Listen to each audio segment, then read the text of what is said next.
This Dignitas is not the team that we had last week. That's Vasily almost going down. The Wild Growth save. What a game from Dignitas.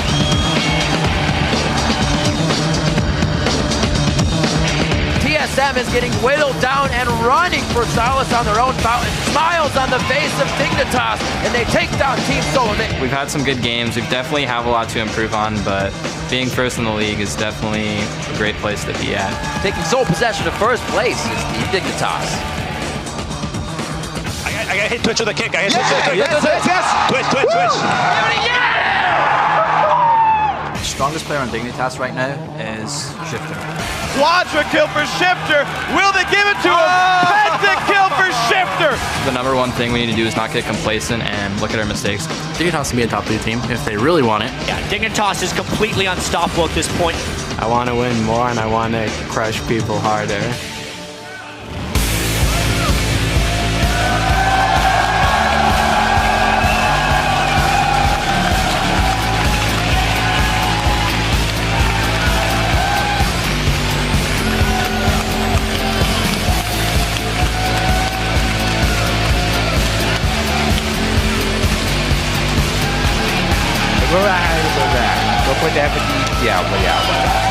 Welcome to week 3 of the North American LCS Summer Split. We're coming to you live in front of this incredible audience from our studios here in sunny California. Hello, I'm Rivington Bislin III. And I'm Sam Kobe Hartman-Kensler. We've got another lineup of 8 big matches this week, and with all of the top 4 teams within 2 games of each other, nobody is safe. That's right. Let's get right into it with the news that Dignitas has taken sole possession of first place. Yeah, Dignitas faced a tough schedule last week, first defeating LMQ in a commanding performance to tie them in the standings, and then they beat TSM to pull out a 1-game lead.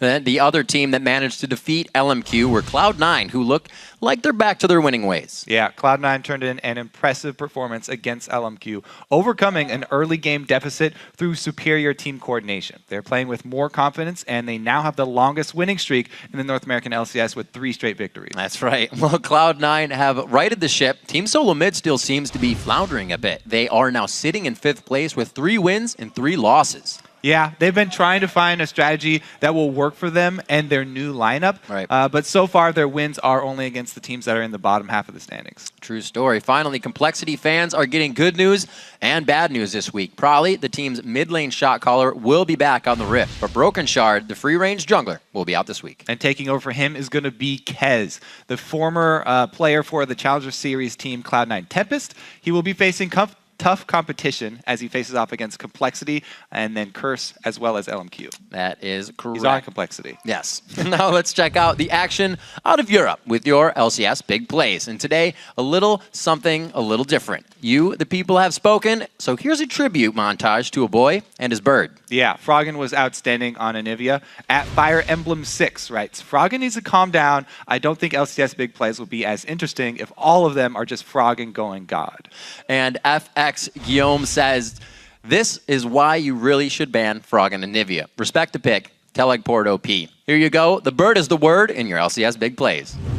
Oh, Froggen. He's not going to play it. He's just baiting it. He did actually tweet, Anivia is back, so maybe. Oh, it is.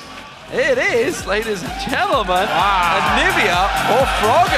Trouble. He's going to get caught out the side. Wicked's going to join in. Froggen manages to go on towards Mr. Rallas. Mr. Rallas goes down. Impala onto Tamso. Can he land on towards him? A great stun goes down from Froggen. He gets himself in there.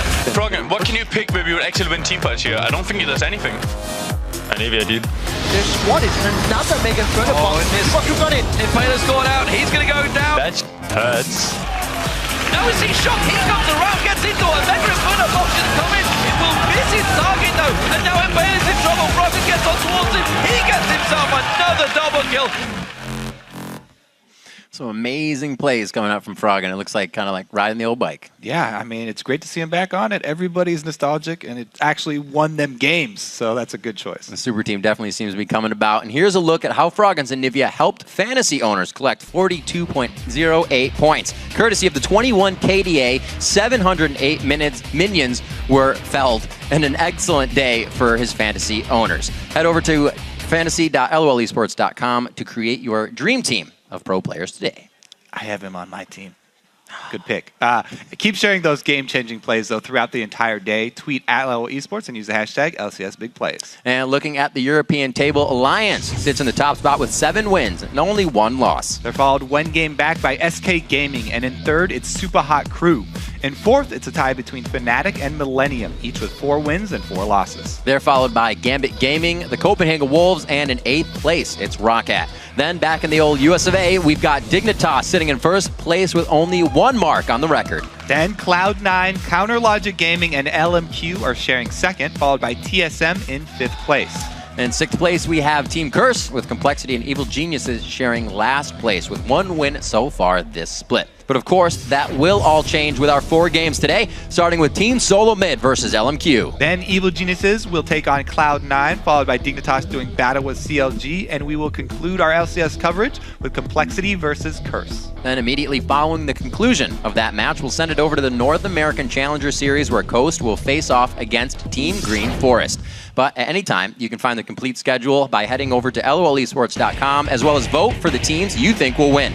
Just click schedule, select week 3, and start locking in your predictions. Also there you can find international coverage for the European, Korean, Chinese, and Southeast Asian leagues, complete with player stats, profiles, and all the information that you're going to need to be an Intercontinental League fan. That's right. Or if you're in the Los Angeles area, you can join our studio audience. Click on the tickets link for all the details and start planning your LCS trip today, like all these people did. But for now, let's throw it over to Freak and Jat at the analyst desk. Thank you very much, Riv. What's up, guys? I'm David Frick Turley. With me is Josh with Jat Leesman, as usual. Yes, that is as usual. Yeah. It's good to be here. It is good to be here. We've got a lot of fun stuff going on here today. So let's take a look now at the 5 players we'll be keeping an eye on this week, starting with TSM's jungler, Amazing. Yeah, Freak, teams have really discovered that Amazing can be targeted for his limited champion pool because he told them twice he's been forced on a champ he's lost comfort with, like Volibear and Xin Zhao. And if TSM hopes to move up the standings, Amazing has to learn more champions so he can't be focused on picks and bans. We'll see how this is going to progress throughout the season. Now, next up is our Week 2 MVP, Afromu. CLG have an incredibly tough schedule as they face the #1 Dignitas and defending champs in second-place team Cloud9. We're going to see if he can continue to make the flashy plays and in-game calls that will carry his team to victory again this week. Yeah, and while Afromu was unstoppable last week, Quas was very stoppable. And Curse has had a tough schedule so far to start off this split, but Quas has really been flying under the radar. If they want to do well, if Curse wants to succeed, Quas has to step up and be that top-tier top laner they thought they were getting when they signed him. And of course, also from Curse, speaking of top-tier players, Xpecial, former all-star support player there. In Week 2, we saw Cop and Xpecial working a bit better together. And honestly, Xpecial had a 13 KDA in their 2 games last week, but he's now had another week to practice with the team, so we might see Xpecial's dependable play turning into some more wins for Curse. Yeah, and finally, we got to be watching Complexity's mid laner Prawley. He is back. We have to see if his shot calling can lead his team to victory, despite their jungler Broken Shard being out this week. So it's another big moment for Complexity, because they do not want to be the worst team in the LCS. They do not. Well, you've heard from us. We want to now hear from you guys and weigh in on our Twitter question of the day. We're asking you, which North American LCS team has the highest ceiling and why? Yeah, send your answers to @LOL Esports, use the hashtag LCS, and you may just hear your answer read later in the show. All right, guys, so if you missed it on Thursday, the LCS preview show gave us an inside peek at the high-level discussions players have before and during their games. It's a segment we call All Chat. Peter, who's your favorite support? Nice! Holy shit, Alfred the God, man. Get me. Okay. It's you, baby. Okay, of course it's you. Wow, a little hesitation there. Come. No. Well, you shouldn't have. Yeah, I shouldn't have done that, sorry. Got him? No. Oh. Oh, no! Nice. Push. Xpecial. What's up? Was TSM funny in the pre-chat? Yes. My ring finger is like hurting. Oh, really? Yeah. Oh, maybe you should put a ring on it.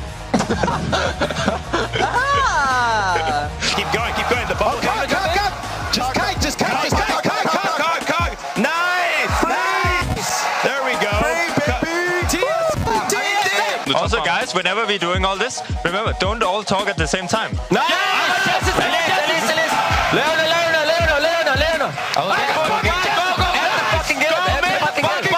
Don't chase. Nice. Leona. Come here. Watch out. Get Lucian.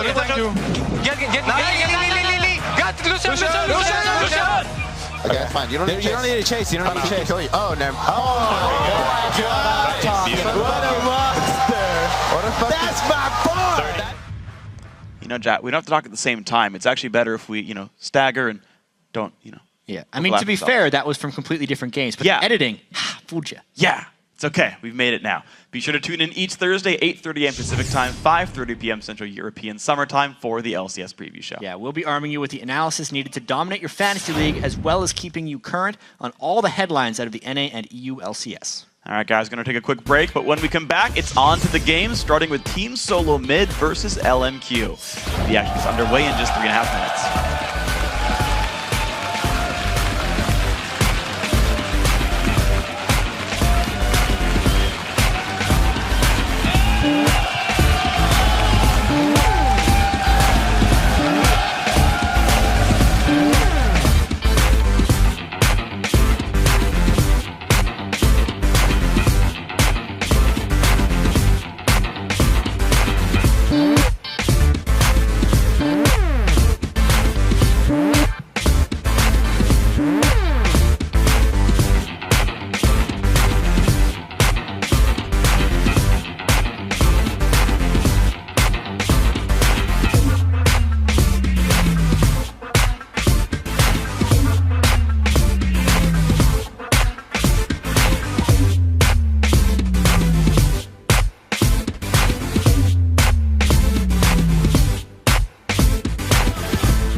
back to the North American LCS. We're gearing up for our first match of the day. Team Solo Mid versus LMQ. Kobe, both of these teams are coming off a 0-2 performance last week. Yeah, I mean, TSM used to rely on that odd one sort of support style jungle where he would feed Bjergsen to the point where Bjergsen could carry the game. But with this split, they haven't been following that same strategy, and they've been looking for a tactic that will work with their new personnel.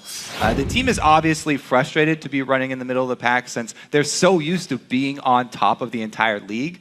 But they have been working very hard to make changes. Reginald did tweet out that they would have a full-time coach starting today, actually. And for LMQ, they started off their LCS run with a perfect 4-0 record, only to stumble in Week 2 against the toughest teams in North America, Dignitas and Cloud9. Yeah, and everybody knows LMQ is a team that plays with a lot of early aggression and confidence. But after going 0-2 last week, we'll see if their confidence was actually shaken and if they come out playing more conservatively. Now, individually, let's take a look at Ackerman because he faced two of the best top laners in North America last week, Balls and Zion Spartan, and he just wasn't able to hold his lane due to the early game choices made by his team. So now that he's facing another tough competitor with Dyrus, we may see LMQ put more effort into securing a strong start for Ackerman. That's right, and LMQ is a team that's known for aggressive, assertive gameplay. And according to Team Solo Mid, the answer to dealing with them is more aggression.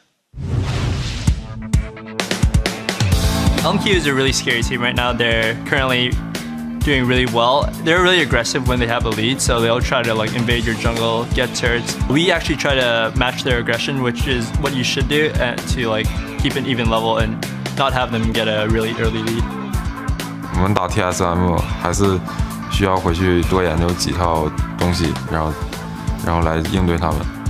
Their all-star player, in my opinion, is their jungler No Name, who pretty much walks around the map killing people and taking objectives, and I assume he and the support probably makes the call.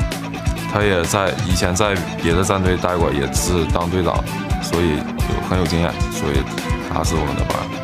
I've never really been a leader. In fact, when I'm the person that's supposed to be a leader, we're kind of screwed. Bjergsen seems to be the biggest voice in the team. He's our quote-unquote all-star player. He talks a lot, which is really good, but we could still teach him a thing or two. Definitely a lot of respect given to LMQ there. You hear Dyrus say the most, experienced player, the most one that's going to come out with big caliber is No Name. But then on social media, it's Vasily and Zhao. So that only means the whole team is built up to be top caliber. Yeah, it's always really nice to have one of those players like No Name who's been in that leadership position. Absolutely. Right now, we're going to check out the starting lineups and get this game going. On the blue side, it's Team Solo Mid. It's going to be Dyrus in the top lane. Amazing in the jungle. Bjergsen waking up in mid there. Wild Turtle on AD carry and Glee on support. And on the red side, it's LMQ. Up top is Ackerman. In the jungle, No Name. Mid, Xiao. AD carry Vasily and supporting more. There's a lot to watch in this game. AD carries, we talked a little bit about the top lanes. It'll be really neat to see how each one can actually face off against each other. Unless we get the 2v0s, then it's going to be Xiao in the mid lane. Right, so the thing is, how does it shake out after 2v0s? Because eventually they do meet up. So recently, LMQ haven't been having the greatest starts for Ackerman, and when he does meet up with his 1v1 opponent, he's got a CS advantage, he's at an experience disadvantage, and he has a hard time evening that up, as anyone would. Right, and to hear what Wild Turtle had to say about the game is to match the aggression. Really, they want to come out before the aggression. They want to be the ones making LMQ react. If they're trying to match LMQ's aggression, that means they're one step behind. Yeah, and it seems like a lot of that does have to do with the difference in junglers. Whereas No Name is this guy who was previously a captain of his other team, and he's in this leadership position, and he comes in, does a lot of planning for the team. Amazing plays much more reactively in the early game. He said he doesn't, come into the games That's true. with those goals. So we'll have to see if he can rely on his mechanics, which are superb, and his dueling power to overcome what LMQ are bringing to the table early game. And it looks like with the Nunu going out, they really just take away LMQ's chances for that dive-heavy composition. A lot of aggressive dive-heavy champions to be going out here. Yeah, LMQ have been the only North American team to use Nunu effectively, and it's all about that counter jungling and really attacking teams that pick weaker mids so that you can get Nunu into their jungle and do a lot of counter jungling early and try and keep them down. So maybe TSM will not be picking extremely strong early games this time around. Banning out that Nunu, maybe they want to free Bjergsen up to go with something like Nidalee, who would be a little bit passive in the early game. This is really one of the first times we haven't seen Amazing being focused with more than 2 jungle bans as well. So he might actually have the time of his life in the jungle this game. Yeah, I'm sure he's very glad that he has not been targeted once again, because he has been the target for many teams that have had success against TSM. Right. And even though he's trying to branch out and expand his champion pool, TSM just has not reacted well to all the bans focused at Amazing. Right. Even in the ban phase, they can change up what their bans are going to be and, you know, ban out something else, more junglers, but they haven't reacted very well to those situations. So they're probably happy with how the bans have gone down so far. Shyvana being grabbed up. Ackerman's been playing quite a bit of that himself, to a great play. Now going on to Dyrus, we see No Name could be picking up the Lee Sin for himself. Still wants to be a force in the jungle. He can definitely wreak some havoc trying to get in and out with Lee Sin tricks. Thresh for more. We've seen Thresh on quite a bit of supports. He has quite a good champion pool to be coming out to the start of the LCS Summer Split. And it looks like they may actually go for Twitch here and looking at Vasily. A lot of discussion for LMQ before they even lock in these first 2. Yeah, with Lucian being banned, definitely very high priority on Twitch. So they don't want to early pick their jungler because there are more junglers up, whereas the AD carry pool that's available is much smaller. Both teams are really trying to get the highest priority picks in positions, but basically the first picks for those positions. So TSM go top lane and then jungle, where LMQ take up support and AD carry. Really, mid lane is going to be left for counter picking because there weren't that many mid lane bans. Only 3 is not a lot in the current meta. So they still have a whole bunch of options there. But locking in Lee Sin for Amazing is probably one of the biggest wins for TSM. Yeah. To have him on at least a champion that he is comfortable on and has performed on will probably be a big morale boost for the team, if nothing else. Looks like the Corki does get locked in. Much more playtime being seen on him, especially from Altec and from Sneaky. This time Wild Turtle's going to go for it.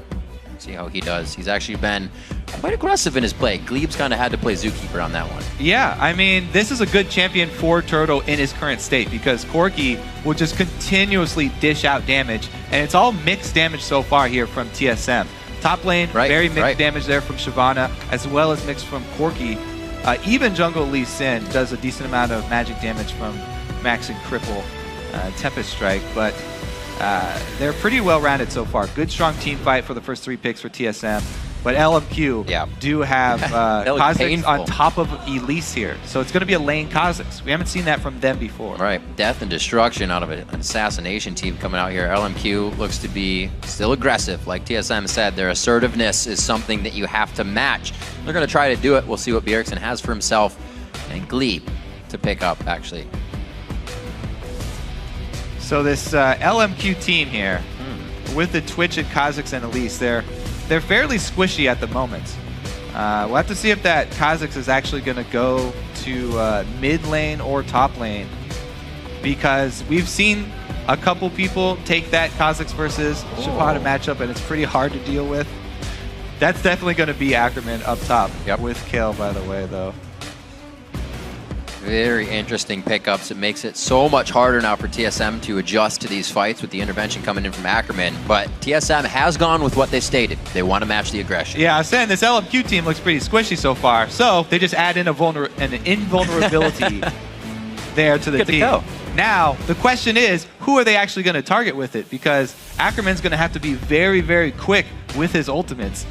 Either Kha'Zix or Twitch can go down very quickly if they get caught in that Lee Sin or Shyvana setting up a knockback for Bjergsen. Then either one of those high damage, low health targets can be taken off the map very quickly. Kale is a champion who's all about timing. You really want to block damage with your ultimate, not just put it on somebody who's already blinking red. This is going to be an awesome matchup. We're just about to jump into the game, so let's take a quick look at who you are predicting to win. According to LOLesports.com, it's so close that 53% of you are actually giving it to LMQ. I'm not sure I've seen that percentage not on TSM's side. I cannot remember a time when TSM have lost a fan vote. LMQ are definitely huge, and you guys can continue to spam Twitter throughout the game and even up that vote if you want to. At LO Esports, use that hashtag either TSMWin or LMQWin. So like I was saying, both teams kind of living up. I guess it would be TSM living up to them, saying they're going to match the aggression. They do. We see Bjergsen bringing out a few more champions. And with the patch changes, even in the spring split, we saw TSM kind of falter. And then with the new team, they've been faltering a little bit more. These guys aren't getting any champions back. It's not like Gragas is there for him to still play. They have to keep evolving with the game. And if LMQ can keep doing that faster, TSM is going to have a hard time this split. Well, the rest of the teams the too. game has been changing so much, and TSM have also been changing. Yeah, TSM have changed a lot coming into this split. They've gotten rid of so many of their old members that are known by everybody in League of Legends. Dyrus is the only one remaining from the old crew. There's no more Chaox. There's no more Reggie. True. There's no weird to think about. Everybody who has really set up this TSM brand that has been a legacy of winning is pretty much gone here. It's just Dyrus left. And so all these new guys coming in feel so much pressure on their shoulders, coming under the TSM name to uphold TSM's tradition of winning in North America. And since they haven't been able to do that in the beginning, it was a rocky start, they're definitely feeling the heat, and they're definitely frustrated. But they, like I said, they have been making changes. They've apparently brought on a full-time coach, and they want to bring TSM back to where it was. There you go, Kobe. 72 with the vote changing out on Twitter. We'll see how TSM actually plays to that. We'll see if they can match the percent vote as well. And slow moving, but they are making sure they know what the lane matchups are. Very deep wards to start this one off. The thing is, that's a tricky ward to place, and it was pinged out by LMQ. They saw the ward there, so LMQ are aware that TSM are looking for that information, and they can easily work around it. TSM, though, going with that lane swap top probably. It should just be regular red steals for trading here for the first buffs. So many more wards than we're used to seeing, but that's it. The vision is power right now, and teams know it, especially coming into the summer split. Looks like the buffs to be stolen. I don't know we're going to get switch up. Nope, Corky top. Now, because the mid lane is going to be the only one really matching up here, let's talk about this matchup. Yeah. Xiao bringing in the Kazakhs to deal with Bjergsen here on Yasuo is a pretty good pick, even though Kazakhs has been the target of a lot of recent balance changes. He is melee, and he can get right through the wind wall. Has a pretty good time here. See how well he can do against Bjergsen, who has actually started Q instead of the charge. A lot more aggression comes out of Yasuo who start the E first, charging up the dashes and then going for all-ins early. So that's why Xiao not too scared at the moment. Quite safe. You can see Bjergsen not trying to push the lane too much along with using those Qs. He's keeping it in a safe position. Gets his E, they both hit 2 at the same time. Xiao actually, whoa, take a bit of damage there. Very good help from the flow shield. And Bjergsen actually doesn't decide to use that last Q right away. Does get some more harass down on him. Now, as far as the jungles are going, they are holding hands. It is the buddy system, as Jet likes to call it. I think I give it a harsher name. They're just the top lane scavengers. But Ackerman actually has been giving more of the camp experience over to No Name. Still level 1 here. And they're going for the early dragon. This is the advantage that is afforded by keeping your duo bottom. Because TSM went for that swap up top, they knew they were giving up this first dragon. And the first dragon isn't that big of a deal. What really the first dragon means is you have the timer for the second dragon, which will be worth more. Now, you still do get that low amount of basic global gold, which will put them slightly ahead here. Very nice for them. It's putting the pieces in position to be aggressive later or have the advantage later. They'll be able to move on that dragon, like you said, early time. And actually, they did a smart thing there. They play off the way experience works, where Ackerman was almost level 2, but he was still level 1. So he was lower than the average level, gets some of that comeback experience, local experience from Dragon, and shoots right up to 2 there in time to use his teleport to get some experience off this wave top. So they are doing a better job this time around. We were going to watch that, of getting Ackerman a stronger early start so that when he does have to lane against someone, he won't be at such a disadvantage. You can see, to counteract that on the other side, Glebe actually went down there with Dyrus because he didn't have that experience. That was when Dyrus usually gets doped. So TSM trying to handle the situation just a little differently. But we'll see now Glebe reporting back to the top lane to help out Wild Turtle as we're going to get amazing hatching a ward here in mid lane. Yeah, sitting right on a ward. This is pretty much the worst position for a jungler to be in early game. Wasting time in the first 10 minutes. Every second in the first 10 minutes is worth so much for junglers. That's really where a lot of the power comes from. So anytime you do happen to sit on a ward like that, that was placed just by a trinket. Like, probably should have been able to call that out from Bjergsen, but he's not going to get that time back. And No Name takes the opportunity to go for invade. And No Name's having a great time. Already the Spirit Stone up, so his time in the jungle isn't going to be hindered too much. He has all the regen he needs to keep safe. And even after taking some camps, he wants to try to make presence in the top lane. We'll see what Amazing tries to activate off of this as he heads into the jungle. Take a little bit of Wolf Camp counter jungling here. Yep. Now that duo up top, Elise and Kale, actually a very strong top laner and jungle duo for 2v2 laning because they can both go ranged when they feel like it. However, they do return to the jungle for more partnership jungling. Now we do also want to watch the CS for Xiao because even in their losses, Xiao has never been behind in CS at 10 minutes. Right. So even though last week LMQ go 0-2, he's always been able to stay up there. Right now, though, he's going to have to catch up to Bjergsen because the Yasuo is doing a lot of work, and he's got very early armor on Bjergsen.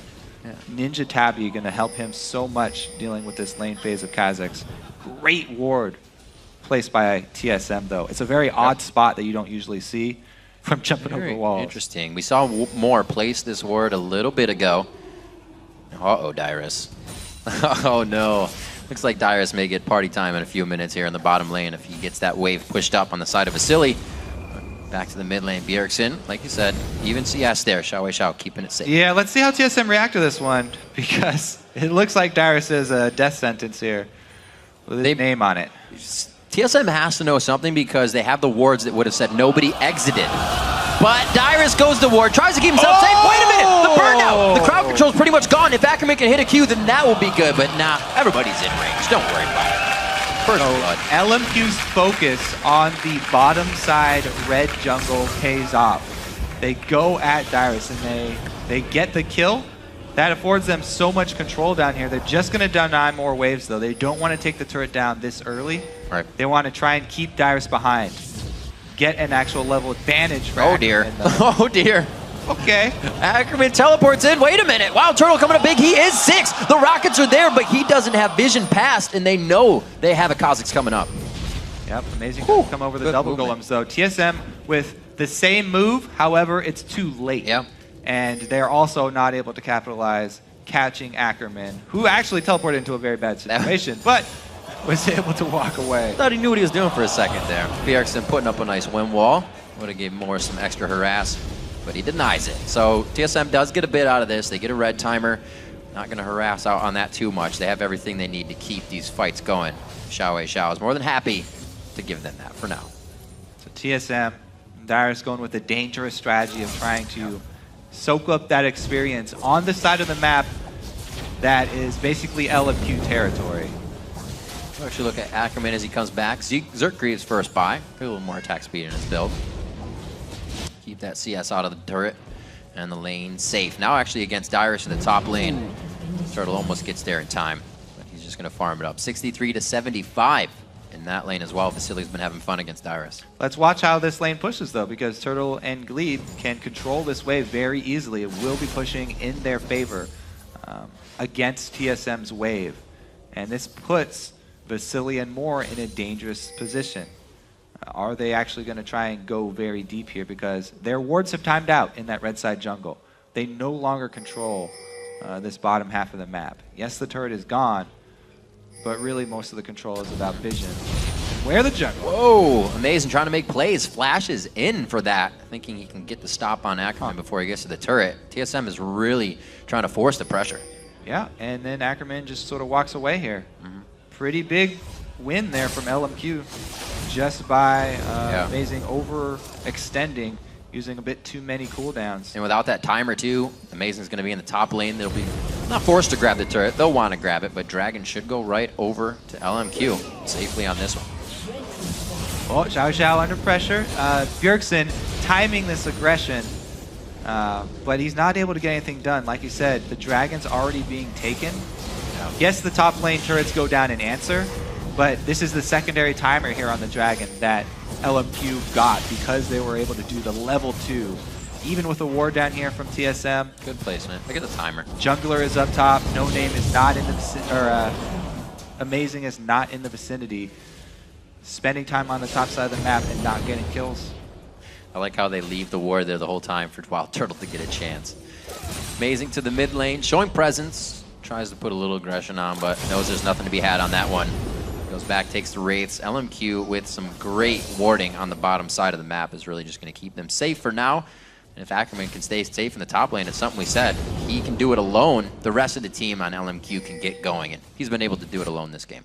Yeah, even though, you know, he's actually very strong in this new meta where top laners have to pick and choose where they're able to soak up experience. Been able to escape a lot of very dangerous ganks.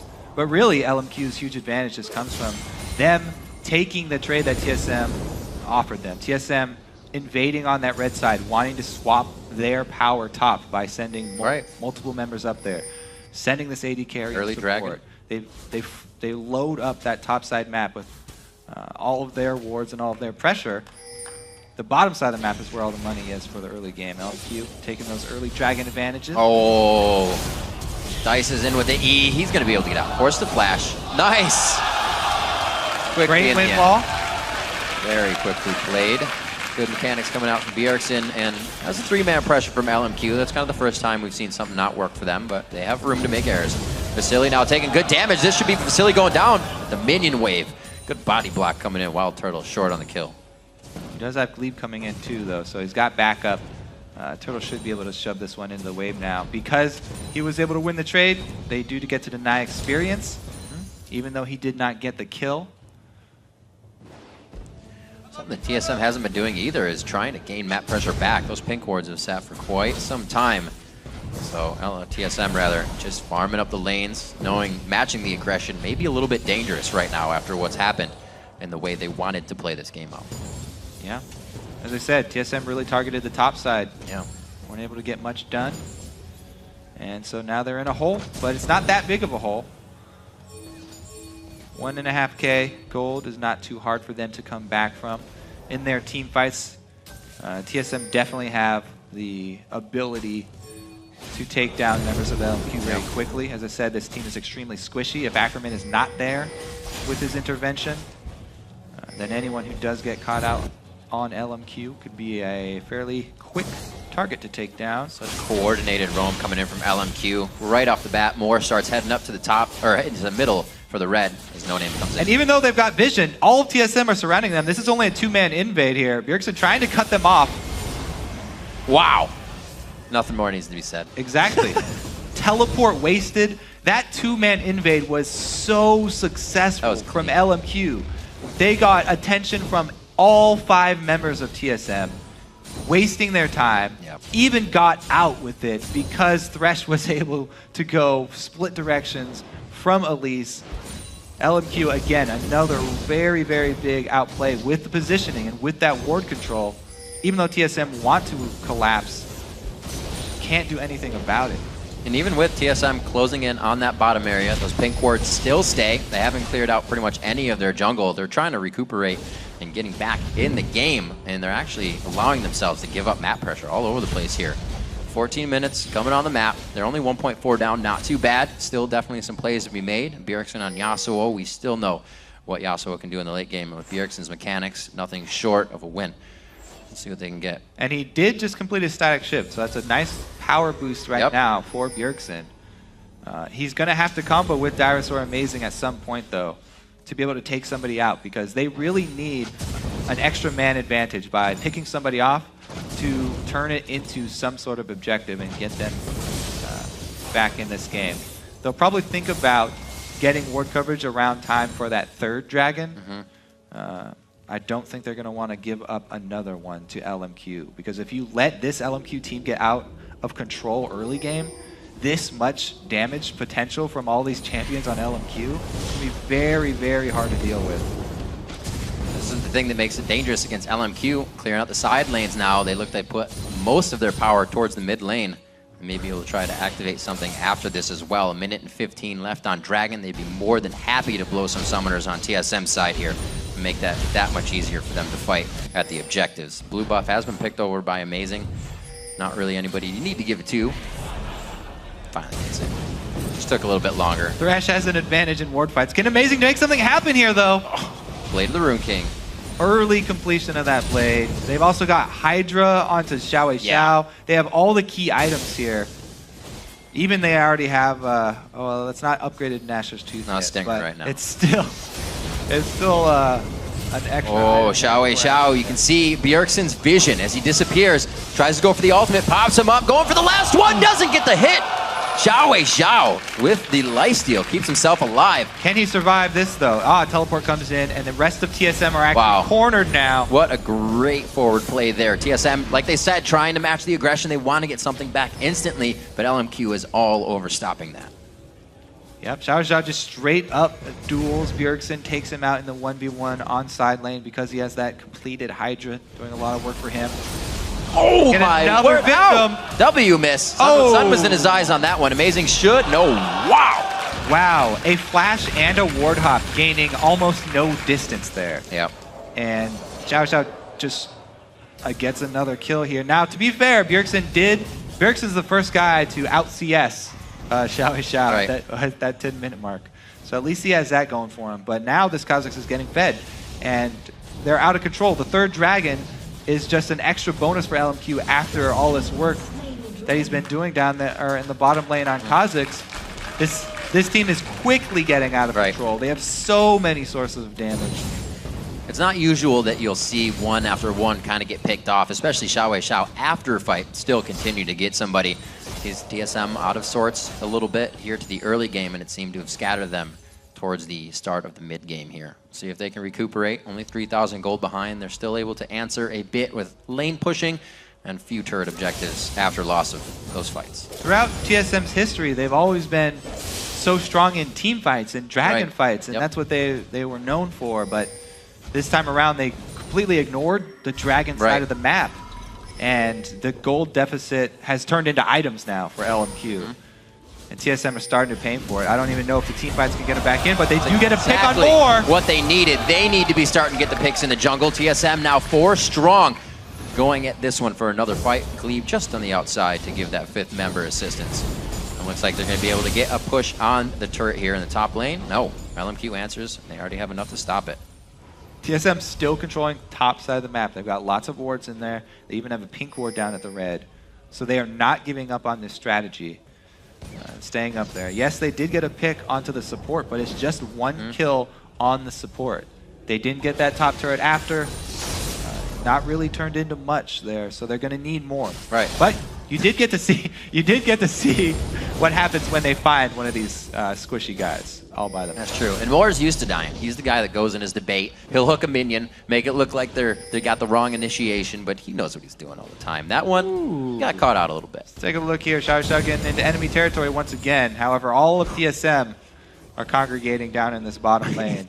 So if he goes aggressive, again, just because he's had success already, even though he doesn't have vision, then he could pay for it here pretty quickly. LMQ, I believe they have like 100% vision pinks on the dragon this entire time right now. May get cleared out, but nobody's going to walk into the brush. Turret down in the top lane. Well, won't even draw pressure, and TSM wants to try and hold middle right now, so Ackerman's free to farm here. Ackerman already a very strong split pusher without even completing the Randuins. Yeah. Or I mean the Runons, the Hurricane. That's the key for the insane Kale split pushing power. But he's already taken that top turret by himself, just Nashers. This is only going to get worse for TSM. Already we're seeing a 1-3-1 come from LMQ with the strength of these assassins and the strength of split pushing Kale. TSM have few options to deal with this. They really need to collapse very quickly and not spend too many targets in one spot. Still haven't seen a real all-out 5v5 between these teams. There's a lot of crowd control and area of effect damage that TSM can put out. They might get the kills they need right away. So what TSM need to work off here is their strong member, Wild Turtle. Wild Turtle did a good job farming. He's got the fully stacked Bloodthirster, and he's got the team's only kill. That Corki puts out a ton of damage in the mid-game. He's working towards that Trinity Force right now. Once he gets Trinity Force and Bloodthirster combo, it's a huge spike for Corki, and he can decimate team fights if he's able to be protected. Shouldn't be too bad here. Bjergsen looks like he's going to go back and forth here with Xiao. Bottom down, coming amazing, is just on the way down here. Xiao is going to hold it. He's on a ward that's, just missing the Sonic Wave. And he's going to go ahead and get himself some HP as he farms his way out. Bjergsen prepped that so well, too. Kept him interested, warded up the bush even, so he had vision, but they don't get any kill out of it. Trying for plays. Even without Xiao in the mid lane, they feel they can quickly go in, a 2v3. Righto, No Name heading back into the jungle, so he's not going to be doing too much here. Actually, haven't seen too much of him this game. It's really been LMQ kind of just outmaneuvering all over the map. Yep, they've been so strong. Calls are good. Down on the bottom side. Yeah. See how this duo actually happens when they meet up here. Let's say he used the Cutlass there, but didn't go for it. So he used the Cutlass, but he didn't use Dragon's Descent, so Ackerman can't go too aggressive until that is blown. Once Dyrus is all out of repositioning tools, then Kale can make use of her slows and ranged advantage to kite him. But right now, he's just got to try and clear waves. Amazing. And Glebe doing what they can to soil out the minions in the mid wave. Looks like they will be able to save it. TSM is still holding well within their turrets. Lost mid. They're just losing dragons left and right. And back in the splits ago, they were a team that said, we can let Dragon go. It's something that's all right because we'll win the lanes. But now it's kind of a toss-up. Neither's getting to him. Yeah, and they're continuing to lose this vision war. Yep. Ackerman is warding up for himself on this top side. He's basically the one-man split push squad for LMQ, holding down this entire top side of the map, getting the wards in. His deep one just disappeared, but he still has the one in the river. And he's able to keep up that pressure on the top side. Meanwhile, they have this fed Kha'Zix assassin in the bottom lane that nobody can really handle 1v1 anymore. Xiao is always drawing so much attention from TSM down to the bottom side just by himself, that if they keep up these wards in both sides of the jungle, LMQ can continue to just pull TSM apart and increase their lead. Still just hovering on TSM's bottom half of the jungle. They have 9 seconds on Dragon, already positioning the pieces for that. Looks like TSM's going to maybe get their first 5v5. Dyrus could be forced to take the long haul on this one. He's going to try to prevent using teleports and makes his way down. LMQ is just going to hold off for now as Xiao is pushing bot lane all by himself. That's just the story of the game right there. TSM set up for the gank. They miss all of their skill shots. LMQ just throw out one offhand death sentence and they hit it. There's a bit of an attack. Amazing getting hit up. If you can get the jungler out of the dragon fight, that is an objective win. Whoa. Looks like Amazing is going down. 3 TSM members flying now to Xiao. Is it enough focus? Because on the back line, they also lost Dyrus. Yeah, Xiao did go into 3 people, though. He had all of the damage focused on him, even not as the tank. He gets taken out in the same amount of time as the whole front line from TSM. LMQ, though, it's still dangerous. Corki is up. Can't get it with the missiles. Mid-air Phosphorus and Smite. Almost getting that one for Wild Turtle. And like you said, this is the point they need to get Wild Turtle's damage in here. It's going to be face-to-face with Vasily. He was expecting a little quicker heal, and that is a pie in the face to Glebe. Oh my word, Bjergsen coming in. One more, tries to get the dash, the double kills there, but he gets silenced out. Split seconds make the difference with Kale there. Ackerman ults himself, and Bjergsen immediately switches targets. Great pickup there from Bjergsen, getting some kills back for his team. Looked away for a second. He just dove into the fight. So 7-4, 5,000 Zach goalie. Let's take another look. So they split targets here. They try and get the slow onto Bjergsen, and he's dueling Ackerman in the top while LMQ take out everyone else. But Ackerman ults himself, and Bjergsen immediately changes targets, gets his own knockup to ult 2, and finishes off the double kill. Ooh. Good job making the best of a bad situation. Oh, there's a speed up. He's got another one. He should be in range for this. This is not going to go for Turtle. He flashes as the ward comes over the wall. I think that was necessary. Great plays though. Xiao, single pressure all over the map. Yep, Bjergsen gets out, or Turtle gets out by the skin of his teeth, and he's almost got that completed Trinity Force. There it is. He actually does finish it now. So they have that spike. They've got the 2-item Yasuo and the 2-item Corki. Can they make something happen, though? Because they have to make it happen pretty soon. As I said earlier, there's just so much damage on this LMQ team. It's going to be hard to deal with.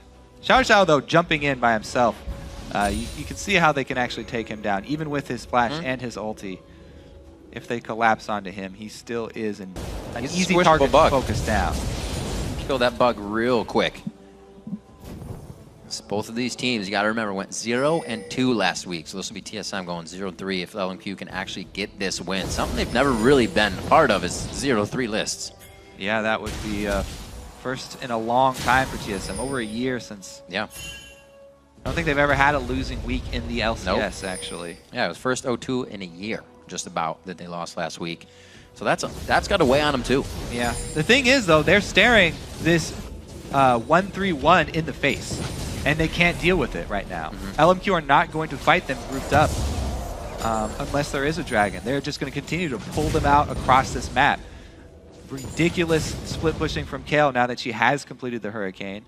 Yeah. And Xiao Xiao, even though he died, still that massive beast in the bottom lane. Ackerman goes too deep, though. Uh-oh. Actually holds on to the intervention. He knew it was going to be 100-0. This is a pick that TSM really needed. That was a key component from LMQ. Now can they actually capitalize on that pick and make anything happen, though? Well, game kind of reflects. You see where the lanes are. You see how fast they're trying to push. They almost have nothing to work with right now because they've been so far behind. Yeah, I mean, they really don't have an option to go with here. TSM not pressuring mid. There's no dragon up. They can't even control vision. It's like a bad time to win a fight. Yeah. if there ever was. I mean, just look at the difference in the jungles right now. It's TSM's jungle just scattered with wards, where LMQ's is completely black, just because they know they have complete control of it. And TSM have not been able to venture to that side of the map yet to get any sort of control. So even when they get a kill, not able to pressure any of these objectives. TSM get one deep ward down, though. Dyrus doing it for the team. He's getting in there. He's got his armor on, making sure it's safe. Teleport up for him. The play is possible. Amazing dragon kick is up. So they could really set something up for Bjergsen, but they're never all in the right spot. Just trying to clean up the map right now. Team Solo mid down 5,000 gold at this point. 6,000 gold as it ticks on. 2-1 in turrets. Looks like wheelhouse strategies won't be working for them in this game. They stated they want to match LMQ's aggression because LMQ just started way too on the hot foot for TSM to match that. Oh, pops his ulti there. Bloop. So that's a pretty good cooldown. He won't be able to split push with as much confidence as before. So let's go mid. The team here. Joining up 5v5. They don't have Dyrus here. This tower should go down pretty quickly. Good wave clear. Amazing looking to go in. Remember that kick is up, but he can't get anybody in position to put him back towards the turret. Split off, but Ackerman's by himself. Ackerman lives on this one. Saved the flash and intervention from last time he went down at Wolves. Looks like it pays off. And great disengage from LMQ. They make the call to push while TSM are split, get the turret, and then immediately scatter once TSM try and force that 5v5. Now, though, they're on the defense. This is what they need. There's the hook. Actually, No Name in the back gets locked up, but he will be all right in the fight. Nobody can follow Dyrus that far in. They're saying, let's get the turret. We'll lose Dyrus. Still a thumbs up. They get some gold out of that one and open up the map. Very much needed. That's, now LMQ do have an extra man advantage, though. Right. Everyone's so low on HP. Not going to do anything with it. Trade turrets, but they also lose an extra kill in the process for TSM. Not the worst of trades, but they still do come out with the short end. It's really, you see TSM do something and LMQ matches it. It's kind of the story of this game. Anything happens and LMQ will put a little bit back. 20 seconds on the Dragon. They all backed as well as TSM, so everybody's coming out strong on this one. A lot of summoners up on both sides, so we're going to have an all-out fight. Xiao Xiao almost level 18 on that Kha'Zix now. A ridiculous beast. He's not only got his own armor penetration, but he also is going to be AoE shredding TSM's armor for Vasily. There's just going to be ridiculous damage out. Even if someone gets taken out from LMQ, 2 of their remaining damage threats would be enough to take out an entire team. They're so strong right now. Here comes Dyrus. Teleports in for the dragon fight. Missing out on the hook. Bjergsen throws out the wall. It's really the poke going to be coming from Wild Turtle here, so Everybody on LMQ is going to be dodging left and right. A few more to come in. It's going to be hit up by No Name easily. Team Solo Mid's forced to watch another Dragon go down. 5 out of 5 Dragons this game in 30 minutes have gone to LMQ. The 7,000 gold lead is getting up there. Yep, TSM really feeling it now. They're very, very worried about this game running away because they don't have any control. Right. They have to continue to run. They're just trying to hit and run here. Grab a little bit of experience, a little bit of jungle camp, and then run away. They don't want to have actually a full fight with LMQ. Basically, they're just waiting for a turret dive to try and turn something around. Uh-oh, Bjergsen though. There's a turret dive and he's all by himself. Wait, Dyrus goes into the fight. Bjergsen can't really dive back in here to get the ultimate going, and he's not going to. They're going to eat up Dyrus right away. Without the main tank too. There's not an advantage that TSM have over LMQ. So it's pretty much going to be a hard push now. Everything on the map is available. And LMQ... Definitely a tough spot. Return to the split push though. They're not even just going to get one turret. Also pushing up that top lane.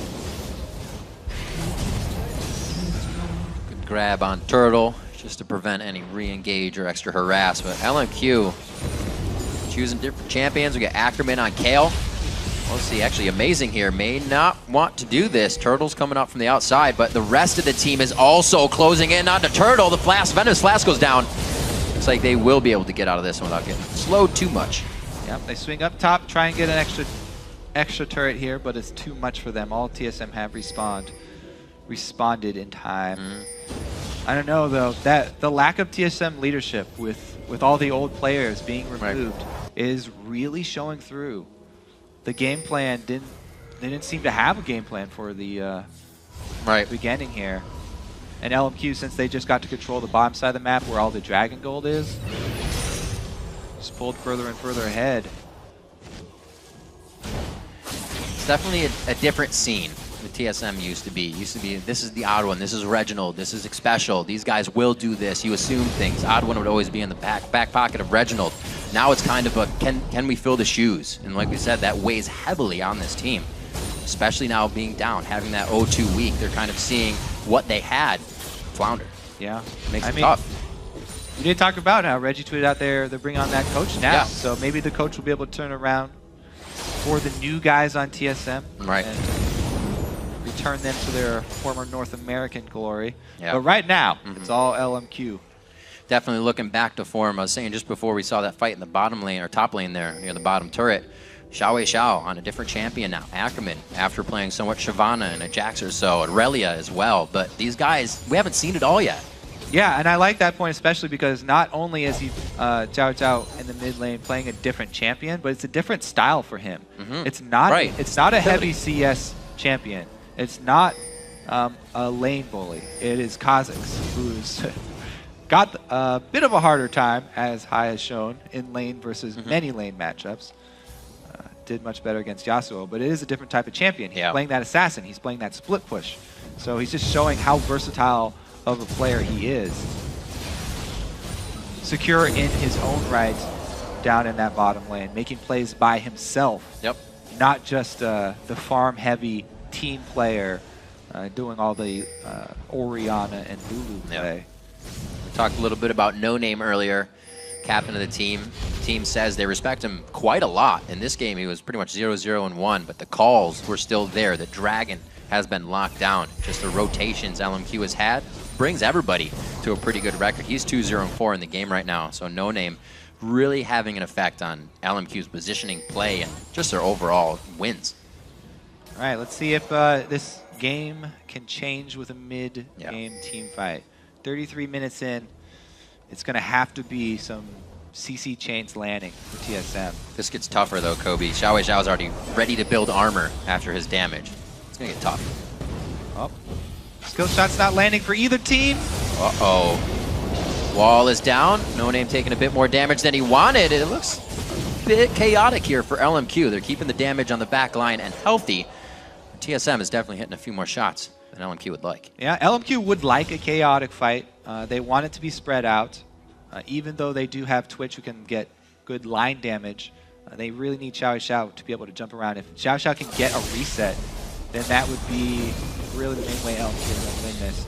And LMQ have so much sustained damage with Twitch and Kale, both basically from the back line doing ridiculous sustained auto attack damage in area of effect that they just create so much threat.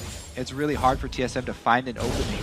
Even though Dyrus going very heavy tank build on Shyvana, he gets melted ridiculously quickly. He's 3 levels behind Xiao right now too, so add that on.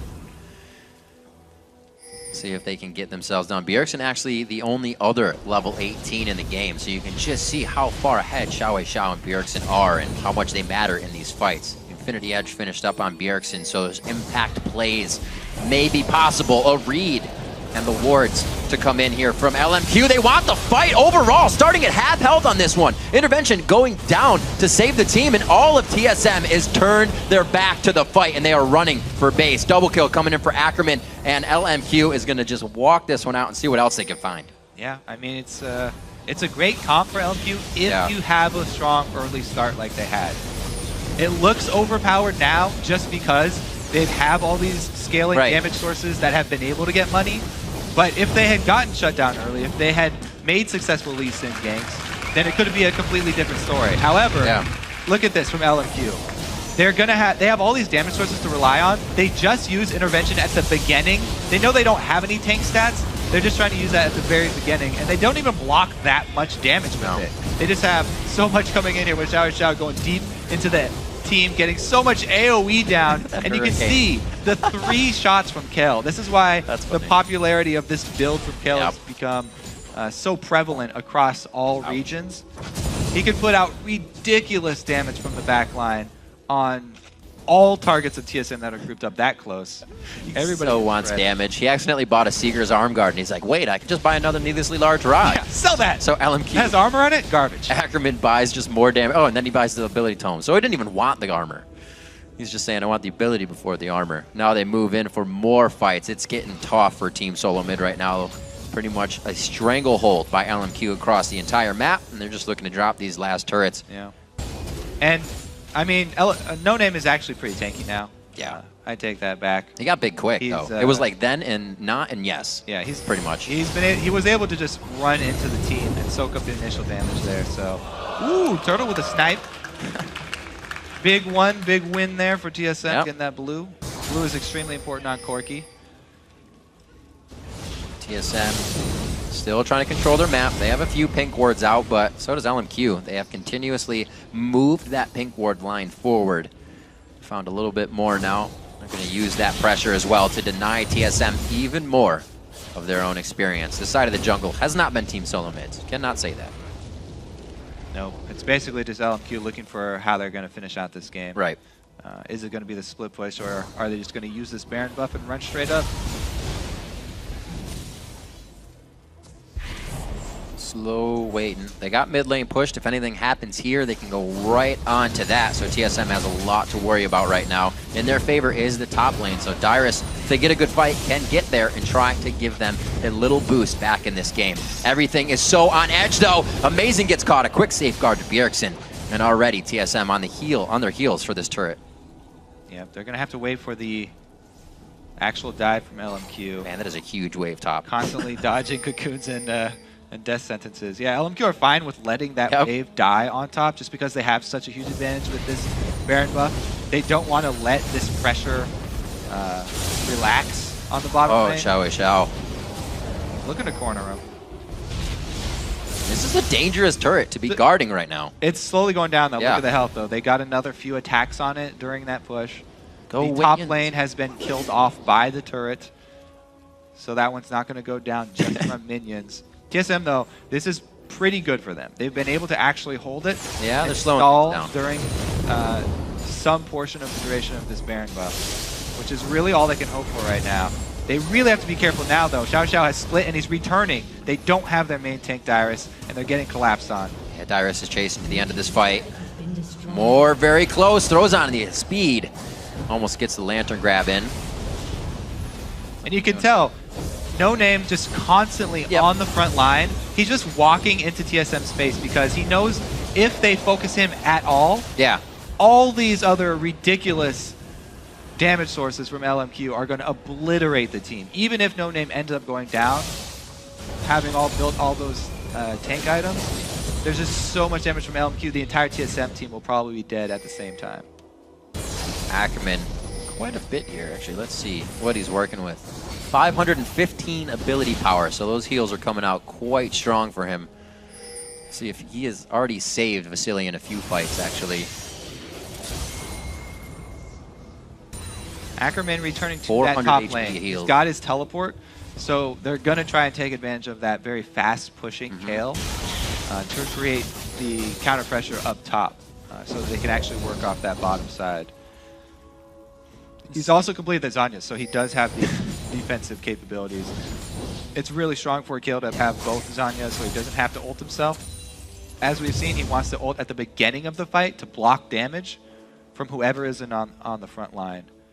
And then he's going to be able to rely on that Zanya's active for himself if he gets dove by someone like Bjergsen. Well, you can see how much TSM is kind of putting in the fact that they hope LMQ kind of engages a one person here or one person here. As Bjergsen and Amazing make their way to that top lane, and the rest of the team now towards the mid lane. Dyrus will back and get himself back with the team right now. 341 to 265 Ackerman to Dyrus in that CS. 404 to Bjergsen's 376 in that mid lane. Great CSing in the lanes. Like we said, the Wild Turtle kept up on top. They just couldn't get the fights for him to put everybody over that line as well. And right now, you can see LMQ trying to replenish their ward coverage, trying to go back to base to get more of them. They want to be able to control blue side for the upcoming Baron. Yes, you know, killing this turret would be nice, but really they're all just about getting their wards down right now in preparation for the next Baron. Yep. They don't feel safe going for that dive quite yet. Turtle's got some pretty good clear too, so you can see LMQ only getting a few shots when they can actually get there. Looks like they should be able to pressure some decent damage on the turret. They always have to be so scared of the bindings though. Yep. Such long range and duration at this point in the game, fully maxed from Glebe. Ooh, Ackerman's got the whole team on his tail.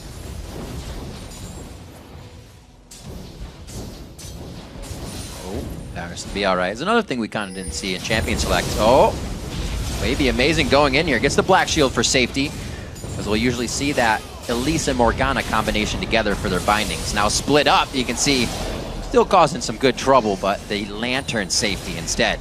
Able to get him out safely, so that Thresh pick for Moore is really helping the team. We see it helping on the invades earlier too, with some awesome two-man invades.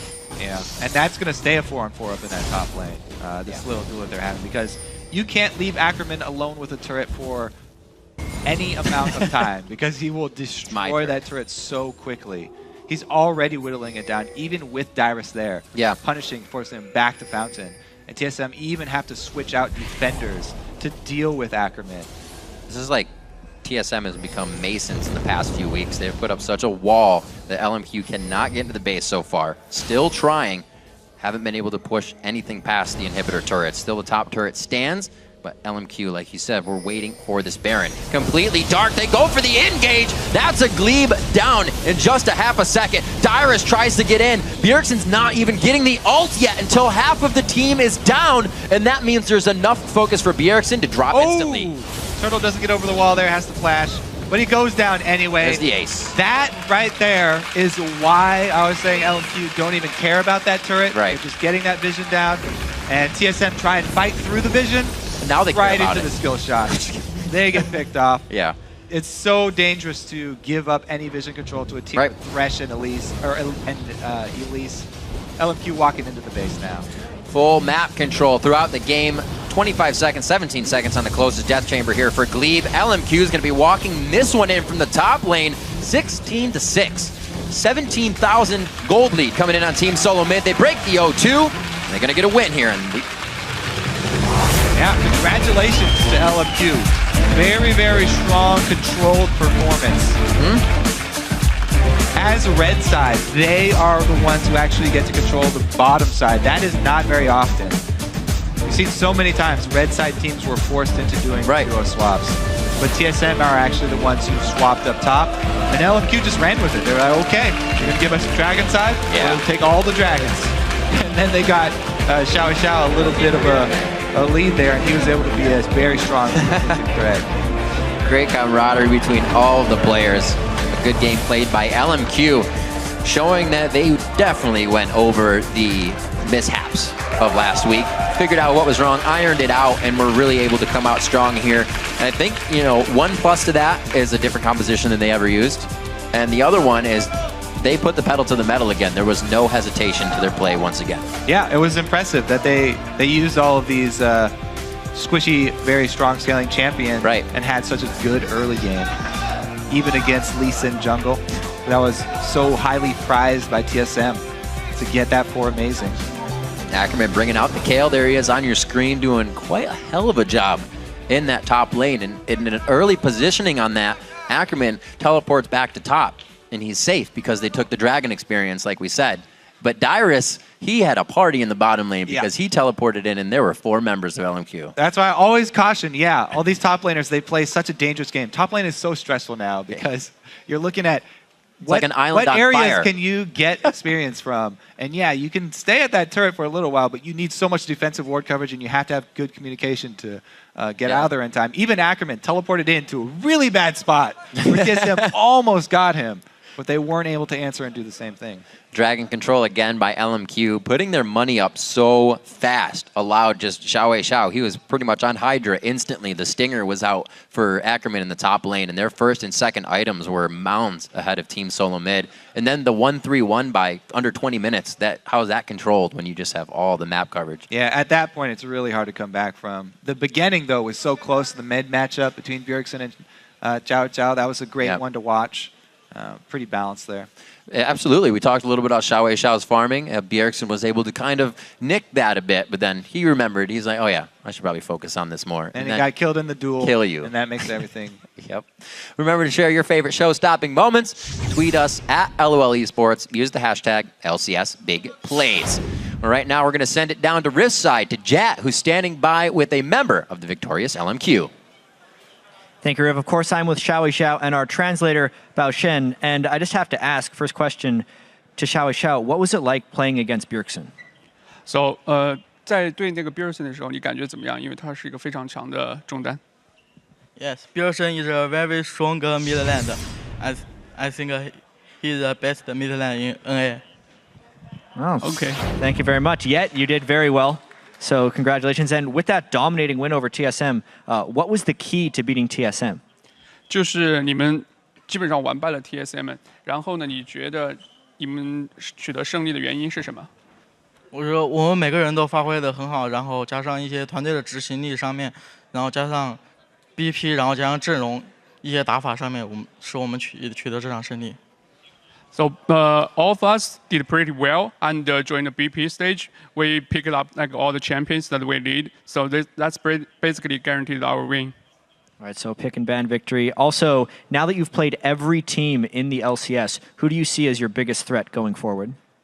就是你们现在已经和 LCS 所有的队伍已经对战过了，然后你觉得哪个队是最强的，是你们最大的威胁？ DIG and C9 and TSM 还有 CLG. Cloud9, TSM, and CLG. So the old guard really of teams. Final question for you. With your game tomorrow, how are you going to prepare from now until the game? 就是你们明天要对 Complexity， 然后你们会有什么样的准备来应对 Complexity 呢？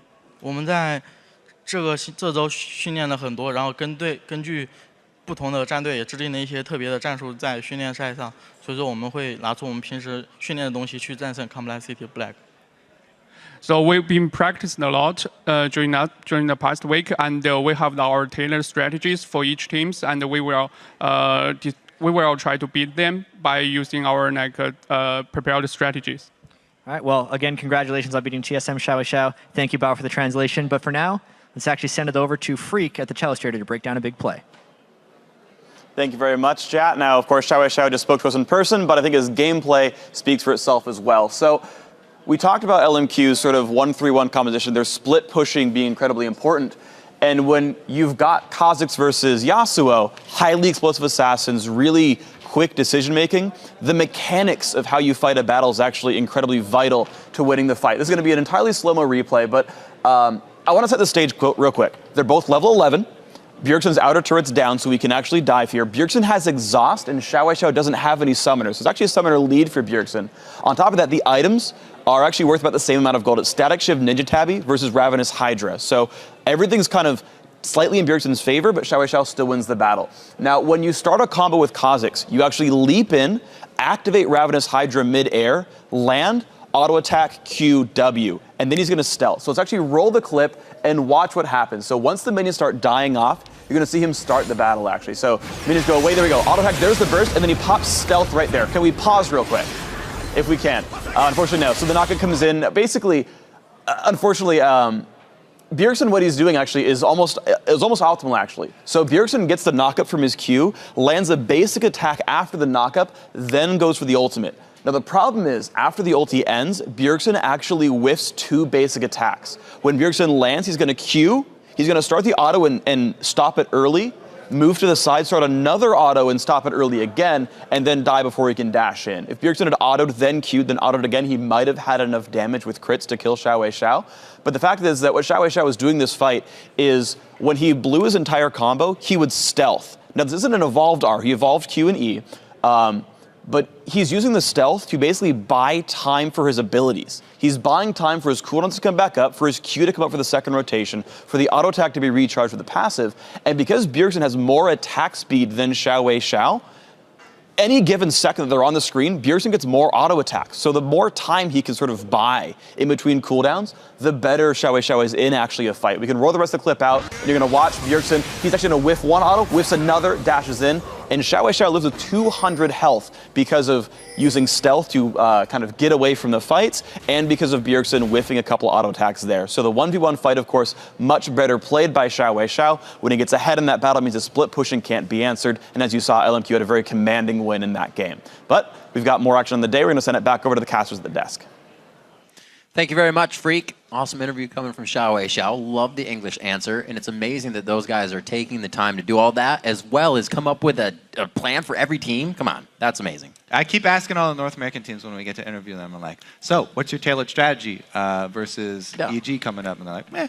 No, we just plan a strategy. But We're even in those plays as well, you saw, that was, it looked like it wasn't that technical, but you can see just how much Xiao. I also want to say what he did. He waited for the entire wave to get there. He knew there's no wave coming down the lane. So he jumps past the wave to scare Bjergsen away from any minions so that he's isolated for the duration of the rest of the duel. Tries to scare him off that back line and get him as far away as he can from anything else so that he gets to take advantage of that Kha'Zix isolation damage. I'm sure a lot of people kind of just, or people, the LCS teams, I should say, now that it's been LMQ through the round of all their teams, as chat said, what do we do to stop these guys? They've brought out almost different things all the time. Like you said this time, Xiao not on much of a utility kind of saving champion in mid that farms all the time, but now a Kha'Zix, and he definitely put forth a lot of effort in the kill column. Yep. All right, we're going to take a quick break. It's time for that. But there's more League coming up when Evil Geniuses battle it out with Cloud9. Don't go anywhere.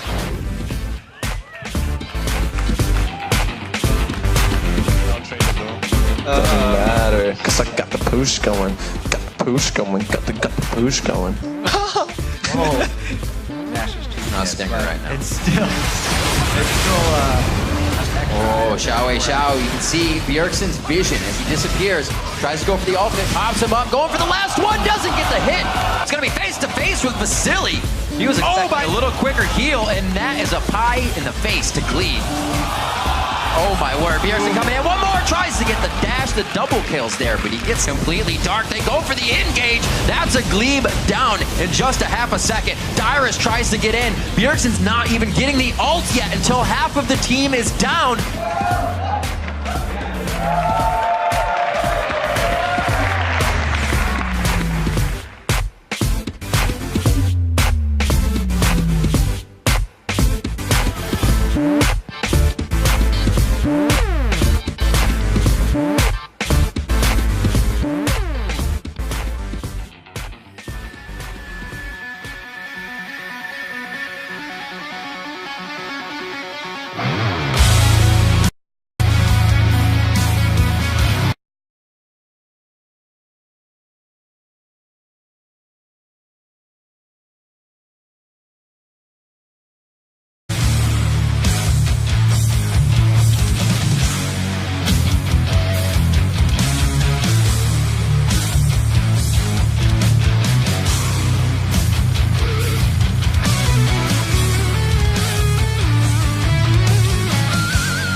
EG now has LTech, who I'm actually good friends with.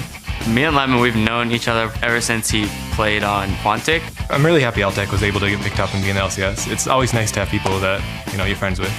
He had to decide basically whether he wanted to finish high school, do maybe like a from home type high school thing, or just go straight into this. He eventually decided on, yes, he wants to actually go through with it, join, an LCS team and actually go into professional video games, 100%. I have big shoes for me to fill, but it's definitely a very exciting experience. Welcome back to the North American Spring Split. We're jumping right into our next game. It's Evil Geniuses versus Cloud9. Evil Geniuses getting off to a rough start for the split, and they currently only have one win on the board, so they're looking for that W column here. Yeah, Evil Geniuses have been playing inconsistently. They looked very strong and organized as they methodically defeated Complexity for their first and only win this split. They had an early game lead, and they continued to press without letting up or losing momentum until they defeated Complexity in a 34-minute game. But in their game against Curse, after that, they felt they needed to bring something different. But the Jarvan jungle and Karthus mid did not give them that edge that they were looking for, and they lost yet another game. And now they face a team that is known for being consistent and coordinated. Yeah, and in their wins last week, Cloud9 continued to show improvement, and their mid lane shot caller continues to feel better. The team is also showing more confidence in his leadership after returning. Against LMQ, they admitted to having a bad pick and ban phase, but they did make up for it, and they made up for LMQ's early game lead with superior gameplay and shot calling towards that mid game. They were looking like a well-oiled machine and well back onto their old selves. And as we said, we're going to get right into these, so let's check out the starting lineups. On the blue side, it's Evil Geniuses. It's going to be Inox in the top lane, Snoopy in the jungle, Pobelter in mid, Alltech at AD carry with Crepo at support. And on the red side, it's Cloud9. Up top is Balls in the jungle, Meteos. Mid-high, AD carry Sneaky, and support Lemon Nation. We're going to have a bit of Corky off here. Both of these AD carries have actually been loving it. We saw a little bit of it last game from Wild Turtle finally, so everybody's kind of getting on the Corky train. Yeah, Corky, they're both really happy with Corky. It does so much mixed damage and has a really strong early to mid game that a lot of the teams are pushing for nowadays. Also, from that last game, I mean, just LMQ was such a huge advantage by picking that Kale top lane. Yeah. And Inox plays a lot of different champions in that top lane. So maybe Inox will pick up something like the Kale and force that lane swap, which would afford them that dragon control for the early game, which is what LMQ used to snowball their game. Right. Evil Geniuses is known as one of those teams who'll kind of do either a 3 or 4 man late invade for the kill. If not, then they just do the regular late invade. But these are the guys we see trying to put up a first round strategy. We'll have to see what the lane matchups would be like if Alltech and Crepo would really go versus Lemon and Sneaky. Definitely a lane combination that has changed from the first time we saw them. Lemon and Sneaky used to be all about vision around them and playing it safe. Now they do their own thing. We see Crepo, a lover of the aggression and being ready, obviously. Lemon Nation on the screen saying that he's good friends with Alltech. Yeah, I mean, the bottom lanes are a pretty big story for this game as well. Yep. Because lately, Cloud9, this split, their bottom lane has actually done more than 50% of the team's damage to champions. It's absurd. Where most of the teams are usually around, the bottom lanes are contributing maybe 30 to 40% of damage done to champions. EG's bottom lane contributes 34% of the team's overall damage to champions. So the bottom lane for Cloud9 is very important for their overall success because that's where most of the damage is coming. The majority of the damage is coming from for their team fights. I mean, and it's a change for them too from last split even. Sneaky and Lemon Nation were only at that 40% mark. So they've just put even more emphasis on the bottom lane this split for Cloud9 to you carry. get those AP support champions, and then Zyra Cloud9 usually gets so far ahead that Corky helps Lemon's out a lot. like, put that money into AP instead of support items. Let's keep going. We're going to get right into picks and bans for these guys as they face off on your screen. The notebooks are out on both sides. Lemon reading through his. You can see Crepo on the end sorting through what they have planned. It's going to be Lee Sin. May see a Kha'Zix here as well. High was doing it, but Snoopy has found recent success on that as well. So that may be something we see go to the wayside. Nami's been getting a little bit more play. Sarin Korea mostly, Europe first for the LCS this summer, and now back to North America. Yeah, even drawing bans now in North America. Yeah. Across all regions here, really rising up the importance. A lemon with those double bubbles. Solo queue, or let's see here, 2 mid lane bans though for Cloud9. That's something that's caused people to have a lot of questions. What is High's current champion pool? Because Soraka was recently nerfed. Right. That was a big point for them. And he went back to Kha'Zix, even in a very bad matchup for Kha'Zix, picking it into LeBlanc. Yeah. So a lot of people wondering after he's coming back, what has he been spreading out towards? What's he trying to grab?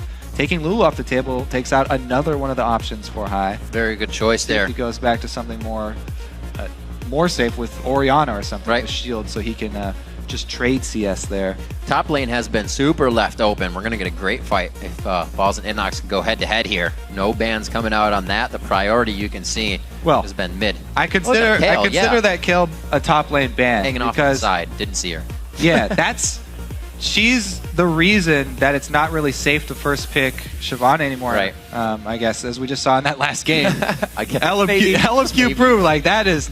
It's not safe to first pick Shyvana anymore because Kayle is so scary for them that then you're forced in a situation, are we going to have this bad matchup or are we going to give up this early dragon? And TSM told us to give up early dragon and then all consecutive dragons. But yeah, so Cloud9, they ban out the Kayle, then they first pick the Shyvana, solidifying that 4 balls up in the top lane. So very intelligent pick bans from Cloud9. Securing themselves a top lane, protecting themselves against that Kayle. Crepo looking to safety, or solidify safety and playmaking with a Thresh pick and a Twitch for Alltech. We're going to see a bit of diversity from him coming out in this game. We'll see if he can really put down the impact plays coming out of invisibility. As High and Sneaky now go to round out a bit of the composition here. May leave High for last pick, because we already got Meteos on the jungle. Something Snoopy left up as well, so Snoopy's he's not feeling comfortable, but doesn't want to pick a jungler yet until he sees more. Yeah, let's see. He can save his pick because they already got there. Ooh, High again going back to Kha'Zix. All right, Kha'Zix into a Lulu here. See if he can fare better this time than he did against LeBlanc. Lulu does again have range advantage and pushing power for Kha'Zix. But Cloud9 have been okay in the past with having a low CS mid that will have strong impact later in the game for them. Can High roam around and get those isolation kills. Also, they've been able to get that Elise. That's huge for them, even though Nami's banned out. Lemonation's a huge fan of Morgana. I'm pretty sure Cloud9 will just go right back to Morgana here and rely on both of those skill shot CCs to work with. They're very, very comfortable running that combo. That's a lane that also says we're going to do more damage than anyone this game, if they can get to it. The Eve picked up for Snoopy, actually. Looking at the composition he has to fight, it looks quite dangerous to be sneaking in on somebody like Cloud9 has put together. But we'll see what they can do. They do have the safety from Pole Belter on the Wild Growth, and Inox is on kind of a safety champion to keep the lane going, and Inox can be Inox late game. Yeah, there is a lot of invisibility on this EG team. So if Cloud9 are not careful with their vision control towards that mid game, then they can get picked off easily by this Roman squad. Trundle into Shyvana though, that's always a good one for the Trundle side, being able to shred her later. So good late game there for EG. And as the champs are locked in, we're going to go ahead and see who you voted for over at LOLesports.com. And with 89% of the vote, Cloud9 leads EG right now. But remember to update your vote throughout the game by tweeting either hashtag EGWin or hashtag CloudC9Win to at LOLesports. Be sure we'll be checking back to see how you guys are calling the game, as well as us. So keep tuned. Yes, always like to have those mid-game tweets. Hilarious. Especially when we do get the ones from Skara and friends chiming in. Yeah. Sometimes the greatest. I remember Darius had a good few ones. But yeah, if you aren't actually following hashtag LCS, you can keep it up in your thing. You should, because there are some amazing tweets. You might even get kind of a heads up on what the big plays are going to be, because that's where all the big plays goes. And then you can obviously tweet your own big plays. Participation. Or just come here and hang out in the studio with us, because that's the better way to do it. Yeah, it's pretty full today. Yeah, actually. Absolutely. Everybody's loving it. Throwing out poros, bananas, and oranges. Bananas and oranges are new today, so all you guys just got something new. We haven't done that yet. It's K. It's K. As we load into the game, we are going to get ready for your second match of the day. EG versus C9. Cloud9 looking to keep themselves towards the top of the bracket, and EG, they're looking to get up there now. Trying to make some changes at an AD carry position. We'll see how this works out for the team. There's been kind of the rumors that there might be more changes for Evil Geniuses coming in, but so far they're sticking with this roster. Yeah, let's see how they can perform.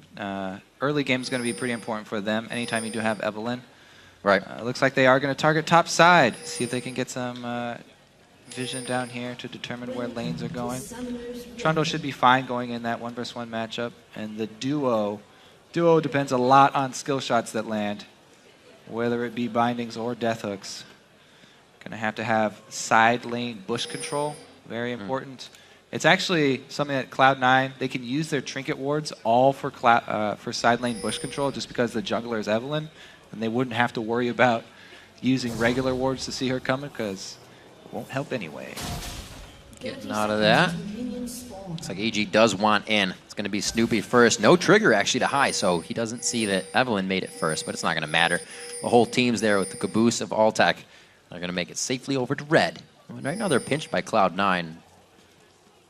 So the red side invade, they don't have to stay over here though, so it's not necessarily going to be a lane swap from EG. Though if they stay around a few more seconds, it will have to be. I was going to say, are they going to do the Wiz Fusion grab over and over again? This is actually a very strong mind game. Entering the jungle, knowing that your opponents have seen you enter, but then just recalling in a bush. So they're not sure whether you're still there and counter jungling that red, or if you've all gone back. What you can do is then prey on your opponent's tendency to try and trade red buffs and go find them at your red buff to counter it. But Cloud9 do have a deep ward in that Wraith bush as well that would see it coming. So we'll just have regular blue starts for both junglers and the lane swap from EG going up top. All right, keeping it safe. 2v-nuns. We'll see how this works out.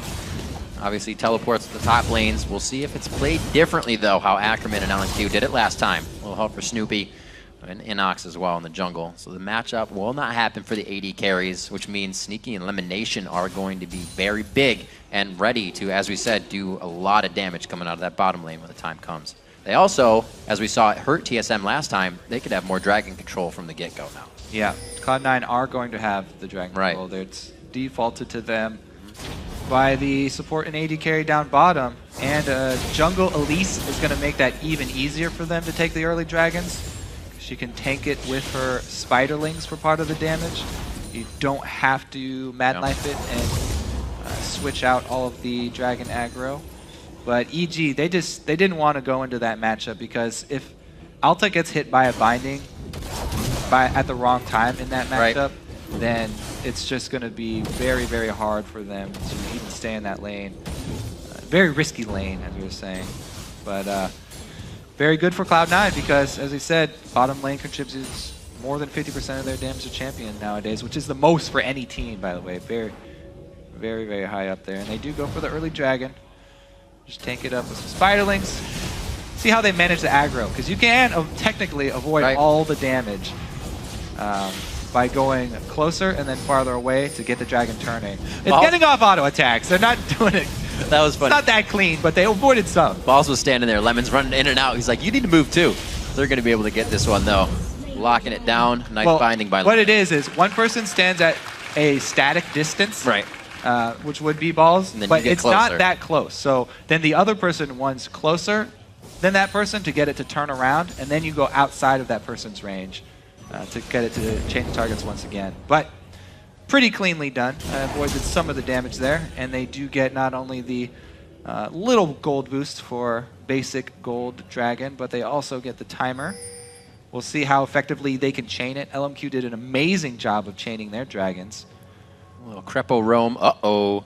High seeing that top side. A little bit of Spidey sense for him, and he keeps himself safe. Yeah. Mid-game, 4-man ganks on mid have become so popular that all the mid laners play much safer now. And High backs off, rightly so. Wow. Doesn't go down to that. Doesn't even take any harass in it. So this rotation right now that Meteos and Balls have going, timing that Wraith back to the Golems, and they'll have back to their white side, Wolves, and then back to EG side. Well, basically what the new meta does is section off the map left side to right side here. Instead of purple and blue sides, it's really top side of the map and bottom side of the map. It depends on wherever your support and AD carry are. So really, Cloud9's side of the map is the bottom side. So this half of the red side jungle of EG is actually Cloud9 territory, and Semso for Cloud9's red side.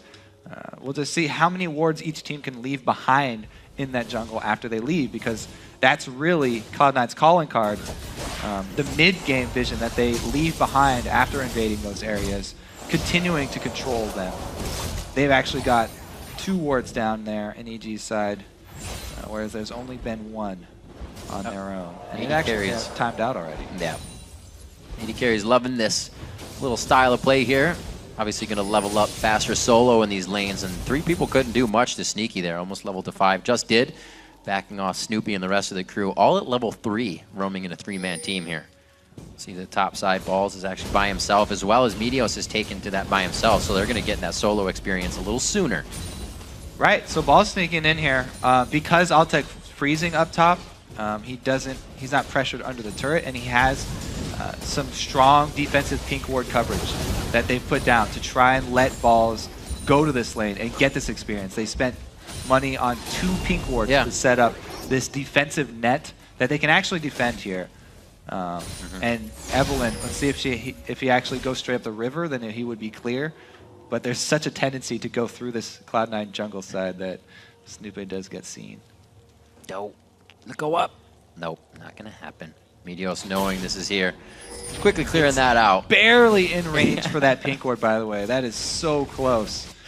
Oh, that's what they're saying. Looks like everybody's ready to keep placing the wards, though, as you see Snoopy with his ward out. They actually had 5 in a row right down the line. So EG knows that map control is going to keep power in the game as well. Yeah, EG have 5 people who had green wards, but look at Cloud9. They had not only that amount of green wards, but also 4 pink wards bought. 3 of them have already been placed. This defensive net of pink wards on their own side of the jungle is looking for any sort of maneuvers by Snoopbase. Meteos is very, very outspoken. He hates wards in his jungle. So you need to have a very strong outer perimeter of those pink ones if you want to avoid Evelyn getting that vision. But also, because he killed that ward by Wraith, they know that there is 1 pink ward there. EG know that there's 1 there. Cloud9 also really to a fast 3 sweeper. You don't even see Lemonation with the consumable for the Sightstone in his hands, but he still got it. Trying to sweep everything out. And NACS meets up with Balls in the top lane, and he's actually a level down in this situation due to the roaming around, but should be safe. Minute and 40 on Dragon. Yeah, Trundle versus Shyvana is not too bad for Trundle. Plus he's got an extra Doran blade there with his boots, so he has move speed advantage. If he has to get away, then he can. Wow, definitely some options for Crepo here. Level 5 to a level 4 Lemonation if they decide to actually go hard on this one. Knowing Lemon's fast fingers would get a black shield up in time, they don't go for anything.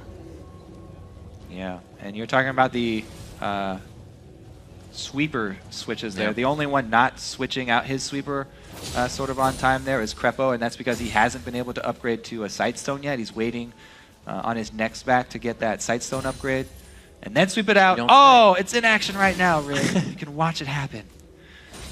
How amazing. Can we get a replay on that? He got a pink there as well, even though High found 1 of their pink wards. Crepo doing his part. Gonna be big. They're gonna need those wards for this Dragon coming up. Also, I really like how Snoopy is playing Evelyn, because one of the biggest advantages of Evelyn is her ability to place those deep wards. And Snoopy is putting a lot of his money into those wards. Even though you feel squishy on Evelyn, it's very, very much worthwhile to put a lot of money into early wards, because she is one of the few that can place them without having to worry about the other team knowing that you are placing wards. Cloud9 countering it, though, with, again, their perimeter of pinks. Getting their own wards down. You know, a lot of control has come from wards this. Snoopy should very well, like I said, know that there's a pink ward there, so. Gets that one out of range. He knows he's in danger. Okay. Hey-yo. All right, so he gets the clear, but that being up top means the jungler's not going to be there for Dragon, and it's going to be going to Cloud9 quite easily here. Yep, because he was killing off the pink ward, they have full information on Snoopy's whereabouts. See if Snoopy can actually make something happen up top, though, because they gave up the second Dragon. This is following the chain of events that we just saw lead to TSM's defeat by the hands of LMQ. Yeah. And the early pink ward coverage in the top lane thwarts Snoopy out immediately. That 100 gold buy by everyone is paying off big time.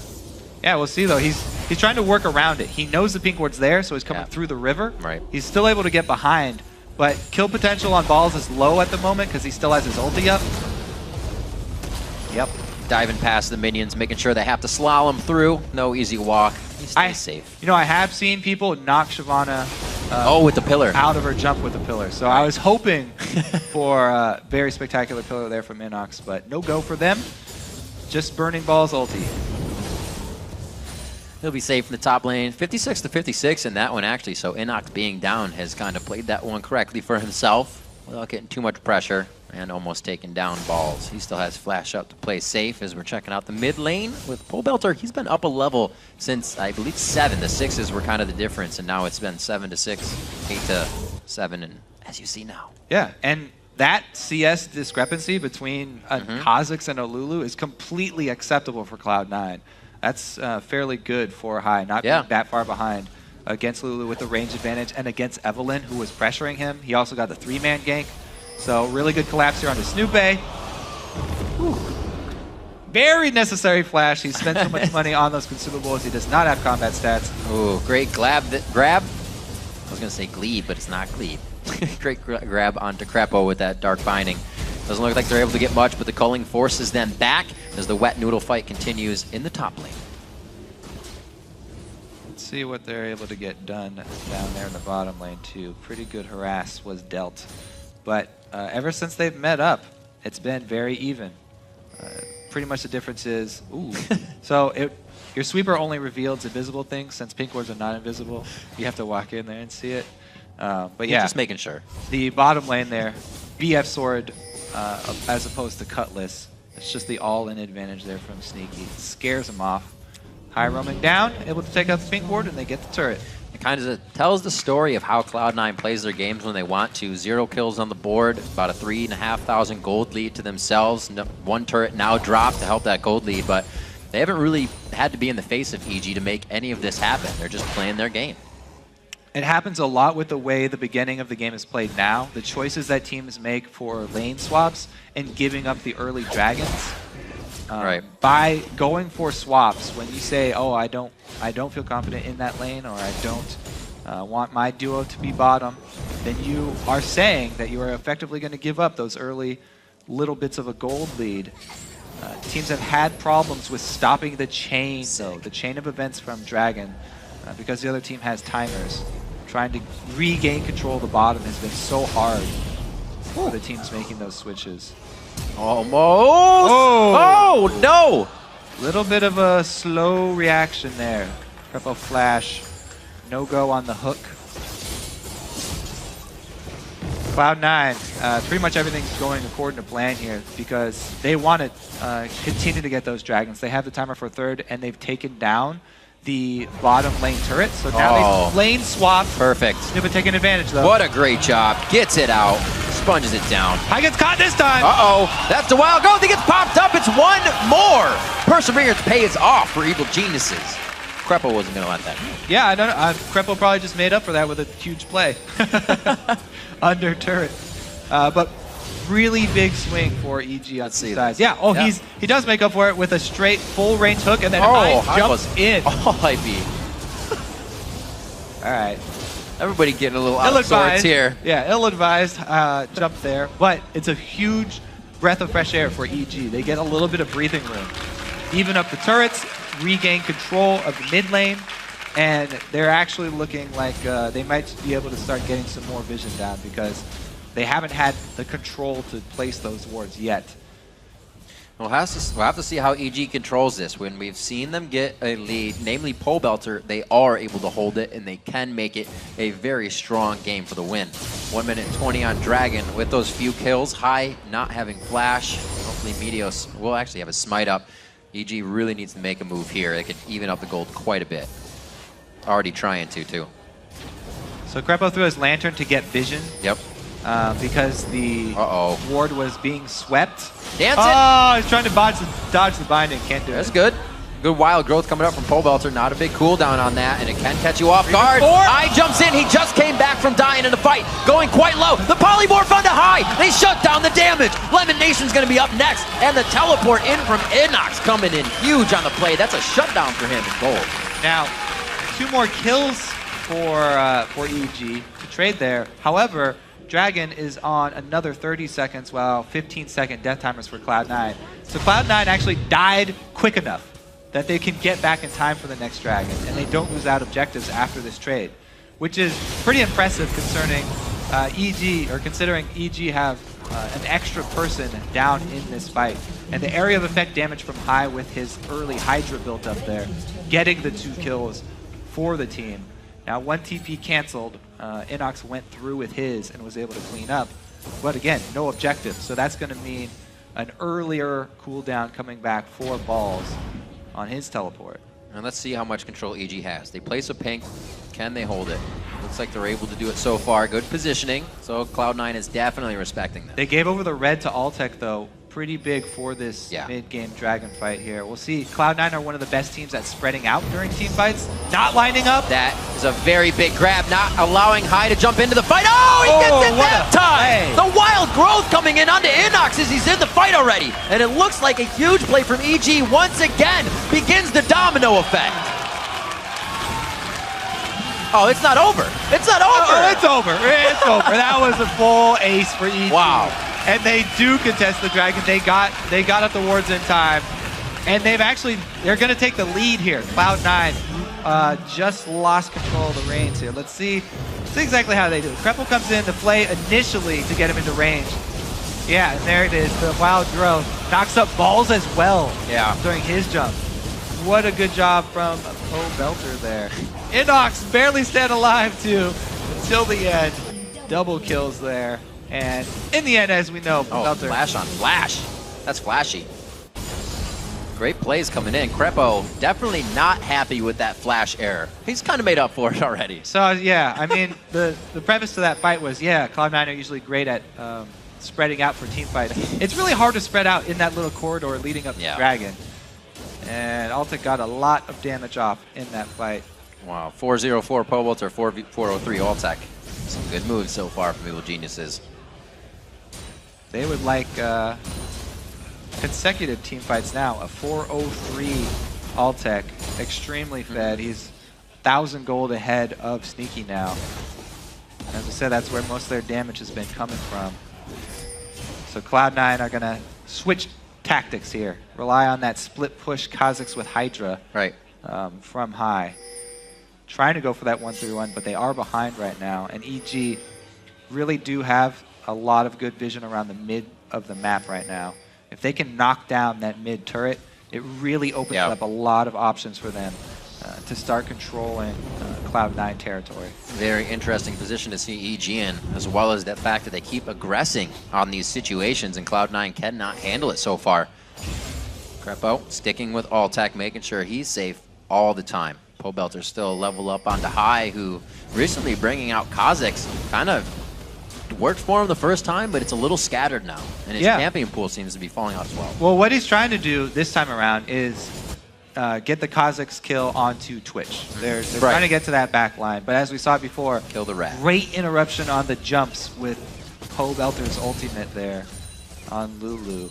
So it's making High's job more difficult. Yeah. Because he wants to get to the back line, and Balls wants to get to the back line to jump on Twitch. But they really rely on those Elise and Morgana stuns to start something off. This combo of cooldown reduction on these long duration crowd control effects. They want to get somebody caught up before the fight and chain those for their advantage before they're forced to jump in like that. They don't want to have to try and jump in early because, as we saw, there's so many shields and knockups from EG that it's very, very hard for them to pull off that dive before preemptively landing one of those skill shots.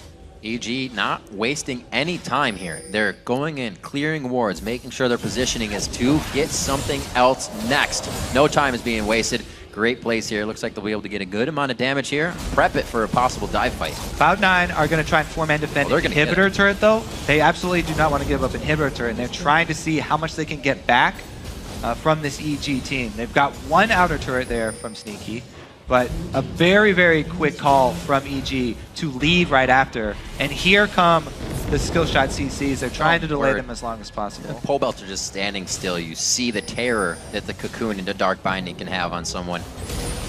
Getting out safely, Cloud9 is going to go ahead and reward a little bit, figure out what got cleared out.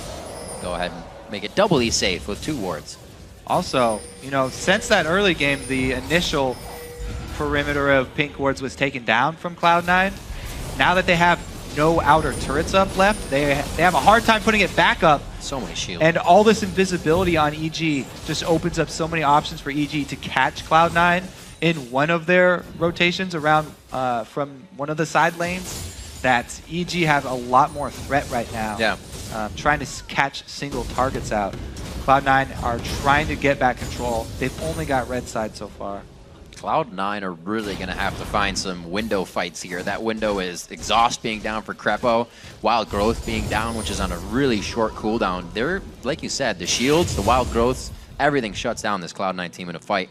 It'll be very interesting to see how they get under the skin of EG here as the game goes on. Yeah, it's the young guns from EG right now with most of the kills. Pobelter and Altec, the really young guys that have been sought after by so many teams for so long in competitive League of Legends in North America, finally making their way, funnily enough, onto the same team. Yep. And in this game, they are the ones with all the power for Evil Geniuses. And actually, they're the ones with all the responsibility here for the team fights. If they actually make a misstep, then that's where EG will crumble. That percentage over to EG, 66%. Picking up, you know, you talk about Altec a little bit. His laning phase hasn't been the greatest, but his team fight phase is huge. So the 2v1 almost gives him the advantage because he's going to get through that laning phase safe and sound. Yeah, they were happy with that. He hasn't been able to pull off any ambushes yet on his Twitch, but he's got his dual attack speed items. So when he does open up, he takes people down very quickly, and you can see how Cloud9 are adapting their play now, being more defensive, either sticking together as they move from objective to objective, or actually relying on those pink wards like Balls is up top in order to not to get surprised. Yeah. Just trying to hold the line here for Cloud9. Wow, that's a scary view Blue to side, have. really scary. Dragon respawn, they don't really want to contest it. Balls is up top, so Cloud9 can make the call to just try and shove waves. Very, very risky for them to go through one of those jungle avenues. As we saw before, Alta can rip an entire team apart with Twitch's ultimate if you come down that avenue towards blue. And everything's kind of falling in line here for EG. You saw that little sweet play. Crepo throwing the lantern over, making sure mid has no ability to be pushed. Now they're pushing back. Driver's seat mid lane here for Evil Geniuses, but Cloud9 could sideswipe them here. Cloud9, and they also just focused a blue buff onto Sneaky, trying to get him to the point where he can dish out that damage.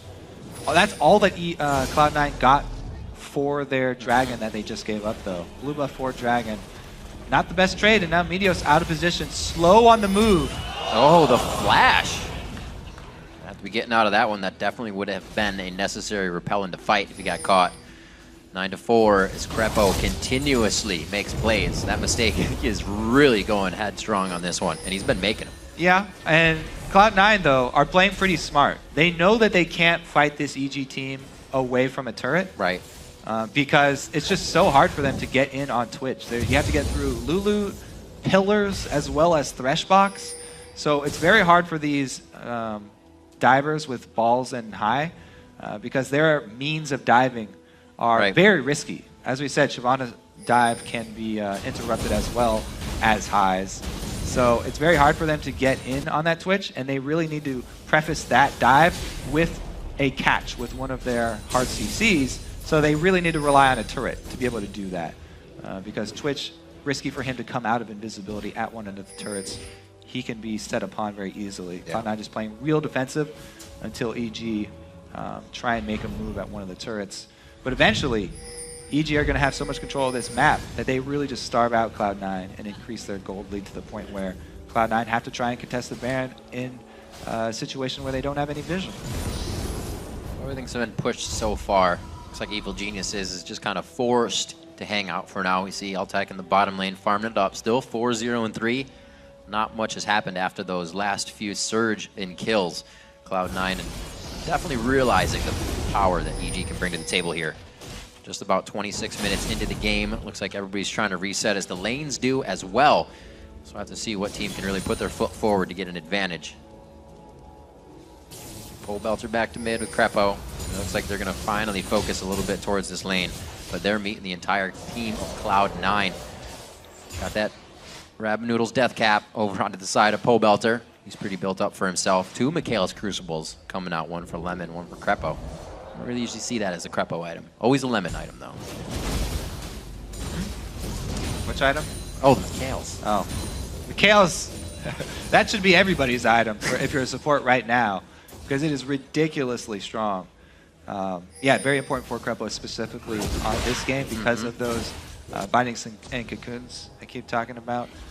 If someone does get caught, they really need to have means to get them out of it. He'll probably be saving everything that they have, though, for Altec, because that's the key to EG's success right now. Yeah. Is that Twitch.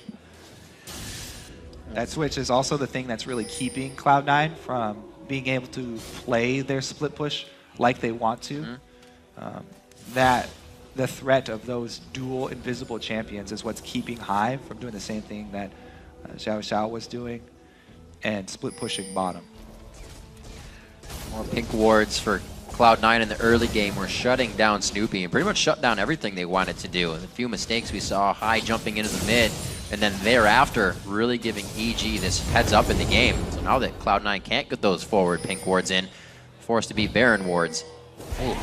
Just knowing Snoopy was right there, but they didn't know where Snoopy was. The Wild Goat goes out. He stays in for a bit. A perfect Lantern out. NACS coming into the fight. A very nice teleport in. Throws down the subjugate, but cannot get that much more damage. Highs into the Baron pit. Highs out of the Baron pit. Oh, the Baron! Oh! The Worm with the kill. Going over to Snoopy on that one, and it looks like they're going to be able to put some damage on Baron, but they have to be careful. Meteos is just on the wing. Yeah, this would be a very desperate steal for Meteos, but if they give this one up, then it's pretty much curtains for them. So 2,000 HP on Baron, 2,500. Oh, Meteos with the steal over. That's going to be some good gold, but EG's still up 2K right now, and they can move on the map. Yeah, everybody's dead right now, so they can shove up, try and get pressure on one of the turrets. High coming right back to life, though. This is pretty early in the game. Death timer's not too long, and Cloud9 looking to get in defense for this turret. Let's see, there's only one person with the Baron buff on, though, and that's Sneaky. Yeah.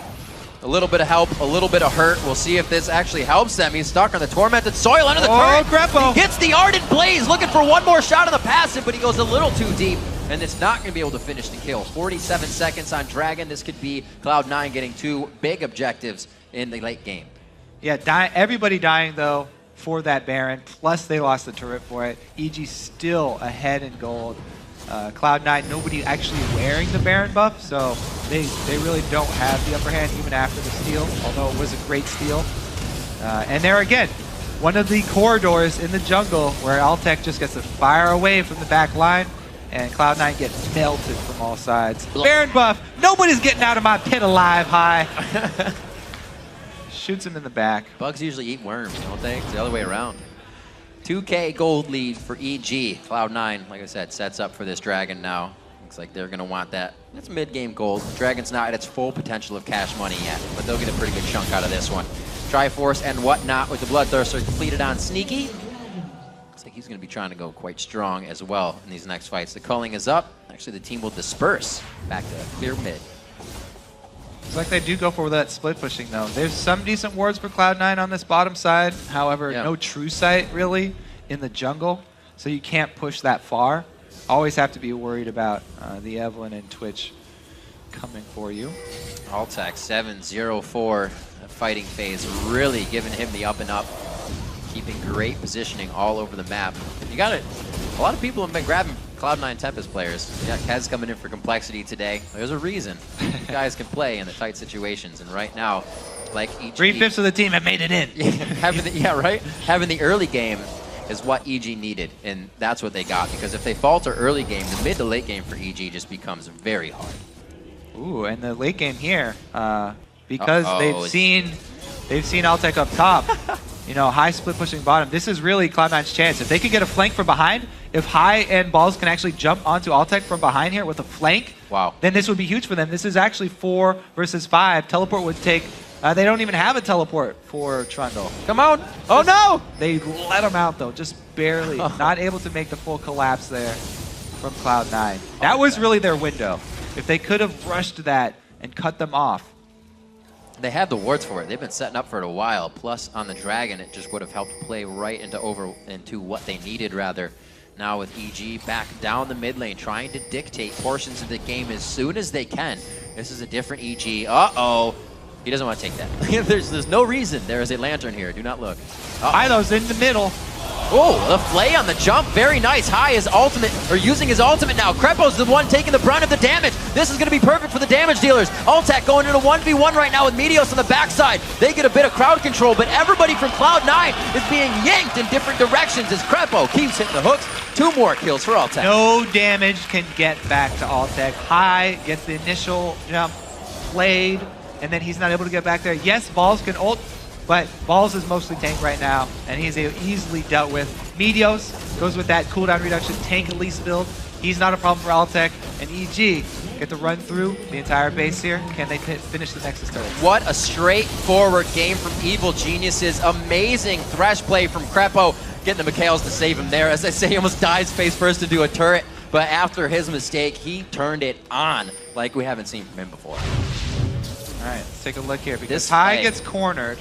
The 2 invisible champions, Altec and Snoopy on the backside. Interrupts. He does dodge the hook, but then he can't get in there onto Altec. They're all doing all this damage into Krepo, and Altec's able to flash backwards away from Balls. What a great box there from Krepo, right in the middle of where all the jungle paths converge, and he just cuts off every avenue for Cloud9. They have nowhere to maneuver, and they just get obliterated by Altec from the back. Lemon Nation, we said him and Sneaky were ones to do over 50% of the damage from the bot lane. Buys himself a Zanyas as they're still trying to put out power, give them ways to get through these fights sneakily. And hopefully it can be a good soul shackle for him next time, because they are up against the ropes now. Inhibitor down, 1 Nexus turret as well, and EG's not letting go of their grasp. Yeah, Cloud9 really grasping at straws here, looking to try and make something happen down bottom. They haven't been seen actually, so they're going for one of these sneak attack bush attempts. When you get forced into a bad spot here, 17-4, you gotta go for risky maneuvers like this.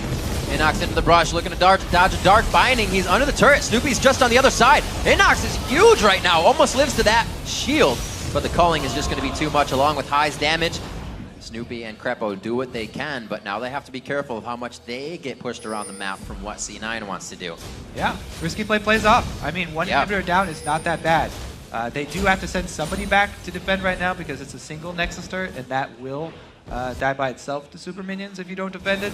But they got their pick. They made their desperate play. They had the opening, killed the tank. Small win there for Cloud9. Buys them some time, though, for the inhibitor respawn. Slowly clearing out map, doing what they can. That's going to be Pobelter's grab on the ward. Easily over the edge. 5-0 and 10 for Pobelter. Over 60 CS up right now onto High. Just coming out huge in the game, as well as Altec, 9-0 and 6.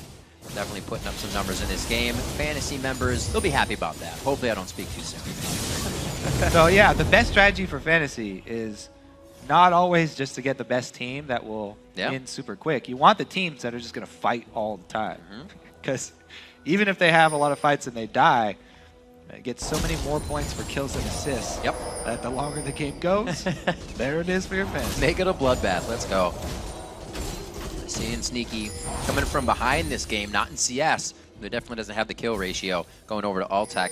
Has 3 items, but he's not on that Infinity Edge up, so it's going to be big hits coming from that spray. Rat-a-tat-tat, I should say. Yeah, well, let's see if Cloud9 can actually get a flank off, because they haven't been able to get any damage to Altec in the back lines.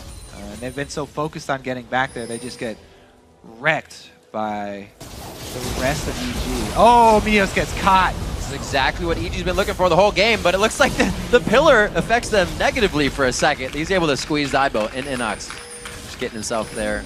Ooh. Only took one more shot. Altec picking up another kill, bringing it to 10-0 and 6. Evil Geniuses are just seamlessly moving through the map. They're looking to end the game right now. They are. 2 members extra here. Only 1 Nexus turret should be pretty easy. Yeah, they have ults up. The only one they're missing right now is Subjugate and the Rat-a-tat. They don't want to go without a minion line. Well, they're timing this as well, maybe. The inhibitor's going to be up soon, so they know they don't want to walk forward and get dodged onto that one. There we go. Taking down the inhibitor one more time. It's going to be a 4,000 gold lead. Pretty much on the dot as we round out 35 minutes. Most frustrating thing when you're trying to end a Nexus. That's great timing by them, though. Great mindset there. Yeah, it just goes to show how well they have actually been timing everything. You can see how easy it would be to, like, oh my god, beat Cloud9 right now, let's go, and get caught in that. But very good mindset, sound play. They've got play. so much vision over this Baron. Oh yeah. Guaranteed pickup for them. They're happy with giving up Dragon. And they're not even going to base for the buy after that Baron. They can shove in on top. What a play. This is going to be a lot of blue pills being hit over here on the side of Cloud9, moving in very fast, especially with Pole Belter, Glitter lancing these waves down.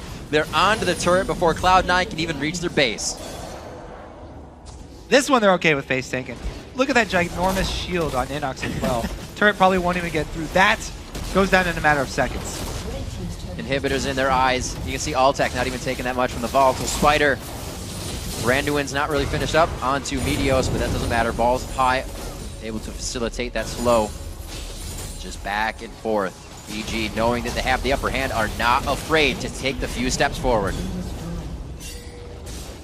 2 inhibitors down is usually the end for teams that are down. 19-5.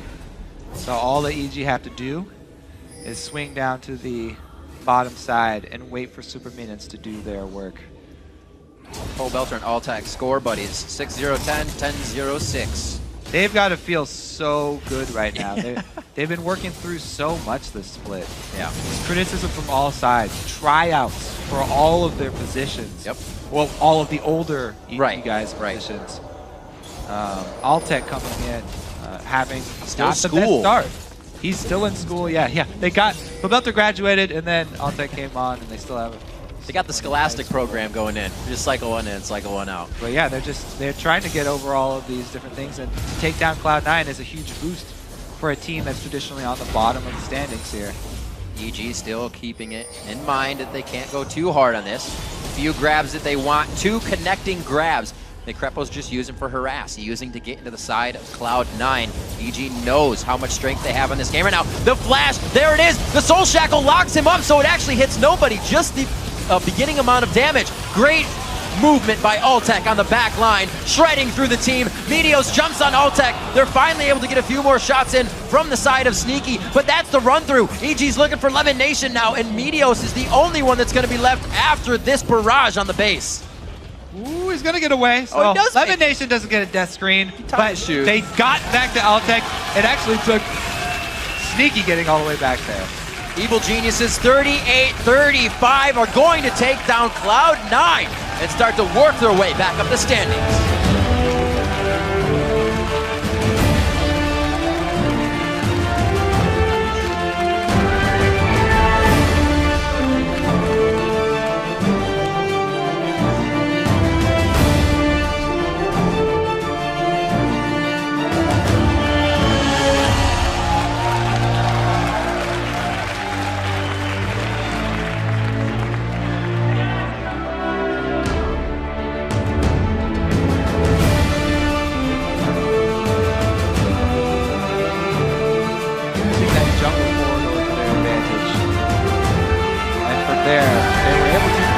Game versus one of the best teams in North America. Huge confidence booster for this Evil Genius team. Crepo is tired. Just gives out the horse lips. The flash play Oh man, that just almost spelled bad things. But Krepo rewrote that story immediately. And he picked up, like you said, I think that was maybe under the turret play. It was, and then again, and then again. I don't know. Definitely on a 90% hook ratio for Krepo this game. Yeah. And at the end, Cloud9 finally were able to get the damage back onto Altec that they wanted, but it took Sneaky running to the back of the team. That's not where you want Sneaky to be because the rest of their team collapses after that. But valiant effort by both teams. Right, so Cloud9 actually losing this one out, and EG with a huge boost in confidence. This is going to help, especially coming into the start of this week. So big props to them on that. Looking at how EG played this game, we said in the beginning, if it's kind of lackluster early, the mid to late game becomes very hard for Evil Geniuses. But like we saw them take against Complexity, they had a bit of that early game, and it almost seems like they know exactly what to do mid to late game. When most teams kind of sit there at a turret for a while, they went into the jungle, left to right, back and forth, and when they were done with something, they just took something else. Yeah, they played their Twitch team extremely well. The team fights, all of the team fights with Twitch were very well coordinated. The Lulu ultimates were on time. Krepo as well with the peeling with his box as well as Flay. Very, very strong team play from EG this time around, which isn't something that we have seen from them a lot. And it's definitely a scary thing for all the other teams in North America if EG bring that together. And something we're seeing a little bit about Cloud9 is, just to focus on Meteos for a second, there's not as much control coming out of the jungle for them in the way that things would happen. Against Complexity, that's kind of where that triple kill in the bottom lane came from. It's a little more uncertainty from him, and when his ganks would just always work last season, and you were pretty impressed every time. Yeah, it was hard for them. They tried to control the up one, setting up the defensive pink ward perimeter, and it did work for the early game. It was really that mid-game dragon where EG were able to turn it around. They got into position in a timely fashion, and they had set up their dual pink wards of their own to get that vision. There's a lot of good teams in the LCS right now, and it's only going to make all the other teams better. To walk us through EG's big upset, let's send it over to Freak at the analyst desk. Thank you very much, Riv. What's up, guys? Want to welcome the victorious, the absolutely phenomenal Altec Pobelter to the desk. Guys, so you guys, first of all, have a ludicrously hard week this time around. And you're off to a great start. So let's start with this game. Beating up C9, what was the plan coming in? We had some set champions that we wanted to go through. We kind of handled our pick and ban phase differently than we have been the past few weeks. So I think that was a big factor. And they basically played into our hand. They picked what we wanted them to pick, and we got what we wanted. So I think that's a huge factor. Could you expand on what you mean by playing the pick and ban phase differently? Before, we would just kind of go into like set scenarios and have like set team comps, but this time around we were a bit more flexible and just prioritize certain champions over just like a full team comp. And it seemed to work out for you guys. One thing that was surprising to me is you guys banned out a lot of, I know from talking to your team in general, Inox tends to carry like in your scrims, you guys seem to set him up a lot, but you like banned out his Lee Sin, banned out his Jax. Like what was up with that? Basically we realized that it wasn't working, him playing like carry top laner, so it was kind of a team decision to try having him on some tankier things. Yeah, so Altec, you of course had a phenomenally strong game, 13-1-6. Your second and third picks were Twitch, Thresh. Talk to me about this lane and why you went for Twitch here. Twitch is a highly contested pick, in my opinion, because his ulti is just like super broken. So, and Twitch Thresh is like a really good lane because Twitch doesn't have an escape, so Thresh is able to provide that. And the damage combined together is like a lot. And so you guys, you and Krepo actually together really have had a phenomenal game. Krepo went 0-2-19, so your combined score is pretty awesome. How has been gelling with the team now, your third weekend? It's pretty good. I mean, I still have to fly back and forth, but overall, like, it's very relaxing at the house and everyone's chill with each other. We actually spoke to the fact that you're flying back and forth because you're, of course, still in school. Pobelter, you just graduated. Yeah. You guys picked up a new high schooler. Do you have any like notes you could give about like how to balance school versus LCS? Because you got like a full year ahead of you for that one. Well, I only started doing LCS my senior year, so my schedule was a little bit more lax, so it wasn't as hard for me. Johnny's in his junior year, which is, I guess, the hardest part of high school, so I guess it'll be a little bit tougher for him, but you just have to get your school stuff done and then do LCS. So priorities, school first?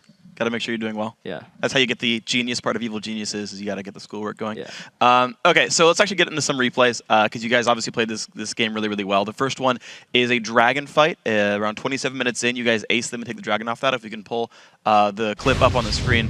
Oh, sorry, 16 minutes in, yeah. I'll take if you want to take me through how you kind of play this battle. Okay, if you can roll a play. Right here, Kha'Zix got hooked, so we just polymorph and then just try to kill him, because he doesn't have his ulti evolved. And right here, I'm just killing everyone. And yeah, basically, like, our AoE damage just, like, shred them. And since the Kha'Zix couldn't get a reset, like, that was a huge factor of why they couldn't, like, kill us. It seemed like no one could really get to you in fights in general. Like, either they'd get flayed away, or you had, like, a giant meat wall with wild growth. Was that part of the composition, is just, like, make a meat wall for Twitch that no one can touch him? Since I was very fed, like, yeah. Like, if Twitch doesn't get touched, then he just kills everything. And it seems like you guys mostly won your battles in actual team fights. Like in the, you had a couple early games to get the gold going, but like all of your battles were like in these dedicated 5-on-5s, and C9 wouldn't fight you anywhere else. Was this sort of the goal, just like let's look for dragons, things like this to force the advantages? With our team comp, I think definitely our 5v5 is a lot better, because we have like two abilities to stop Kha'Zix, and especially with the deep vision we had and like all the pink wards, I think Dragon and Baron can fight our favor. Then how did you guys manage to keep C9 from finding any picks, from getting these bindings and cocoons, and keeping yourselves from getting caught out? With the deep vision we got, like, we knew if they're gonna come in or not, so we could avoid that. And also us sieging, like, we generally have a big minion wave, so the minion would just take the cocoon or the binding. Okay. So I want to actually direct you guys then to our second replay. It's a Baron fight. This one's at 27 minutes. I got my numbers backwards, but if we can pull the Baron clip up here. You guys end up going 4-for-0. You end up losing Baron. But Pabelter, if you want to walk me through this one. Okay.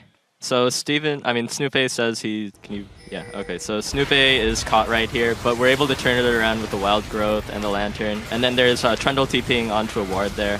And then Twitch is in the back shredding everyone down because they've been focusing Evelyn. And from here, we're basically able to clean up. We're ahead a lot of gold at this point. I actually aggro the Baron here, so it hits high and finishes him. Nice. And then, yeah, we are able to get the Baron pretty low, but they clean the ward we have over there, and then we don't have any vision left. So at this point, Elise comes in for the steal. The blind hook misses. And at this point, it's kind of a gamble, but we just decided to go for it. But yeah. For them trying to get the Baron, we still got 2 kills out of it, and we were able to push down mid as well. Yeah, you guys overall went 4 kills in a tier 2 turret. So when Baron gets stolen over, actually, if you guys didn't know, you were only up about like 1,000 to 2,000 gold like that entire time. Like even if the Baron steal was like 38 to 37,000. So first of all, did it even feel like that? Or did you feel like you were way farther ahead? I thought we were much further ahead. Yeah, it was like 2,000 the entire time. So then when you have this sort of a lead, how do you close it out then from there? Well, Baron's usually like the easiest play. If you're not looking to get Baron, then you have to push down turrets, and that's kind of hard to do with the sort of wave clear they have in Kha'Zix and Shyvana putting split pressure down the side. So we just decided to go for the Baron because we had so much money to spend on wards. Okay, so then final question for you guys. Obviously, a incredible game by you guys. Take down C9 tomorrow. You face Dignitas, so you're facing the top 2 teams in the league this week. Off of one great win, what's kind of your plan, or how you feeling going into tomorrow's game? I think after beating C9 today, I think we're definitely very confident, but there are just like minor mistakes we made this game, so we should like go over it together and like see what we want to do tomorrow. But I'm very confident. Yeah, you guys look great. So, guys, congrats on the win, and we'll see you guys tomorrow as well for hopefully a second win of the week. The guys are going to take a quick break, but when we respawn, we're going to get into our next game with first place hanging on the line. Dignitas versus Counter Logic Gaming. Keep that browser where it's at. 7, 83, 8, pi, 9, pi, 10, pi, TSM.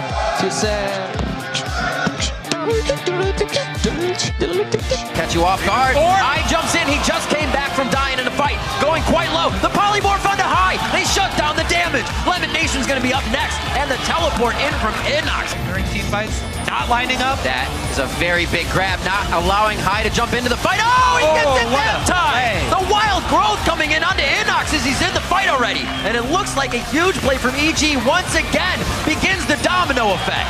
A very nice teleport in. Throws down the subjugate, but cannot get that much more damage. High's into the Baron pit. High's out of the Baron pit. Oh, the Baron! Oh!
Welcome back to week 3 of the 2014 Summer Split. Joining me at the caster desk for our next 2 games, it's going to be Joshua Jat Leesman. Thank you very much, Riv. It is going great. Yeah. We have probably the marquee matchup of the day coming up now.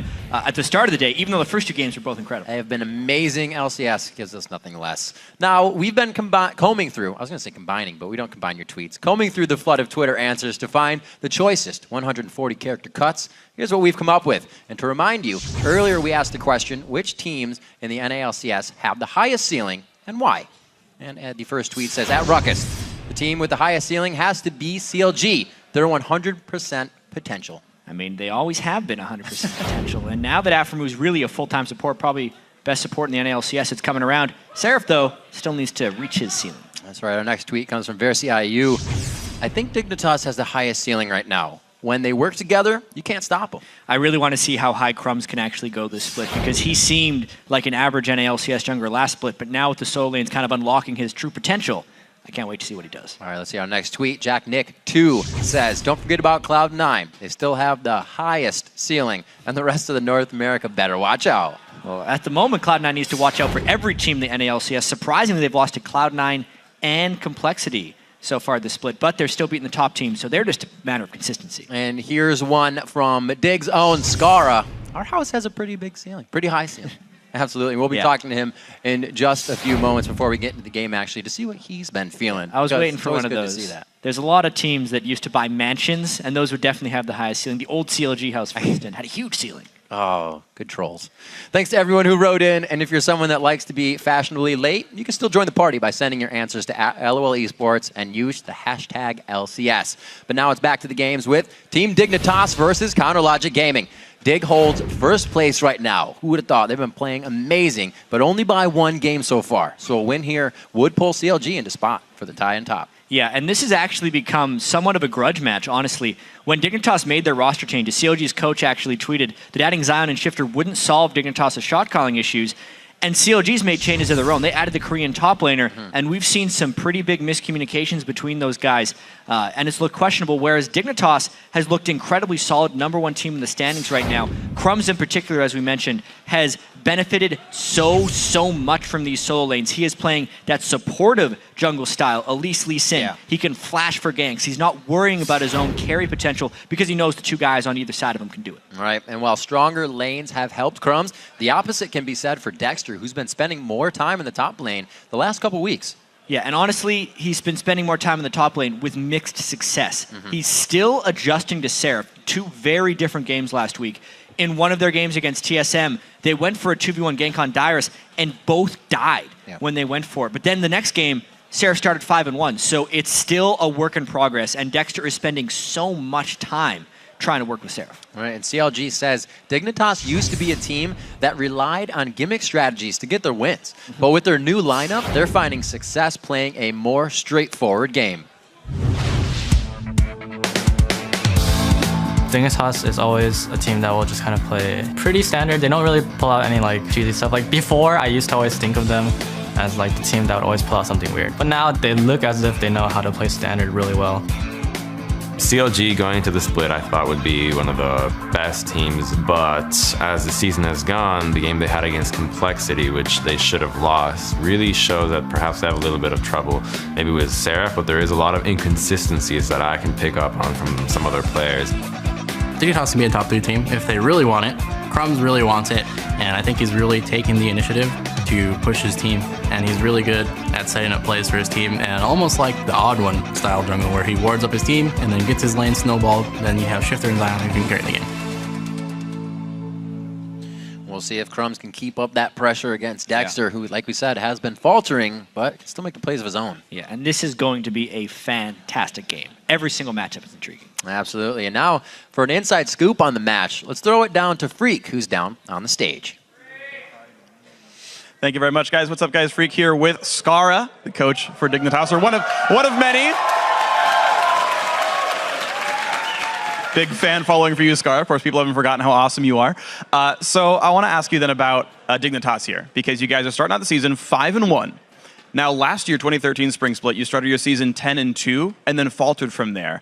What do you do as a coach to keep your team in top form?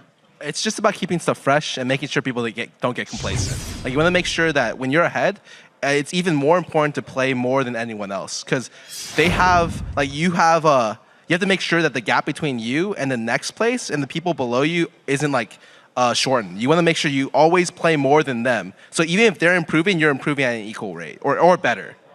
So speaking of improving and sort of playing better or differently from your opponents, one thing that's interesting about you guys is, Crumbs especially, but your entire team buys more wards than any other team in the North American LCS. You have kind of your own style of heavy vision control. Is this a style that other teams should be adopting as the best way to play, or is it just, this is the dig way and many of these are viable?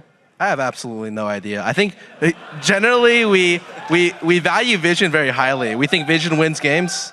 And we have yet to be proven otherwise, actually, by any region. And so I think maybe we might be doing it too much, but I'd rather be doing that than doing too little. And of course, that is working for you guys. So coming up now against CLG, of course, you're fighting for them as top 2 right now. Are these guys your toughest competition, or maybe who is? I think CLG is definitely one of the teams that gives us the most problems. They have certain things about their team that make it hard for our team to perform well against them. And I think that going into this game is just going to be decided by how much vision we can actually control in this game. And so I hope they over-award this game because it's going to help us a lot. So you're saying vision control is a really important facet of this.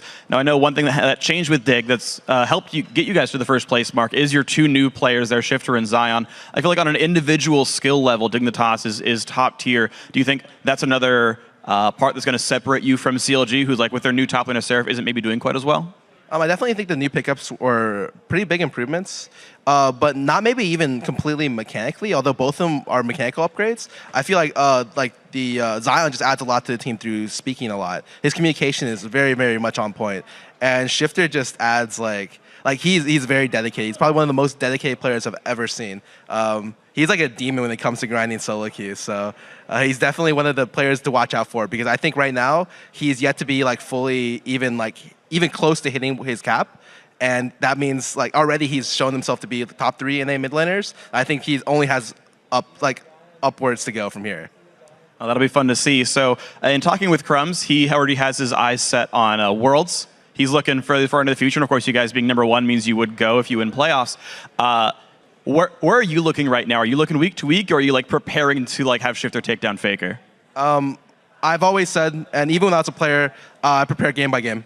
And that's what we've done to the team. So while he is looking toward Worlds, everyone's very grounded and looking like every game is important. A win against C9 is the same as a win against like Complexity. Any of the top team wins is equal to any of the bottom team wins.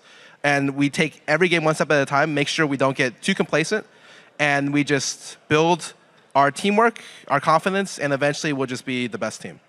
All right, well, thank you very much for your time, Scar. And of course, guys, good luck on maybe a quest for a 2-0 this week, but we're going to get ourselves into the game, so we'll send it back to the guys at the caster desk. Thanks, Freak. And let's get right to it. On the blue side, it will be Dignitas. It's going to be Zion Spartan in the top lane, Crumbs in the jungle, Shifter in mid. I'm a cutie pie chatting it up with Kiwi Kid on support. And on the red side, of course, it is Counter Logic Gaming. Seraph in the top lane, Dexter in the jungle, Link in mid lane, Double on AD, and Aframu on support. And for this matchup, we will be going to the top lane for our feature with Zion Spartan versus Seraph. Yeah, and Rib, this is going to be an incredibly important lane to watch because Seraph has had that one great game on Jax, whereas Zion has been showing up each week in a big way. As an example, Zion has the highest KDA, the least deaths, and the second highest kills in 6 games as far as top laners go, whereas Seraph has the second lowest KDA and the second most deaths on a pretty successful team. So honestly, if Seraph can stay equal against Zion Spartan, then I feel like CLG has a great shot at pulling out a win here. It's actually a mismatch in quite a few lanes. As we talked about recently, you have the Double Lift and Afro. They're going to be going up against Cutie Pie, Kiwi Kid, and who really puts anybody above Double Lift and Afro right now on the North American scene? They're world-class bot lane at this point, and not taking anything away from I'm a Cutie Pie and Kiwi Kid, right, but they don't seem to be at the same level as Double Lift and Aframu. I feel like mid lane is one of the most dynamic matchups, even though it's 2 guys that never die. Yeah. Shifter's died twice this entire split. He's got 33 kills, 2 deaths, and 30 assists. It's a 31.5 KDA. It's absolutely insane. Whereas he's actually had, so that means he's had 4 games where he hasn't died. Right. Link has had 3 games where he hasn't died and is playing incredibly well since his experience at All-Star, getting so many scrims in against Faker himself. Yeah. They're probably not going to kill each other in this lane, let's be completely honest, if they're used to not dying, but they're both probably going to be able to excel if the rest of their team does well, and it's going to be the side lanes and the jungle that actually decide the majority of this match. And jungle is definitely something we're keeping an eye on as well, seeing that Dexter has been having a little more work to do, and it's been putting some stress on him. Working with Seraph in that top lane, we mentioned the dive onto TSM was a little bit of the miscommunication that we reflected on, or where CLG is coming right now. But looking at what CLG can do with Dexter and Link in the mid lane could really be where they get their foot forward in this one. Yeah, and it's all about jumping out to an early lead here in the LCS, both in game and in the standings.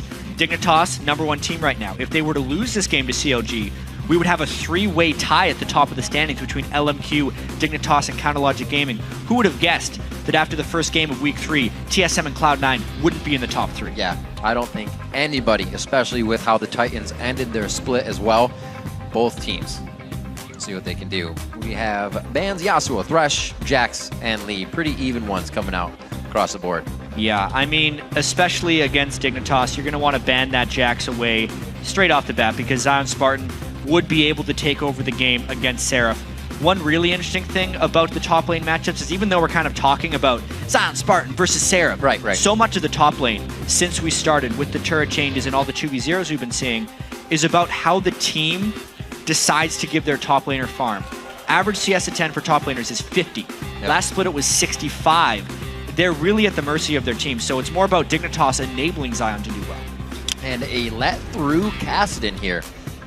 I heard a lot of junglers in solo queues say, this is sometimes, I'll do this just to focus him down, but I don't know if you'll be able to catch Shifter. We'll have to see what they decide to do here. Well, right now, especially with the Ziggs ban, that kind of tells me CLG is going for a fast push. They're going to want to be shoving in lanes as quickly as possible and maybe getting back to that turret game. Maybe they'll wait until 7 or 8 minutes to do it, but even then, Kassadin's wave clear is incredibly lackluster. And the polar opposite of that would be Ziggs. If you're going to run a fast push composition, you have to ban Ziggs, which is what CLG has done. Seraph safe play for the Shyvana double lift. Gets himself Lucian so he can bully out in lane. Aframu leaving it up. We've seen so many supports come from him lately. They don't even need to worry about grabbing it. We'll see what Crumbs and Shifter have to grab here. That Kassadin pickup going to give Shifter a lot of movement around the map. Really help create chaos for CLG. Yeah, you definitely feel like Elise would be a pickup here for Crumbs or Lee Sin. Those are the two junglers he has mastered, probably the two best junglers in competitive League of Legends right now. Dexter will probably take whatever is not up, but Dignitas at least gets the cream of the crop here. Crumbs has played Elise in so many games, as has Dexter. Dexter's try 5 out of 6 for Dexter. Yeah, 4 out of 6 for Crumbs as well. Yep. But they are taking their time. That Kassadin pick, I don't necessarily think they expected it to go through. So when they did that, they kind of had to... You almost, put yourself in a pinch. Restart their strategy here and make sure they have enough damage overall with the Twitch pick. Interesting. Well, Cutie Pie does get a champion in, where he said in the intro video, I just want to crush faces harder. You can do that with a Twitch. So it looks like he'll be happy coming into this matchup. See if Kiwi Kid can keep himself in range this game. He's doing some crazy stuff. Kiwi Kid is a rather crazy support. It's a crazy matchup in the sense, we'll get to that Kha'Zix pick in a second, because Kiwi Kid will oftentimes go and make a big play, but he'll oftentimes go and make a mistake, whereas Aframu has just been making a bunch of big plays without making mistakes, somehow. Yeah, somehow we heard in the all chat Dexter just saying, Aframu, the god, how do you do it all the time? Who's your favorite support? Who's your favorite support? Slow on that answer. The Kha'Zix pick as well was actually very quick by CLG. I wonder how they're going to be using that. This is kind of the last week of this Kha'Zix. He received significant changes in the most recent patch that hit live. But we are on the 4.8 patch for the NALCS this week. Obviously, not enough time has passed for it to be used. Almost the Poppy. You played Poppy support the other day. How'd that go for you? It started well. But I feel like that's because not many people understood the wall stun mechanic. That's not happening in this Dignitas game. See what we get. Oh, the KO pick actually banned out last game. Saw Ackerman using it before. I don't know, go back to Shifter in the mid lane, and the Nami gets some playtime too. She's been seeing herself on that ban list. Yeah, a lot of attempt of counter initiation right here. Kha'Zix and Shyvana cannot jump over the tidal wave. If it hits them while the tidal wave is rolling, it will interrupt their movement abilities. So that is potentially a counter dive right there. And also a Kayle top lane. We saw a very similar thing between Ackerman and Dyrus, where the Kale, if he gets a little bit of scaling, can completely shut down that top laner. Very interesting picks there from Dignitas. That would be a great grab on the fish. Just do it. Yeah, Nami, a fish, versus another fish. Do his playful trickster over the wave and get himself into that engage. See what happens. Not going to lock it in. They're disgusting. At this point, you could still pivot a little bit and have Dexter pick a jungler and have the Kha'Zix go into the mid lane, because Kha'Zix is actually pretty good at laning against Kassadin. Ooh. But they're going for the poke. Super safety in the mid lane here, so it looks like Crumbs won't be getting any kills there. Looking to focus other lanes or at least put some pressure on.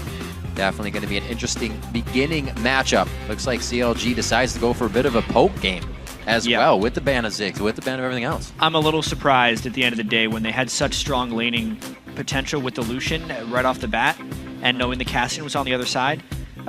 Kassadin isn't as early of a weak laner as he once was since the change. He's actually very good in a lot of 1v1 matchups, but still the wave clear wasn't necessarily there from Dignitas, and CLG didn't match with much wave clear of their own. They're instead just going for potentially some nice poke out and trying to stop Dignitas from being able to dive on top of them. Well, a lot of maybes and ifs. We'll see if they play out. The game's about to go live, so let's see where the votes stand over at LOLesports.com. You guys are tipping at 61% in favor of Dignitas.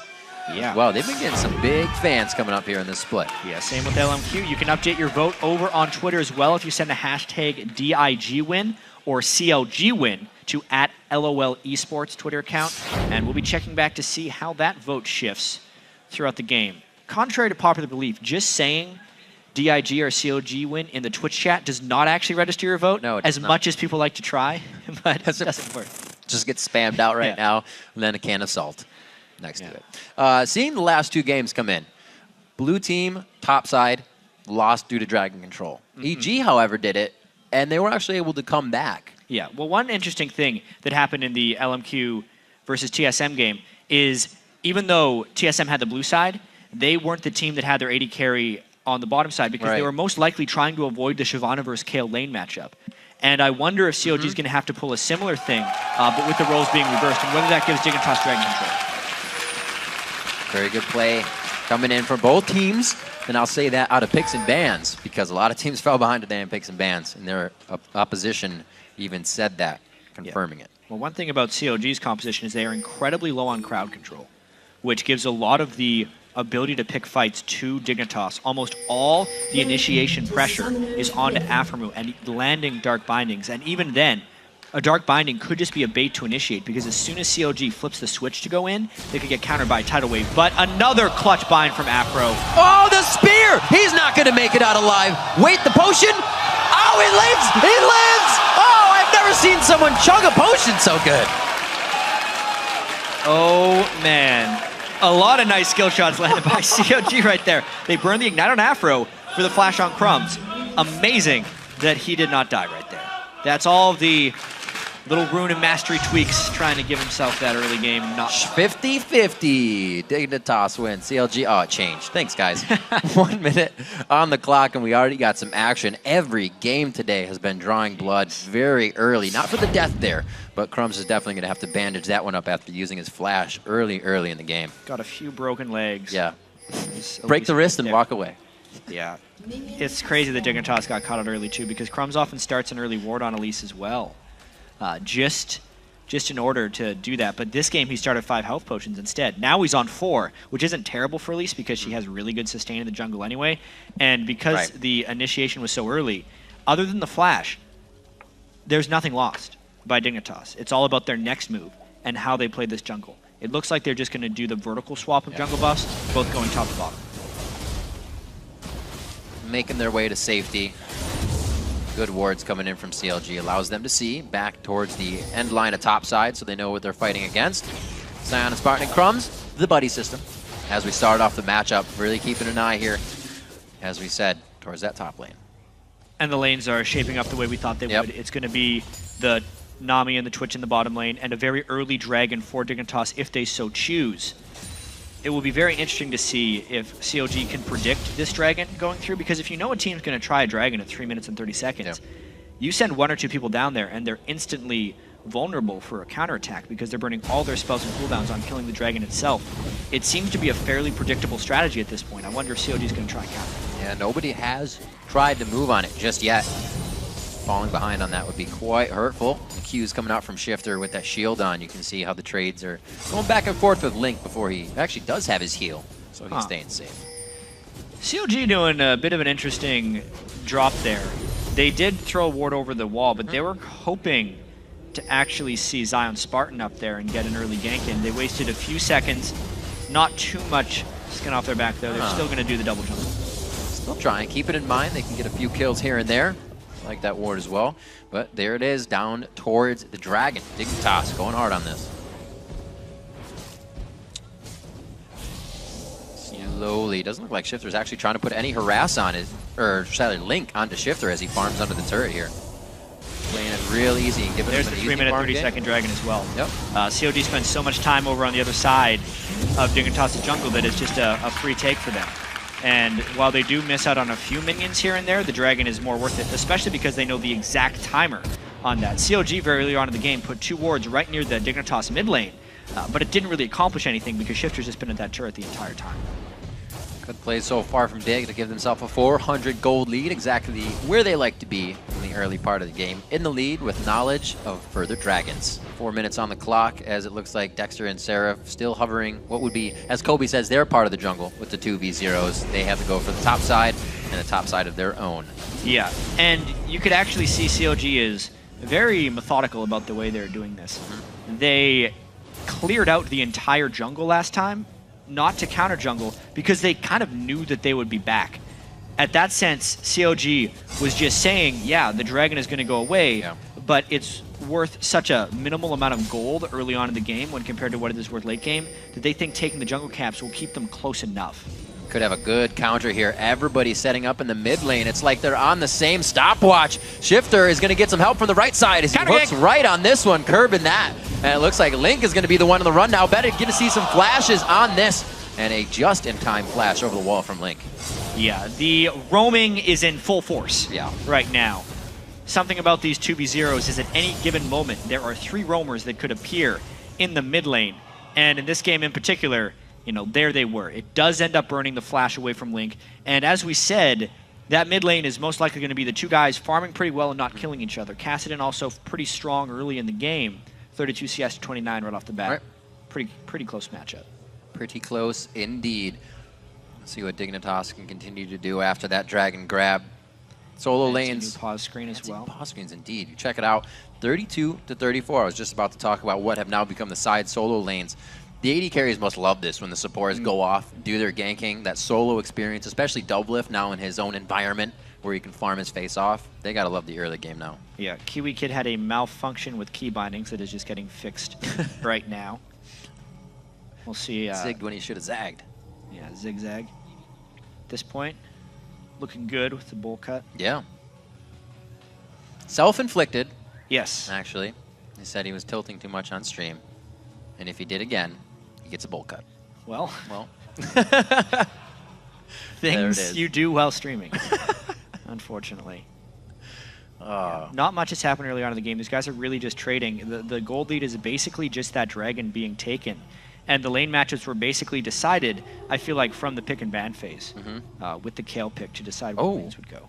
We got an upgraded cloth, too. Instead of Sylvester, it's now Taz for Crumbs. Maybe that's what it's been. Oh, I was lost for a second. For those of you who don't know, Crumbs always plays with a cloth on top of his mouse. He says it's because his palms get very sweaty during the game. It would give him degraded performance, so the cloth just obviously keeps his hand dry, and he still clicks the mouse underneath it. The only pro player who does that. Yep. Stanley used to use little wipes under his wrist. I remember that at Worlds. He would do that. But yeah, Crumbs is the only one. It looks like it would be tough, right? They're like, that has to get under your mouse. It takes years of practice, I'd imagine. Also, a lot of these pro players play with incredibly high mouse sensitivity. So they can go basically across their entire screen with just like a little flick here and there. Sneaky in particular, you only see his hand moving about this much. That's interesting. While he's playing, and he's just flying all over the place. It's precision these guys have. Got a high DPI setting on your mouse. A lot of Gambit likes to play in 800 by 600, so you actually bounce the screen quicker. Not that you don't get any more vision, but you can move around faster. Another thing about playing in windowed mode is it makes that no matter what monitor you play on, you always have the exact same size screen. Right. Absolutely. You got to keep things correct. When you're not sitting at your computer at home with your feet up, it's a lot different. 5.5 minutes here in the clock. 600 gold is what Dig has been able to muster up so far. And Crumbs back to his ways of warding. Pink and green immediately out the gate. Yeah. So pause done, obviously, and it's the wards that we talked about. Scar is saying maybe they're doing a little too much of it, but you'd rather be on that side of the coin. Seeing things as opposed to not seeing things is always beneficial. I'll say that's true. Yeah. Slowly pushing up on a double lift here. He's got to keep himself safe. Not too safe as Aframu is just on his heels, ready to give a little bit more protection. You can see him either putting on the Ardent Blaze and saying, get away from me. All right, so at this point, the lanes are starting to equalize a little bit as well. I like it. You're seeing the supports in the same lane. However, Cutie-Pie has stayed bottom against potentially Seraph, so they're still technically avoiding the Kale versus Shyvana matchup, because if that ever hits and Kale is ahead of Seraph in CS, there is not going to be any coming back.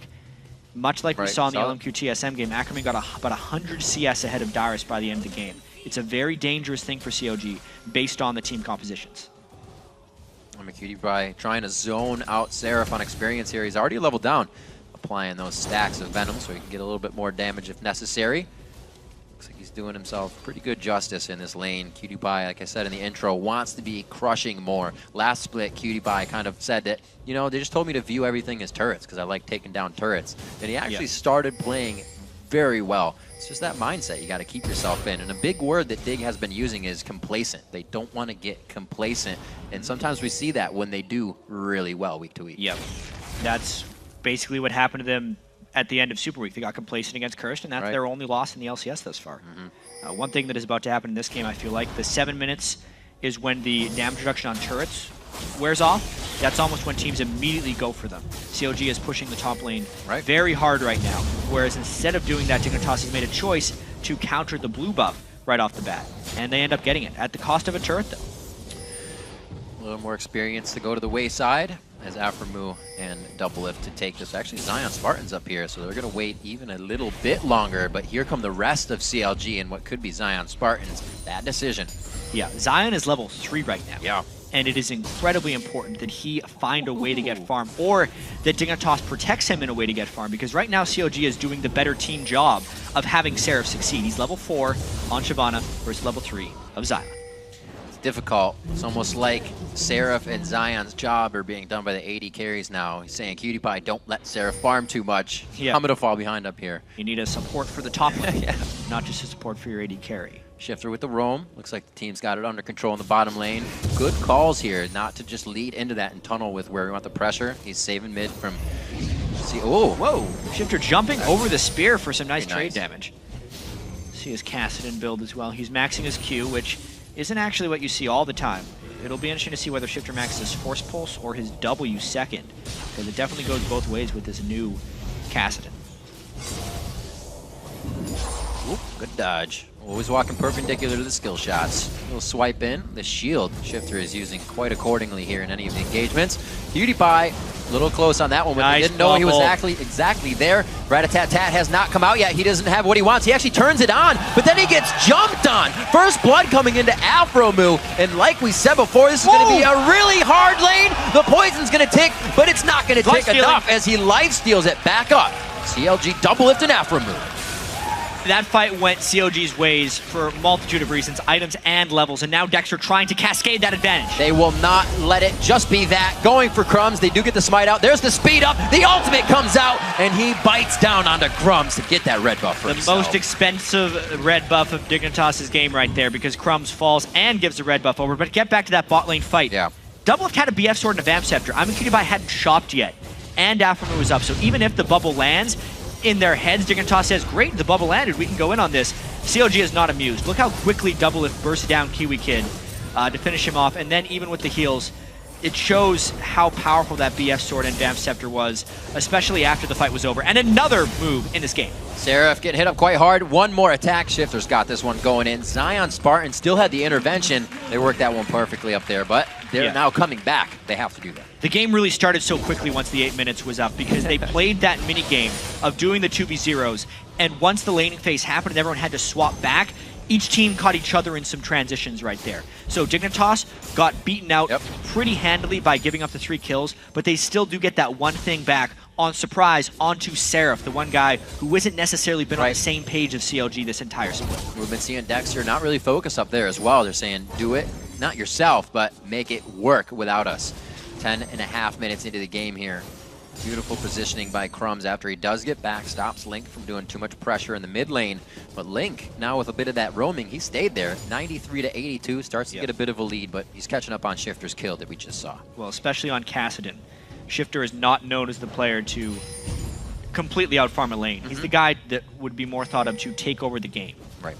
It's crazy how great Shifter's stats are so far from a KDA perspective. We already talked about it.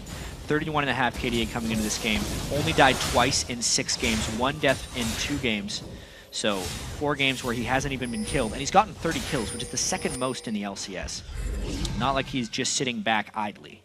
The difference, Zion Spartan leveling that Q in the top lane. Figured to be going for E or something. He's doing quick trades instead of shoving.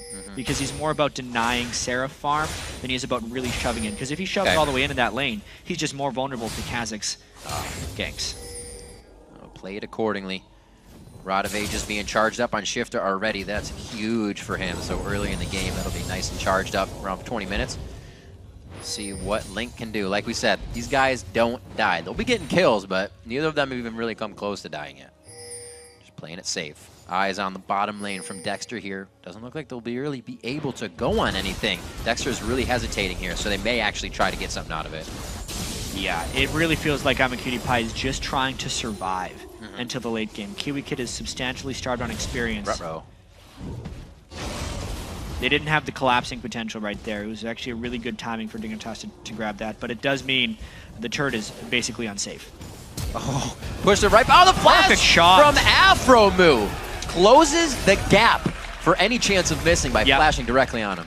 Afromu has been so consistent throughout this entire split. When he burns his flash, he's going to make it count. Even at the very start of the game, he just landed that binding on Crumbs. Another one there to secure a kill on Kiwi. He's punishing Kiwi Kid right now. Level 5 support versus level 7, and he's feeding his AD carry double lift. Zion Spartan also with Crumbs looking to take down Seraph again in the top lane. He sniffs that one out. He says it's a little too quiet around the rest of the map. Goes ahead and backs off for himself. Great engages all over. Great returns as well, but CLG still coming out on top, even though turrets are dropping across the map. Yeah, but just the trade in the bottom lane is what's deciding this game for the most part. We knew our featured matchup was Seraph versus Zion Spartan, and the way the teams are going to protect those two. Dignitas has put a few resources in with the casting gank in the top lane to getting Zion Spartan ahead of Seraph. However, the bottom lane, the other side lane, has completely been dominated by CLG. Double and Afromu converting on multiple kill opportunities, and it's going to be an incredibly scary Lucian as these team fights approach. Really good fight opportunities as well, coming out summoner spells on top so they can just do it again and continue to punish their lane. We've been talking a little bit about wards across all the games today, and you look at the bottom half of the jungle, CLG can push through here, pretty much do whatever they want. They could pinch down on CutiePie and Kiwi Kid if they wanted to after the turret. The area of control is very pronounced for CLG, whereas Seraph is still on his own. He is on his own, he is running scared. He tries to flash over the wall. Too much crowd control coming from that situation. Actually, almost gets a kill for himself. There's a lot of minions there, actually, that had to be intervention for. But that's Seraph giving up a death, and the other 4 people of CLG trying to capitalize on that. I do feel like this is the part in the game where Shifter's going to have to roam and try and make a lot happen. He's not the guy to dominate the lane, but he is the guy to take over the game, and Link's going to have to try and stop him by catching him with spears every time he tries to roam. McCulling is going to try to walk this one out. Too many minions. Good slalom there by CutiePie to keep himself alive. But you can see the damage, the pressure that Double Lift is putting out right here. Going for a phage second to keep himself safe with HP for a few shots that he will always be taking since he loves to get so close. Wow. Yeah. CLG. Everyone on Dignitas is just back in their base. Yep. You know, especially with that Ziggs ban, they were making sure that Dignitas couldn't shove out their lane. CLG didn't go with an incredibly fast push composition, but once they get a little bit of control, they want to make sure it takes Dignitas a long time to clear their waves so that CLG has a lot of time to rotate between lanes. picks and ban phase have been going very well for teams across the board today. We see that instantly in these games when they want to take control. Got items coming out, so we got single items, both sides of the mid, both sides of the top. Actually, Cutlass isn't finished, so Stinger to Cutlass. The fight at a Dragon will be quite good, so we got 45 seconds on that. Area of effect here coming in a bit for Dignitas. Could help this fight. Like you said, that Nami ultimate can play a big role. It really could, but looking at the general strength of Doublelift right now, 6,200 gold, sitting on 800. Not with his Phage fully completed, that could be a pretty big thing, but especially with the Nidalee poke, if Dignitas could group up early for a Dragon, they might be able to equalize this gold a little bit. It's going to be incredibly key about vision control in that area. COG had actually been winning the vision war previously when they had the jungle covered, but they have to kind of reestablish that in the 10 seconds before Dragon here. It's a big battle. Someone is actually kind of bound to get caught before they get vision control, and that might be what decides this fight. Dexter's got the speed up. They won't be able to follow with the amount of disengage Kiwi Kid has, though. Good call, but they're getting positioning. That's pretty huge, having the Kha'Zix's ultimate burned right after that initiation. It means he cannot be tanky at all because he's sitting on 3 longswords and a Spirited Lizard Elder. He could get popped very quickly by anything from Dignitas. But they're starting the Dragon nonetheless. Dignitas doesn't have the appropriate vision control to be able to stop this. CLG putting themselves out on a tightrope here, and it looks like Dignitas is bringing a pair of scissors to the fight. They're going to be going for Dragon now. Actually, Radicat immediately comes in. Seraph dives into the fight without closure from his team to be there. He goes down instantly. He didn't hit a single person with that Shyvana ult, but Zion gets caught! Oh, the intervention comes in, drawing out Doublelift's calling. Looks like they're still going. Dexter, like we said, ultimate is down. The repel for the hop. Both junglers get out of that one. Doublelift though is still strong. Doublelift to flash Ardent Blaze into the light shot. And it looks like he goes down as well. CLG is digging themselves a grave in this fight.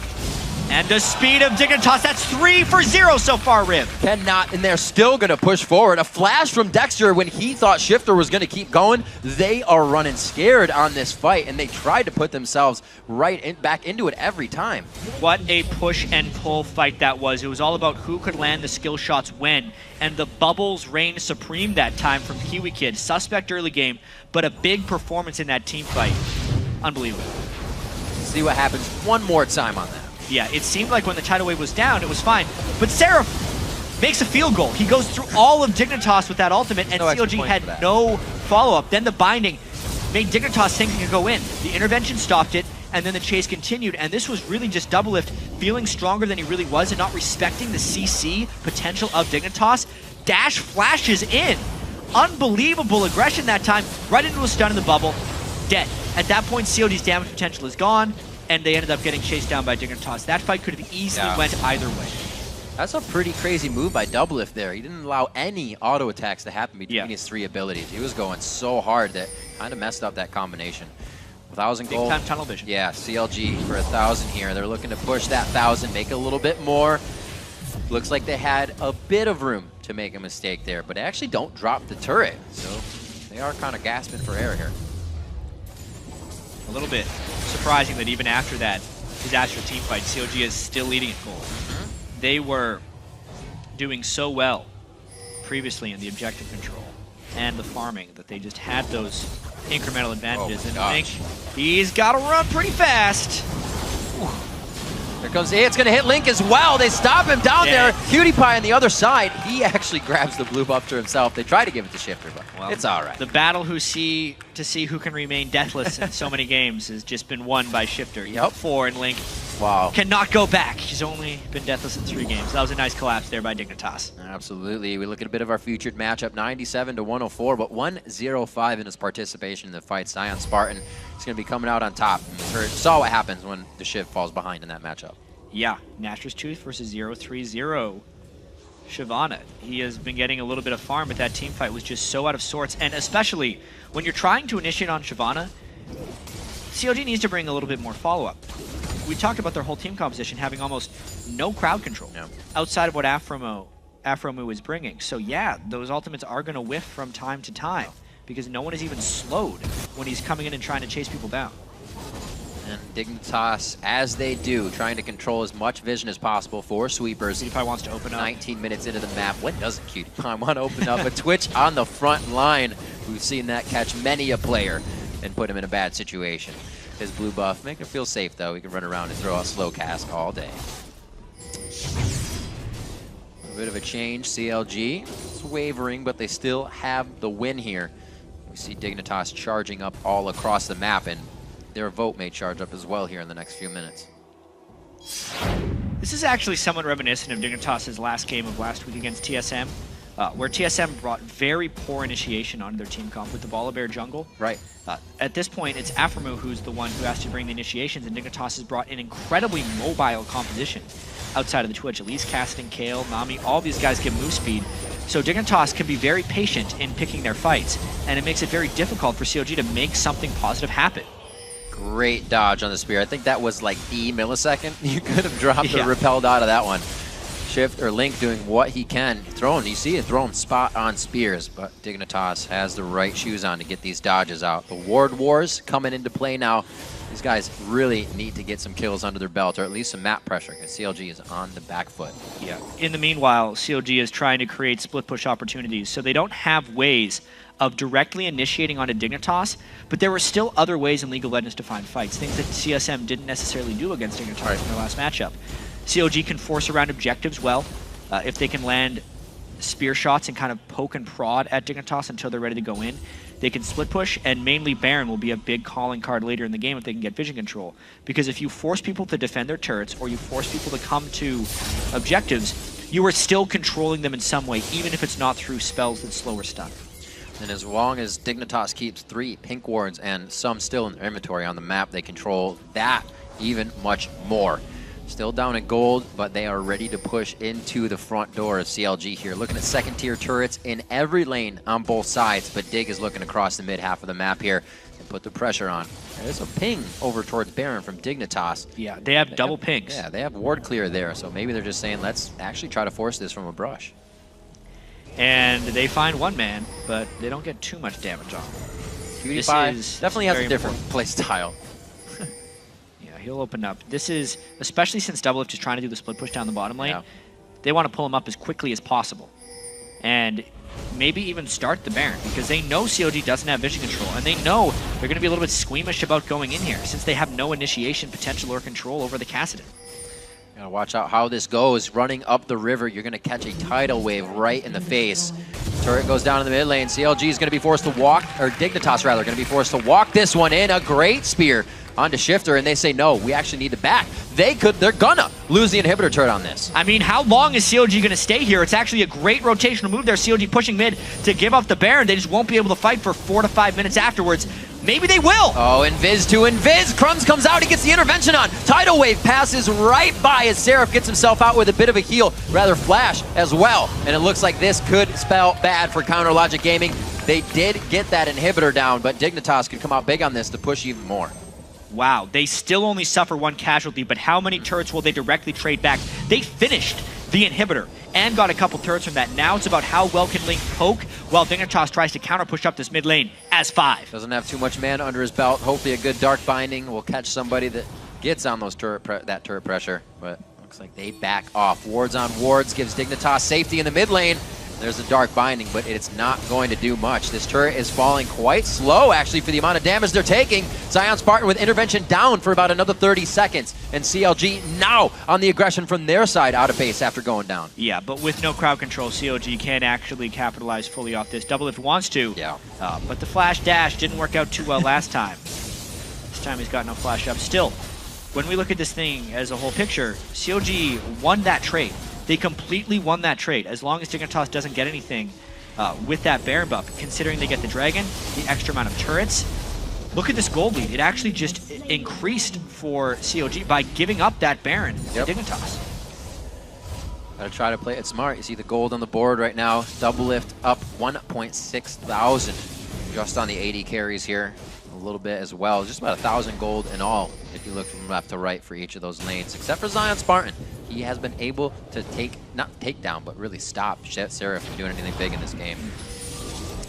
This is not a team composition where Seraph can easily succeed. No. Is definitely one thing. So it's twofold the reason he's struggling in this one. Dignitas trying to use that Baron buff to power through the mid lane, whereas, because they know COG can't catch them off guard if they're staying as 5. slow moving around the map. Dignitas. Oh no, double God. lift. What are you doing? Goes into the atmosphere of farming. Uh-oh! PewDiePie getting hit up quite hard, but that's why you have a Kale. Throwing out the intervention. They need to get away from this turret. They're going to go ahead and repel. Somebody else is going to take that damage, and only Link is there to help chuck out spears. CLG hasn't even got, like you said, an objective game where they can poke with these spears. They've been back and back to their face. And old habits die hard for CLG right there. Double lift. It was mainly because they had no vision control in the jungle side there that he was trying to farm out at that turret, but especially against a 5-man roaming squad that has Baron. Come on, Double, you can't be farming out there. It was an easy kill for Dignitas. Almost ended up in disaster because Dexter barely got away. Things just aren't clicking for CLG right now. They aren't putting too much on the table as well that they're trying to move into. Everything is really dig activated right now, and CLG kind of working towards whatever that is, trying to match that. We have 26 minutes just hitting on the clock, and the gold lead is almost nothing right now. Somehow, 500 gold between these two teams. 5 turrets, 8-4. CLG back on Dig's side of the map. And I honestly don't feel like CLG has very long before they lose this game, considering the only thing they would have to catch Shifter is a Dark Binding. When he hits level 16, the Rift Walk cooldown goes down to 3 seconds base before cooldown reduction is even taken into account. He will be a completely unstoppable force on Kassadin. If CLG doesn't get a big lead within the next 2 levels of Shifter, it seems almost impossible at this point, or they just have to play amazingly after it happens. I just don't feel like they have the tools to. They're playing a little scared. All the Dark Bindings to just check the brush. Thinking they're getting big damage. They hit the spider, saving out Crumbs actually. As they just kind of pepper each other back and forth here with a little bit of damage. CLG's really not going to get much out of this, and it's the time they have to hit it. Baron down. Map is pretty much objective free, so you can toy around here in the bottom lane without worrying too much. Yeah, remarkably, CLG still has the gold lead. Yep. But how much does that really mean against the Kale and Kassadin plus Twitch? The combination of those 3 is just so potent come late game. Maybe Link can carry it with spears. That was a really nice one. Getting pretty close to hitting. We're going to actually have Zion Spartan head out to the mid lane here and start crushing down. That's quite a big wave. He deters from that, and he starts to come back down to the bottom lane, but he's going to be coming through wards. CLG has the right timing, the right hits. They're going to be able to get the pressure on, and this disperse here from Dignitas gave CLG this turret. They're trying to pull up this siege right now, and it's actually working pretty well. They're all thinking of backing here. Nice shot by a little trickery, making it safe. They used about 3 sweepers on that one and then figured, well, Venom Cast, that's fine. 28 minutes here. CLG is kind of forced to stay in the bottom lane after this one, and Zion Spartan still has to push in the mid lane. Yeah, this could be a base race in the making. There's a Zion Spartan trying to shove both lanes, and CLG continues to push on mid. Dangerous grounds here, though. That middle inhibitor is up, so they kind of have something to fight around if they don't want the danger of a turret. Zion Spartan says, okay, I'm back to pushing mid, guy. He has everything on his list right now, and it changes in a matter of seconds being the mid push. Looks like they'll finally get the bag. What is COD's game plan here? Because Zion Spartan is getting that mid inhibitor very quickly. They try and get the initiation. That's all they had. Wow. They can't initiate anymore because the flash binding missed. Dignitas feeling a little bit better about this. Kiwi Kid with the Tidal Wave ultimate up. It looks like he's going to throw it right down. The turret still goes down. PewDiePie on the outside. No rat-a-tat-tat to activate. Zion, he's wavering a little bit on this turret. Not doing damage to it now. He does have teleport on Kale if they wanted to turn something, because their inhibitor is getting hit on right now, and he's not killing it that fast with Kale. He doesn't have too much attack speed at this point. He has nothing under his belt to get that down any faster. And it looks like the inhibitor down to 50% health. PewDiePie, they are taking spears. This is the game CLG needed to be playing with Link on the back line, just huffing spears in. No blue buff for Link, though. His mana is running low. He also doesn't have the cooldown reduction on his heal. They may have just gotten that without giving up anything. This extended siege by CLG, considering Zion Spartan wasn't there at all, he got nothing done in the mid lane, and CLG gets all the advantage off this one as long as they don't get caught coming back. Or will they go back? How long do they want to just keep faking this back? It's a fake back.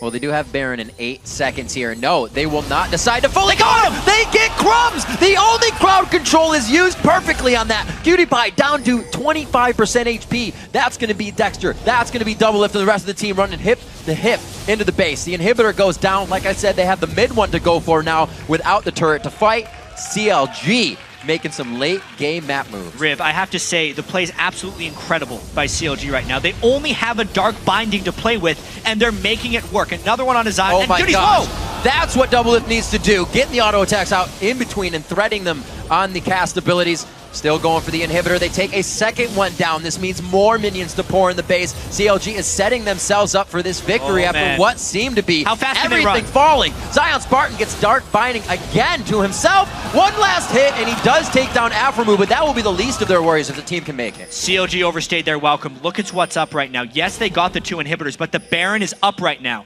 And they're still going back for the base. They are completely trying to trap Dignitas. This is ridiculous what CLG is doing. They are only playing the map right now, and it's working. Such great play in the last 5 minutes from Counter Logic Gaming, and what seemed like they were completely overstaying their welcome over and over again. Keep the stranglehold on, put themselves into a 2,000 gold lead, but this is Dig now going for Baron. We'll see if they can make it out with members alive. CLG won't be there to contest. What a crazy, crazy game. It's almost indescribable in the sense that CLG, they do have disengage individually on every person. Like, they can all run away. Their initiation is just so bad that they're only killing turrets is how they've been working. They've gotten caught out. The fact that the Kassadin and Kale hasn't been able to chase them down is a testament to how well CLG is disengaging. And that entire 5 to 6 minute reel of them pushing bottom is just kind of textbook on how you play in a team that has limited CC potential. Right. They used all of their poke. They controlled vision with the 3 sweepers remarkably well. And despite Dignitas being a team that buys so many wards, they still were not able to keep tabs on what CLG was accomplishing. And even with Dignitas having Baron, it's only to prolong the game. When they're down 2 inhibitors, they can't do anything with that Baron. Yep. They need to wait for those inhibitors to come back up, and then we'll actually get to see the same story once again. See if Zion Spartan can repeat if he gets that chance. He did finish a Rabadon's, and he also bought a recurve bow to kind of right that not having his attack speed when he needed it. PewDiePie waiting for this. Actually, he's not even going to wait. That's a big wave that's not even pushing against him. So Dignitas is kind of out of resources unless they just want their jungle camps. Yeah, and Shifter has hit level 16. That was the important part we talked about when we said CLG has to make something happen right now. You know, right before CLG made something happen. Right. But Shifter does have level 16 now. It's a 2.63 second cooldown on Rift Walk. CLG won't be able to run away from that. Nope. Oh, the turret's going down so quick now. You get double lift. Even though Dignitas has Baron, the 2 inhibitors down means they need at least one pretty much full-time defender against these things. If CLG can either open up this inhibitor or get inhibitor number 3, they feel like they secure the game. At this point, the way Dignitas wins is they have to basically ace CLG before making their push, which they're going to try for right here with that tidal wave. That's a tidal wave. Double lift, very nicely waiting for the pop-up and then using his dash to get out of that. A relentless pursuit. And immediately Dignitas has to peel back for the super minions on their Nexus turret. Wow, they might not even be able to clean that fast enough as Zion Spartan's trying to get it as their turret goes down faster and faster. Nope. If Zion leaves right there, they're going to lose their Nexus turret. What? They have to defend the 3rd inhibitor more so than the 1st Nexus turret. They feel like they're still going to have a 2nd one left. I don't know about that. They spawn every 30 seconds, so you just got a new minion wave, but Dig's still going to be forced to run back. Now fighting even closer to that turret, giving CLG the room to get into the base now. Kiwi Kid on the front line trying to throw out a bit of damage if he can. The calling's not going to help too much. Maybe Crumb sees that as a way to get in, but nobody else can follow that space. Whoa, Aframu gets hit! Shifter just late as well. Things are not falling into place here for Dig. It's just a matter of time, it feels like. The inhibitors are respawning right now for Dignitas, though, which is why they wanted to make sure that next inhibitor didn't go down. If CLG gets this one, they only extend the pain, but if Dignitas can stop them, they have a chance yet. That's a pretty good dive in. A good amount of abilities wasted that CLG uses to disengage are now done. Dig capitalizes on that. Crazy game to describe here, but at the moment, Dignitas has all 3 inhibitors up, which means that CLG's pressure that was drawing Dignitas away is gone, especially with Dexter down. Dignitas gets to hold all 3 of these, and if they can actually get vision control up outside of their base, then they could control themselves with the extended teamfight power they have and still turn this game around. CLG was about an inch away from winning the game there, but Dignitas did hold them off. Definitely a grit your teeth and go for broke game for both teams here. 3,000 gold in the lead. 1,500 just sitting in the pocket of Afromu right now that he's going to go spend to help the team. 1,200 for I'm a Cutie Pie, so more damage to be seen there, but 276 to 328 in the AD carries. Doublelift has definitely made it a thing, so he will be on top of the late game. Gets that farm, and he's getting kills. Yeah, and CLG is also trying to kind of make the lane matchups irrelevant in this game, because they're only grouping up and playing the Siege game. Seraph is just there as a thing. It doesn't matter. They're not having a situation where Zion Spartan can pull off a split push. If Dignitas could somehow manipulate the map to get a 1v1 with Zion Spartan and anyone, he's strong enough that he'd be able to win. Yeah. But with so many exposed inhibitors, Dignitas can't seem to make that happen. Any type of catch and CLG would lose this game at this point, though. Let's see what they can do. Shifter just getting his Zanyas back on the clock, so they should be able to make some plays with this. He still hasn't died in the game. Neither is Zion Spartan. Hopefully that's not keeping them from doing anything too crazy. I don't want to give their shutdown gold away, but the plays have to be made. 1 minute on the clock. Dragon's going to be worth a heck of a lot of gold here in the late game. Could definitely be something Dig uses to help themselves. Maybe get a fight they want. Yeah, the gold would be nice. Right. But I feel like the Dragon is probably the least of their worries. They don't want to get caught looking at an objective again, like Baron or Dragon, that's true. because that's what got them in this predicament in the first place. As soon as they went for Baron, they lost basically 2 inhibitors for that one. And at this point, they do have CLG contained. This is about the best situation they could be in, especially with that early harass on a Dexter. Let's see here. They get a little bit of their composition and items together as they push onto the base. I actually feel like Dignitas wants to win right here. If they can get any type of good catch, whether it be a Cocoon, they will try and follow it up almost immediately because they have the mini wave behind them, no dead inhibitors, and 5 CLG people trapped in their base. This could actually be a moment where Dignitas turns the game around. They make one push in.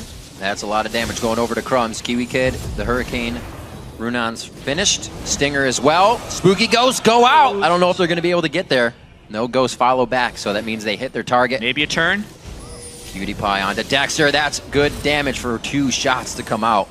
Looks like jump over from Dexter keeps him safe. No summoners used there. This game is incredibly tense right now for both teams because they know the slightest misstep, whether it be a Dark Binding or a Cocoon on the wrong target, would end the game.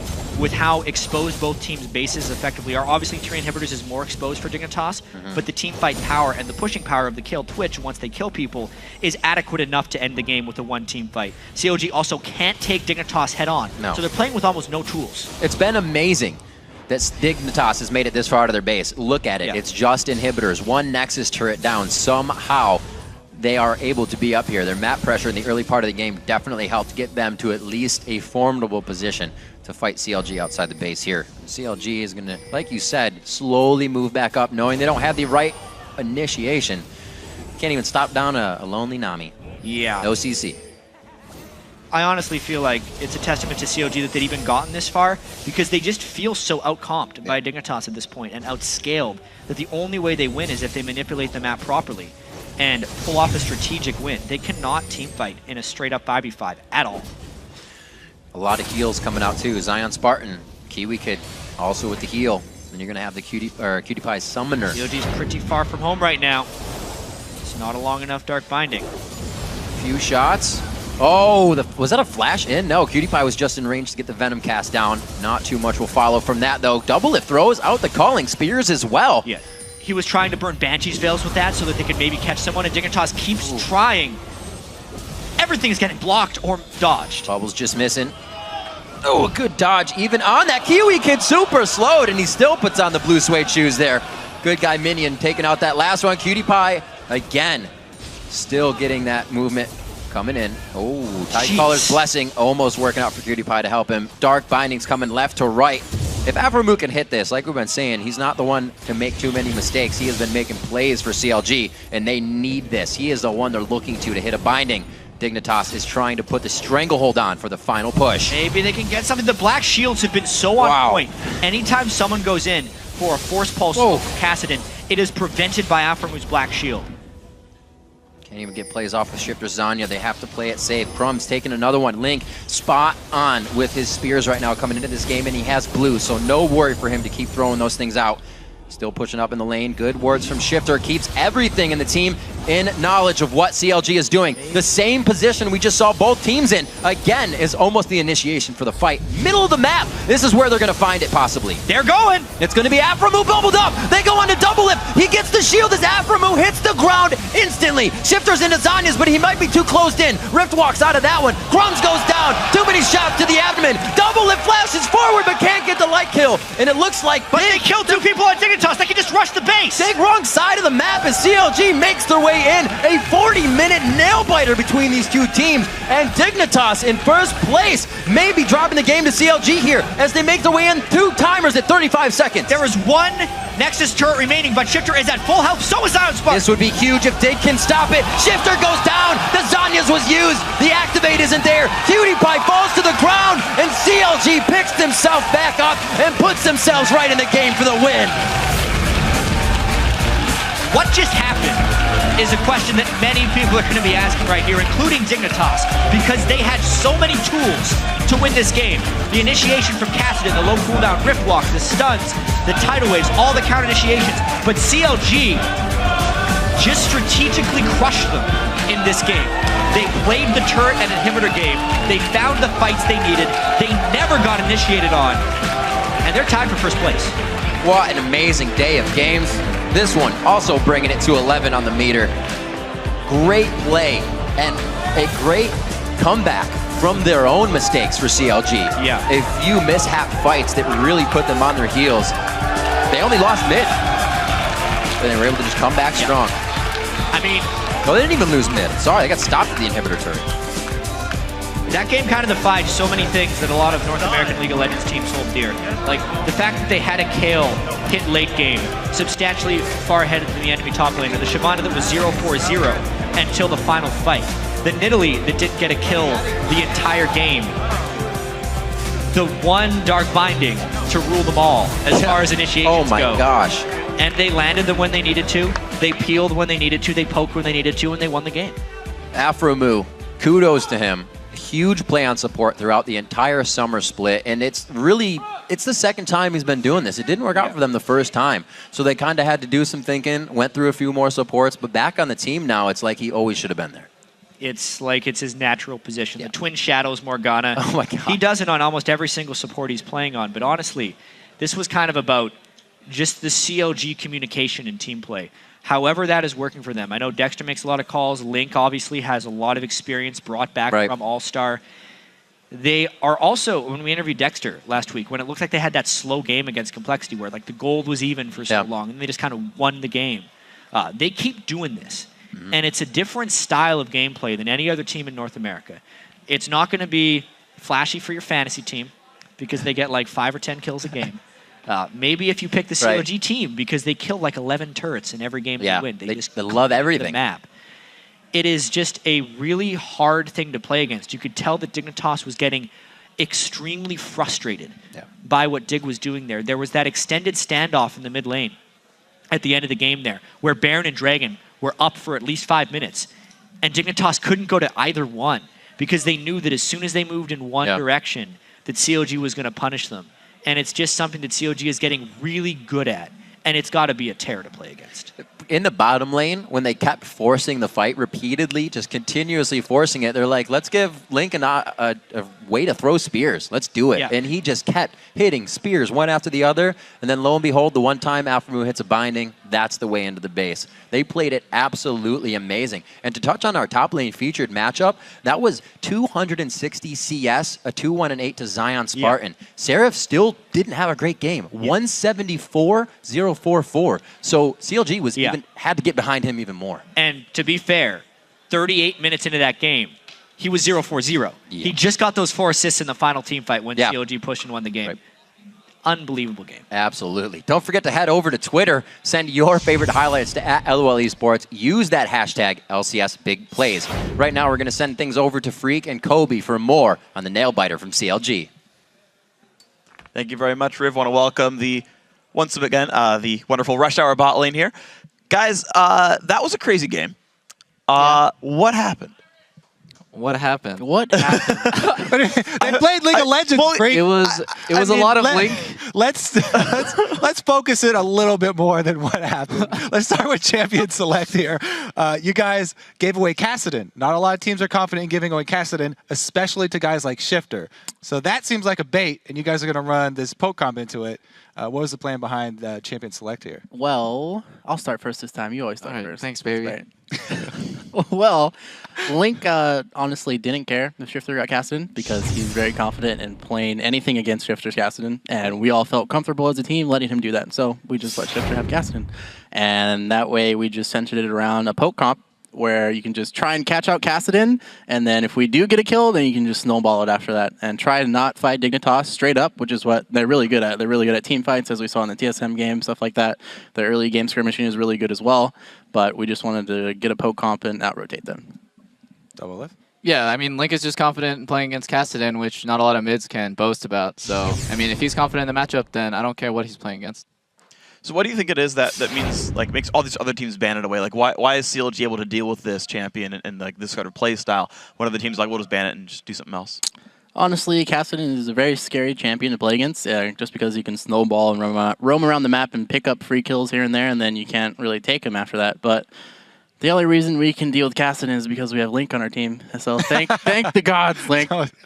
It's Link and his spears also. They did a lot of work for you guys towards the mid game, but let's focus on the beginning here. You guys as a duo, we have a replay of your double kill. You guys look good in this clip here. So walk us through this one. We just got to lane, and I had taken top tower and lane swap, so I have 2,300 gold of items. I have BF and Vamp Scepter walking into lane right here. And I don't know what Cutie doing. Like, he should base right now. Like, just because Bind Mist doesn't mean anything. I got Black Shielded late. That's okay, baby. Sometimes you shield late. So I flash right here because I know, like, if I kill him, I'll get Dangerous Game, which is like a little bit of HP, and also he won't be able to buff Cutie up anymore. And then right here, Dangerous Game just saves me. Like, I get the final shot on him, and then I start lifestealing off the wave. Oh, man. Yeah. God bless Single digits life. You're fine with being in single digits, right? Well, it was like even though we misplayed with the Black Shield and stuff, I still think it's really dumb to fight somebody with so much item advantage up on you. Like, yeah, they have like one level up because I was towning at that time, but I came back with the BF Sword and Vamp Scepter. He should just base. Yeah. And actually, the miss Black Shield baited Kiwi into trying to attack you again. Exactly. Right. So it was calculations, dude. Actually, yeah. Speaking of single digit life, you know the mid lane like pick that you got at the very beginning with the Dark Binding, 1 HP. Level 1? Yeah, I saw. We all saw 1 HP. Yeah. After that, I was like, why didn't I flash for it? Support flash is worth. Yeah, executioners is what supports should be called. Actually, getting all the last hits. Okay, so you guys transition out of the game, and it's all these crazy sort of back and forth fights. Like, you have these crazy trades where you're like taking turrets for barons. Is that just like, are turrets always more worth it, or is it like this kind of composition where you need base structures? Versus Dignitas' team comp, we knew we couldn't fight them straight up, so they could just take Baron for free. Plus, we also didn't have vision control in that area because we misplayed the early part of the transition into the mid game. So it was really hard for us to like acquire vision control. So we would just go to the opposite side of the map and get something out of it instead of going to try and fight them. Great that you bring this up, Afromo, because we have the perfect clip of you guys giving up a Baron to Dignitas where they have complete vision control. Oh, so yeah. double it. Afro already talked through it. You go ahead. We're blind right here, and Seraph is super weak, so we know we can't win a 5v5. And we probably know that they're on Baron, but we're going to get something out of it. Like, we're not just going to randomly walk in and one by one file into like a blind area to die. So all of us are just pushing as hard as we can. We think they're on Baron, so like maybe we should ward up or something like that. But the ultimate call, like Afro and Link are just screaming like, take their base, just take their base. And this is like the right move for us because if like our comp, poke comp like ours, we should be taking as many like of their base as possible so that we can force them into like these chokes and corridors like inside their base so we can poke them later. So like this inhib actually is much more worth it for us than Baron for them. Now, did Link right there make the call for him to try and zone off Dig and so they can't collapse on you? He was trying to get vision to see if we were getting flanked or not. And in the end, we did get flanked, and I had to blow flash. And like, I think Seraph ended up dying, but it's okay because taking a hit for Baron right here is against their team comp is so worth. And you actually got a couple of situations where it turned back around a little bit. The inhibs came back up and Dignitas were like grouped up and sieging mid. As it goes later into the game, like how do you play it when like you say we can't team fight them? You've got no pressure almost anywhere on the map, and they're grouped up. How do you play around that? You land a spear. You just land a spear. It seemed like Link was able to do it on demand this game. So I guess, again, that comes back to you guys thinking a mid laner for these types of victories. He touched Faker's hand, man. That's right. Yeah. Let him do what he wants. Oh my gosh. So, Double, then what do you do as an AD carry then in this type of composition where you're just like, well, normally like a role of an AD carry is like either kill turrets or like kill champions in a team fight, and you guys can't team fight like at all. Like, what do you even do with yourself as a player? You flash forward and die. Yeah, I actually had a really bad game. I was waiting for when that was going to come back. I played so bad. Like, yeah, we killed Cutie Pie, and I played like okay in some team fights, but one of them I flashed forward and died. And as an AD carry, that's like the worst thing ever is when you flash forward and die. Like, oh. It's okay, man. It's okay. It was sad. But I just want to get as farmed as possible because 6-item AD carry is the most important in like a team comp like this because Nidalee's just going to pick up farm whenever, and her spears are always going to hurt. And like I know Seraph's pretty far behind, so it's up to me to do as much damage as possible. And then after 5th item, IE, it's like the 6th item is actually what seals like AD carries deals. Like you see, oh, he has Infinity Edge as his 5th item, he's so strong. But actually the 6th item, Banshee's Veil, is what makes AD carries like so OP because then they can't die.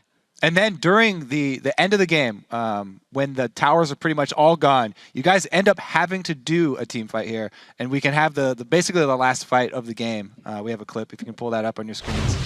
This is where you guys are actually forced to do a team fight to end this one out, but you do get to land your poke first. Yes, so I am the one screaming here. Just walk back and poke. Don't get caught. Twitch is stealth. So we need to look out, and all we need to do is just land our binds and spears and just wait for them to land, and then we can pick someone off.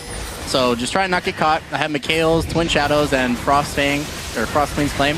And then we land a good spear onto Twitch. He flashes forward, and I don't know what that was, but they all collapse on double lift, but I'm there to back him up with Morgana ulti, and we all collapse right on the same side. Yeah, my calling resets on Crumbs here, so I get another dash, and then I blow Kale's flash away, and I just see my team is cleaned up after me. So it was just like a perfect team fight from us, and they just like foolishly tried to dive me, but you can't kill Lucian. He's immortal.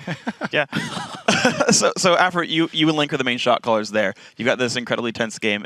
So what do you sort of look for when you've got the situations, right, where they're kind of collapsing on you, you know they've got this team fight power, you're like, you have no turrets to run to, right? If they catch you, you're going to get caught. How do you determine like the right places to go? Honestly, it comes down to our very good vision control that Dexter, Link, and I do, so that we're able to make these opportunities. So we know what they're going to do in advance when we're like sitting bottom, and then we're like, okay, we're going to back off. We cleared all their wards. This is what they're going to do. They're going to walk middle or walk into their red jungle near the race area, and then we can just get the inhibitor for free or pick someone like that. So that's what usually we do, and it all comes down to vision control. And yeah. So you guys...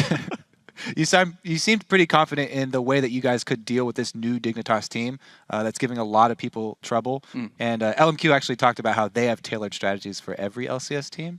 What is your plan for Dignitas in the future? Are you going to try and repeat and expose this same weakness, or do you guys have multiple things? In the future, really, it just comes down to playing as a team very well and what Dignitas' strengths are, which is team fighting, stream machine, etc., and then we can just outplay them rotationally or stuff like that, and it doesn't matter. But this game, Dignitas just sacked their bottom lane, bottom half of the map, and they got ran over, and they just tried to shut down Seraph, and it wasn't really Seraph's fault. One of the rooms casted in room top when we were doing Dragon, Link didn't call that, and so that was Link's fault. And then after that, they just tried to get Zion fed, and something it's just like Coast's team plan, where they just get Shifter and Zion fed, and their bot lane gets sacked, and that's what happened this game too. So, actually, a little bit closer in the future, you guys are coming up against Cloud9 next. Do you have a tailored strategy ready for them as well? Because they just dropped another game. I think we know Cloud9 better than any other team because we scrim them so much, and they're just super good. And we end up learning a lot from them every single time we play. It's really surprising that they lose to like Complexity. I thought it was surprising when they first lost to Dig. I was like, wow, they lost to Dig, and they lost to Complexity, then they lost to EG. I don't know. It seems really strange. They seem to like go to the level of the team that they're playing. When they play us, they play really well. So it's scary. They have like almost no weaknesses as a team except for maybe their mid. Wow. All right. Well, guys, of course, congratulations on your win. And tomorrow we're going to see you guys face off against Cloud9 and what's sure to be a great match. But we've got more games going on. We're going to take one last break before our final LCS game of the day, which is Complexity versus Team Curse. Then Coast will take to the Rift against Team Green Forest in the North American Challenger Series. Don't go away. There's more league action after this.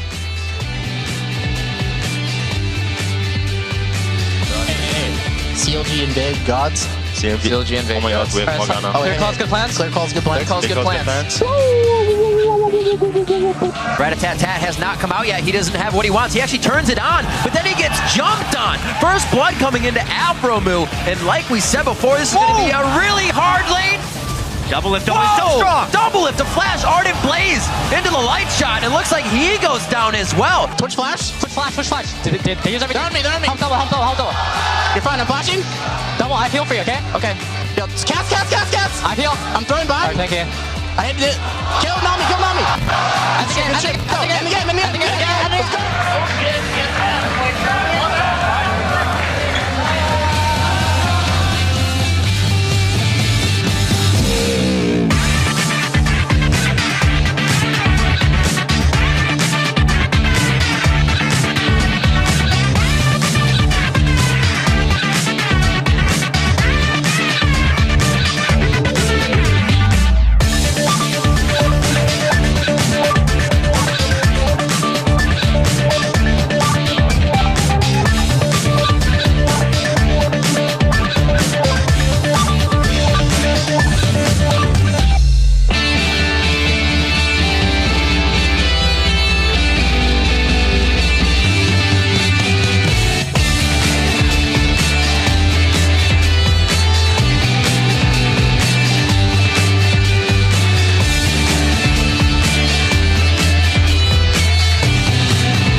Welcome back to our continuing coverage of the North American LCS summer split. I'm back in the history right now. I mean, we've had some pretty good games. So many good games today. I'm lost. We're prepping for the Rift and our next match, Complexity versus Team Curse. Last game of the day for Challenger Series, and right now these teams are only separated by one game. It's kind of been a story today. Yeah, thankfully for Curse, this is actually the easier part of their schedule they've been waiting for. In their first 5 games, they faced the 5 top teams in the LCS.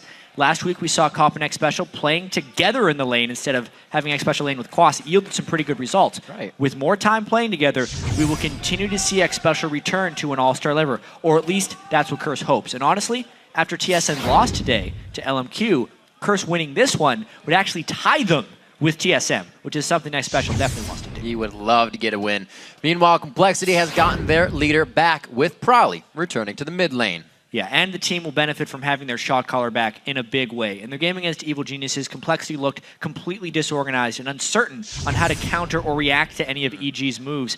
Also, one thing we have to note is Broken Shard is out this week, and they're still not going to be with their full starting lineup. Filling in, it's going to be Kez, who is playing with the Challenger team. Who else? Cloud9 Tempest. They seem to have the whole team coming into the LCS. We'll see how well he can synergize with Prawley and the rest of the team. Absolutely, and the road for Complexity to make it into the LCS has been long and hard. But for their support, Bubba Dub, it wasn't a journey he made alone.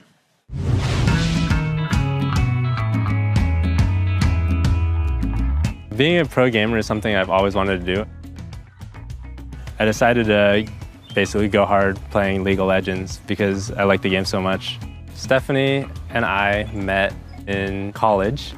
Before we got serious, I basically said that I wanted to do this at some point in my life. Going into professional gaming for him was, how do I convince me that this is something we should do? At the time, the first response was, hell no. Our original plan was I would save up from working full-time for about a year. We sat down and we mapped out how long does it take to go pro. Financially, can we support it? A lot of our financial decisions were made based on that. We bought a house with the expectation that we tried to bring up a team in-house. She turned into the breadwinner, but things got a little tense when that happened because that wasn't part of the plan. We still have bills to pay. We have a mortgage to pay. We have bills. I know he was under a lot of financial stress, and despite investing a lot of time and money with no results, his wife stood by him and supported him. Not everybody dreams, and I say this because I don't dream. I was raised to take whatever life gave at you and then just run with it. Dreamers get you what people like Bubba's doing. A very nice sidestep is winning them this lane. The Ignite's ticking. One more. First blood. Bubba Dub. When we made it into LCS, she was really happy for me, and I could see that. Distinctly remember going over and hugging her and kissing her. I'm absolutely proud of him. I'm so glad that he's made it this far. He does spend a lot of time playing this game, and I know that can take a toll on a lot of relationships. So I was really happy, he found someone that is appreciative of what he does and can encourage him, because she's very encouraging. We have to get adjusted to our new lifestyle because I'm no longer living in the house. It's a bit tough. We need to figure out times to call each other and stuff like that. I am planning to be here for every single game that he's playing. Our entire crew is coming in Lulu hats and stashes. Having her support on game day means a lot to me. It is amazing to be able to be there and then be cheering for him. No matter what happens, whether I continue playing League of Legends or not, we're gonna stick together. It's good to know that she supports me no matter what I do. Fantastic story, and absolutely what every player should have coming into the League of Legends. We haven't seen too many married players coming in, but yeah, definitely here to watch the game again this weekend. So everything going according to plan. All right, let's check out the starting lineups. On the blue side, it's Complexity. In the top lane is West Rice. Kez filling in the jungle. Prawley in mid lane. Robert Exley at AD carry, and Bubba Dub, that support. And on the red side, it is Curse with Quas in the top lane. I will dominate in the jungle. Voidboy in mid, Cop on AD, and X Special on support. And hopefully Complexity gets, just the team support they need coming in again. It's so early in the year to have 2 subs is definitely something that is going to just play on the team's mentality when you go into games, because you want the best of everything, but then you kind of have to make sure it happens. Really want to see how Kez does as well. One thing to note, he's actually the oldest player playing in the LCS today, 27 years old for this guy. So he is at least experienced in life, even though this is his debut on the LCS stage. Absolutely. And this is also an interesting game because this marks the final matchup as far as every team playing each other once this split. After this game, everyone will have played each other once, and that'll be your first go at the big round robin we're basically playing 4 of throughout the season. You can kind of just predict maybe what's going to happen along the road, but after today, I don't know if those predictions can really be made with who won, how they won, and just how well the games played out in each team's favor. Now, on to Complexity versus Curse. We're into Champion Select. See that Cassidy getting banned out, and Elise. I would just go down the line of the regulars. We've been seeing a lot of different playstyles from both of these teams. None that really kind of show us who they're going to bring to the table for the rest of the split. A lot of jungle bans actually coming up from Complexity targeted I Will Dominate, even though he's played mainly Eve. And not too much success, to be completely fair. Maybe they just want him to pick Eve, and they're guaranteeing such by banning these other junglers. He did stick to Pantheon a lot in the beginning of the spring split, so maybe he just kind of hovers on that champion, feels very comfortable on it, and mentally wise, likes to go and playing that. Orianna coming out, probably making game-changing plays with the command shockwaves in most of his games. And Voyboy as well, the mid laner for Curse. He's been playing really damn well. Really, the whole Curse team kind of feels like he's stepped up his game. He was a little bit suspect in the spring split, but he's honestly probably been the highest performing member of Curse this split. It's been a long road for him, and he's actually been really able to get through and work for a lot. We knew Xpecial would be a big voice in the team, but Voyboy, Dominate, and everybody else make sure that it happens the way they want. And they actually were discussing that Evelyn ban that you said. Dominate's been picking up.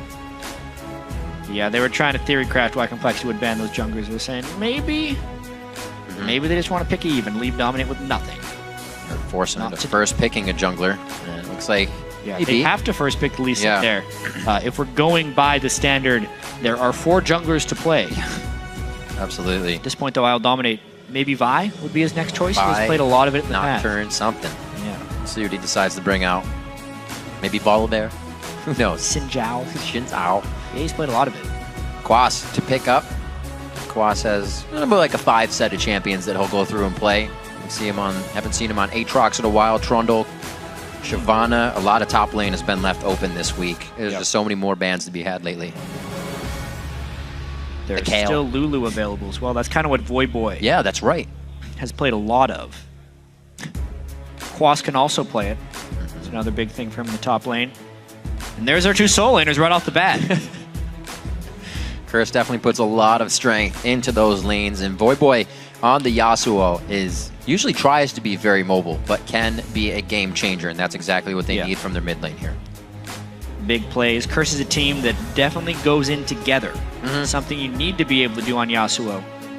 He's going to try and make some big plays. I distinctly remember their game against TSM where he almost won the game by flash dashing into the team and trying to knock everyone up, but a Soraka silence hit him. And he just died immediately.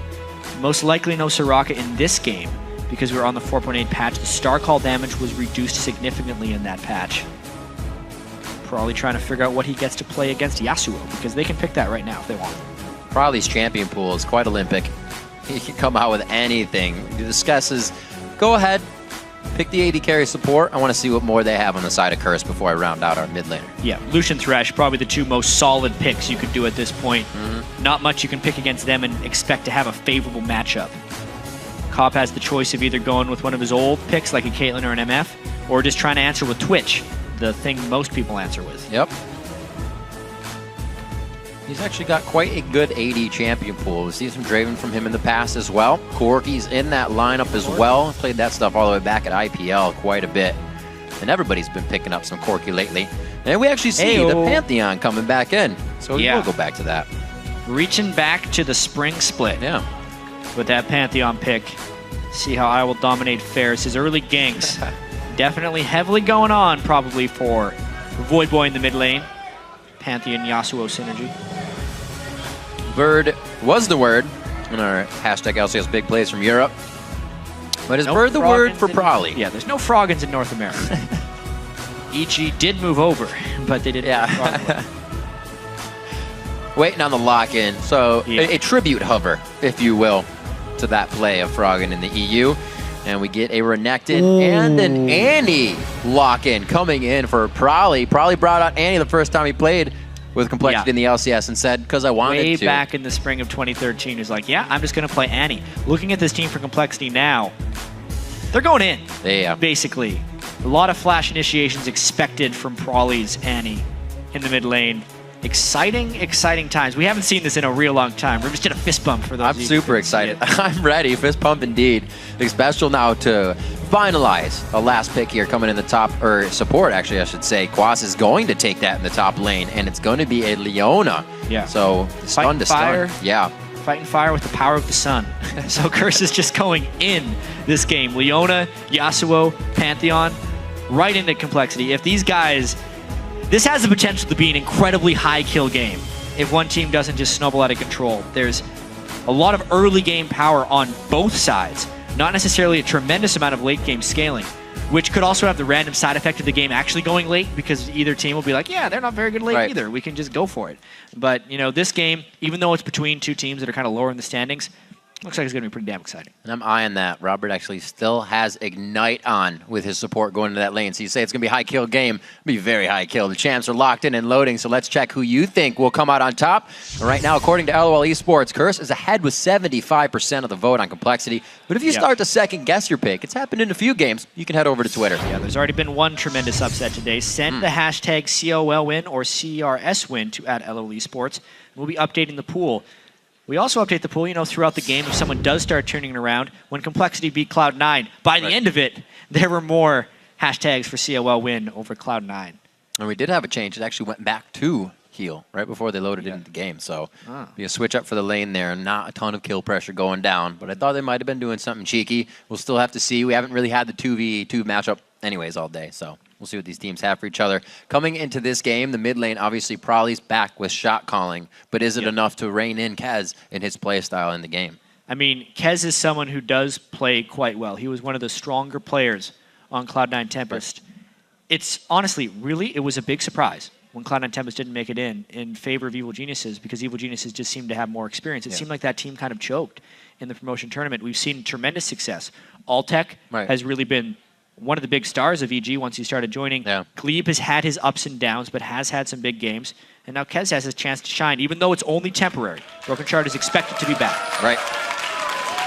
Curse fans in the crowd, loud and proud with their Curse signs. And Complexity to make it out of base with their fans behind them as well.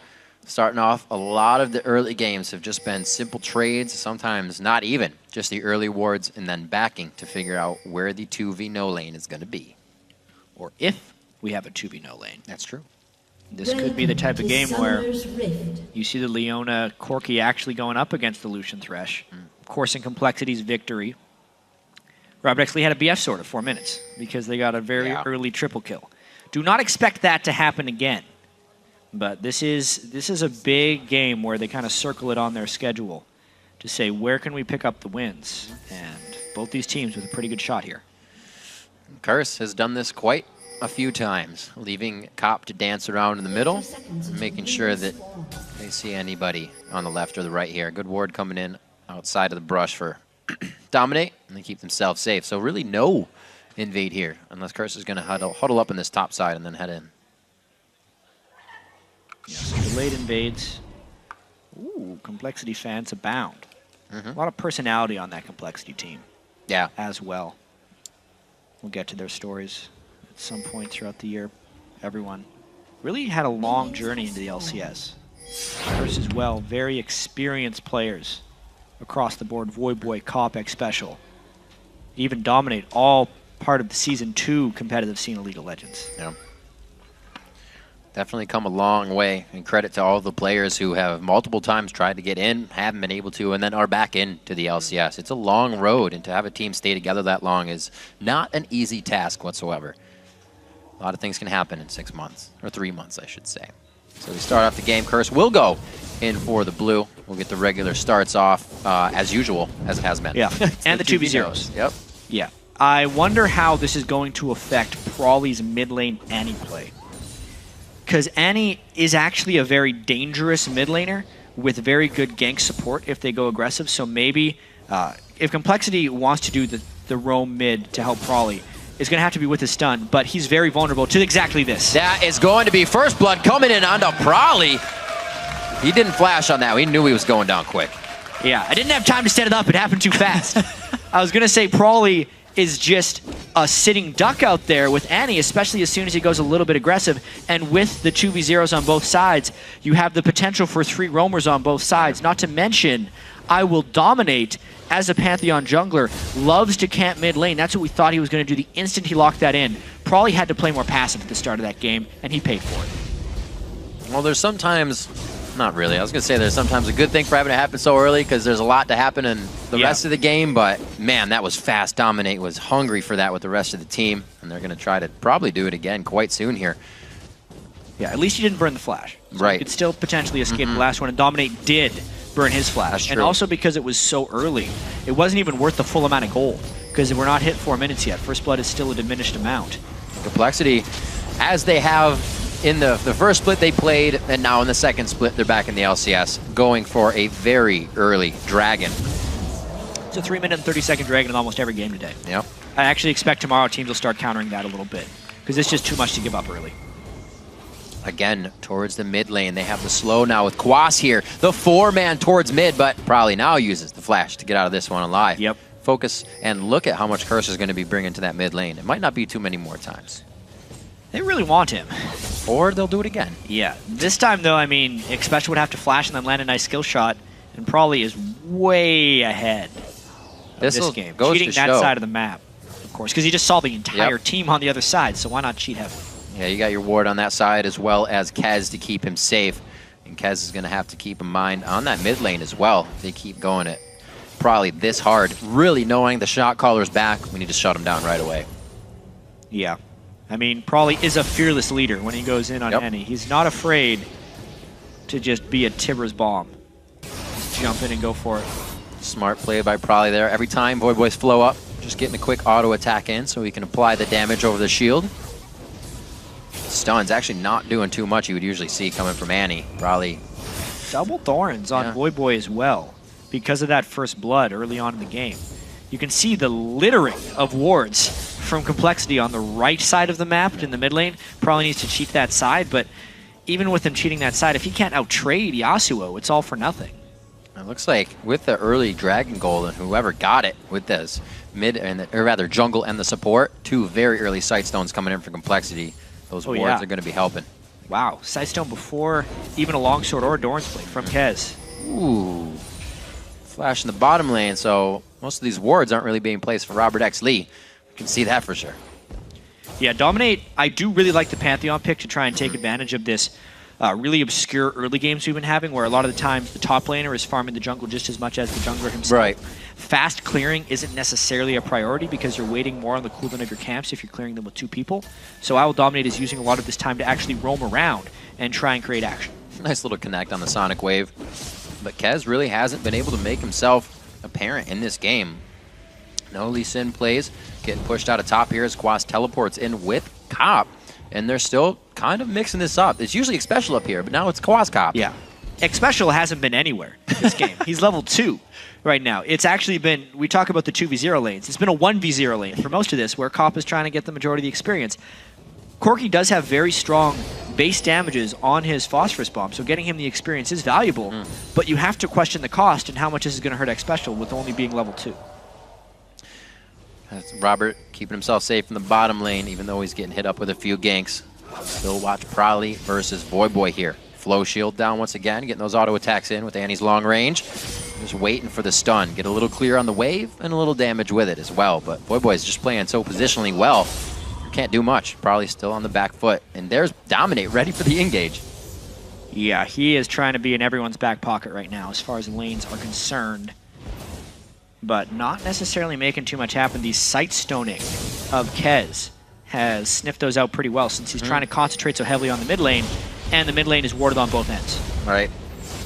Still interesting. Kez keeps his trinket instead of a sweeper there. Or his ward trinket, I should say. Yeah. Special moving in and gets seen by the ward. I don't think he actually saw the image of it being placed, though. So they're just going to go ahead and pressure the top turret, Dominate back towards the blue with some pings.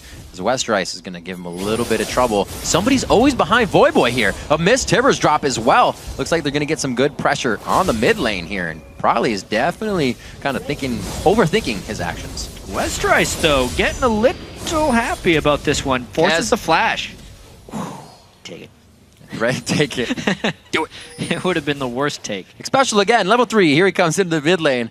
He's definitely creating pressure with his movements, but how fast is he going to go down in the fight? They can't expect him to be living for very long. This is an odd start to a game going on here. Completely honestly, though, Complexity is doing pretty damn well. Yeah. Considering Prawley got first blooded so early, they countered very quickly by taking the early dragon.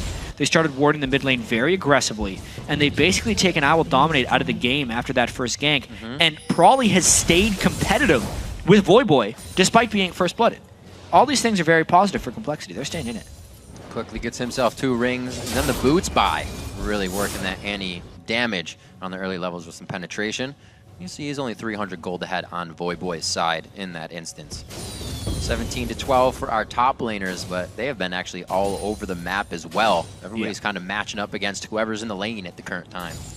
These are very weak farm numbers from the top lane. We talked about the average CS at 10 on the top lane being 50 in the LCS, which was 15 lower than it was in the spring split. This game, these guys are going to be about 25 because they've just done so much roaming, and Curse is almost prioritizing Cop's farm to an absurd level on his Corki. Right. Even though he's only at 71 just with the way they've been moving around the map, it's a tremendous amount in Quas just trying to get scraps at the turret, but it's not easy. Looks like he might lose a little bit more of his turret here. Final shot won't go down. Oh, he can't take it. There he goes. Finally comes out of the polymorph. He's all right. Boy. Getting hit up. Dashes through his own wall. Back to safety. Wait, that's not a turret. He's going to be running out this one long. But mid, Cop is taking a turret. Good teleport in from West Rice as well while all of this is going on. Looks like Paul does get their turret dropped. Or drop a turret in the top lane, I should say. But it's not over. Man drop coming in from Dominate. He hits Bubba Dub right on the head. They finalize the kill onto West Rice. One last. Oh, the flash and E coming in from Quaz. Craziness early on in this game. Oh, Chris continues on It brings him over the wall with the relentless pursuit on the Zenith Blade. The stun comes in from Daybreak, and it looks like they're going to be able to finalize this. A glitter lance, a shield knock. He smites it down. 4 kills at the end of this is what Curse sits on in the game. They get 3 from that exchange. I Will Dominate's first gank at level 6 is a tremendous success, and they used it around their points of power at that point. Cop was in the mid lane, their most farmed person, taken on 2, and Dominate just disrupted the whole show. Gets them the kill. Now they can go for Dragon with all the deaths they created. Good draw out here. Let's see what Kez can do for the team here in Dragon engagement. The pressure is enough to put Curse off. This is good by Curse. Usually they get themselves into a tight spot after getting a little bit. And here they're really calculating what they can and can't do. Yeah, the respawn of the Dragon couldn't easily be taken by Complexity because, I mean, you can only take so many 3-minute, 30-second Dragons before you know when it respawns on the other side. Complexity pushing mid strongly because Curse had to go back to base after expending other cooldowns for those kills. Sight Ward still proving quite useful here for Complexity. Looks like they may even, in a few chances, or a few seconds I should say, be able to put those pink wards a little bit farther forward. They are definitely gaining control of the map so far. Curse is on the back foot as they send all 5 to the mid lane. This Dragon fight could be real interesting. Complexity wants to wait for Prawley's Tibbers before fighting. They think they can actually sneak it before Curse makes it back. And they absolutely can. This is a great call.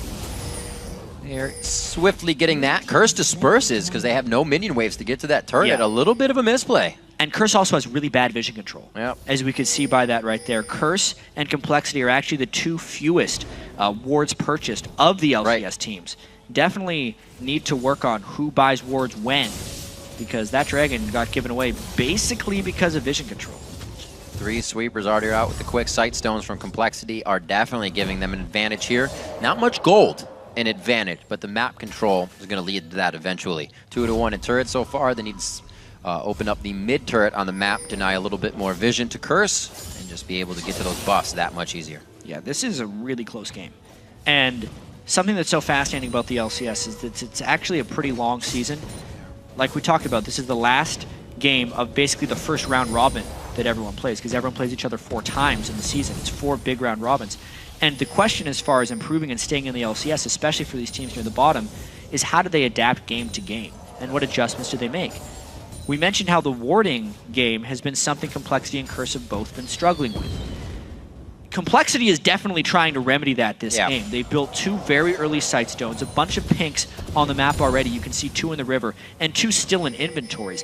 They are playing the vision game this time, and Curse is the ones getting warded out. Even the points where Dominate wants to stand 2 Pantheon Ult are being warded. So Complexity is very safe. Here's Voyboy going hard onto Robert X. Lee. Relentless pursuit to instantly disengage. Was not going to dash in for that one. Looks like Robert's going to go ahead back by his Bloodthirster, already being charged up by Cop as they stick in the mid lane. And Curse, they've been on to 3 sweepers before even getting a first sight stone because they need to stop the amount of wards coming onto them. Usually you see that on the team that's ahead. Yeah, their sweep city is definitely trying to happen for Curse. But there's too many wards. I mean, as soon as one team goes double sight stone, you're basically losing the vision game. We've seen a few games when we had like a Nunu versus Lee Sin jungler, we get the double sight stone on both sides. There's no way Curse is doing double sight stone this game. Pantheon is not the jungler who has the capability of doing that. It basically puts more emphasis on Dominic to purchase wards himself so he can kind of keep up. And to the rest of Curse. Oh, adorable. Cute little bear. Don't believe her. Why is he still waiting there? I don't know. Just hanging. For the crowd. That's his personality. He will do that all game. 81 to 83, still just hanging out. Keeps himself correct on the CS in the lane, and he's tied up with Void Boy kills and deaths. So we'll see what Complexity can keep doing for themselves here. You can kill Probably, but that doesn't stop his mouth from moving and calling the shots, apparently. Yeah, I feel like he's going either DFG or Death Cap first, going for as much upfront burst as possible on that Annie. These team fights are going to be really interesting. It's going to be so much about how many Probably can catch with the stun, because Westrice, especially when they're around level 11, level 16 across these soul lanes, are going to be their big spikes in power. They're two very heavily base damage reliant soul laners there. Nice ward kill by Robert, using the double shot. Quickly getting it out. Keep that in mind. Not just tunneling for the kills here. Robert's definitely a carry that thinks of all the situations surrounding what's happening to him. Gold is just about even. 4 kills on the side of Curse, the turret on the side of Complexity here, as this game is neck and neck right now. Curse back. Curse got to be worried because they had an opportunity coming into this game to tie TSM and tie themselves for 5th, whereas if they lose this one, that would actually tie them for last place in the LCS with EG's win today. And that's not where Curse wants to be at all. With the big offseason acquisition of X Special, a lot of pressure is on this whole team, actually, to perform better than they did last split. Last split, they seemed to be coming together actually quite well. Near the end of the season, they played some decently close games against Cloud9 in the semifinals of the playoffs, and had pretty close games against CLG as well. Ended up 4th place, as Curse usually does.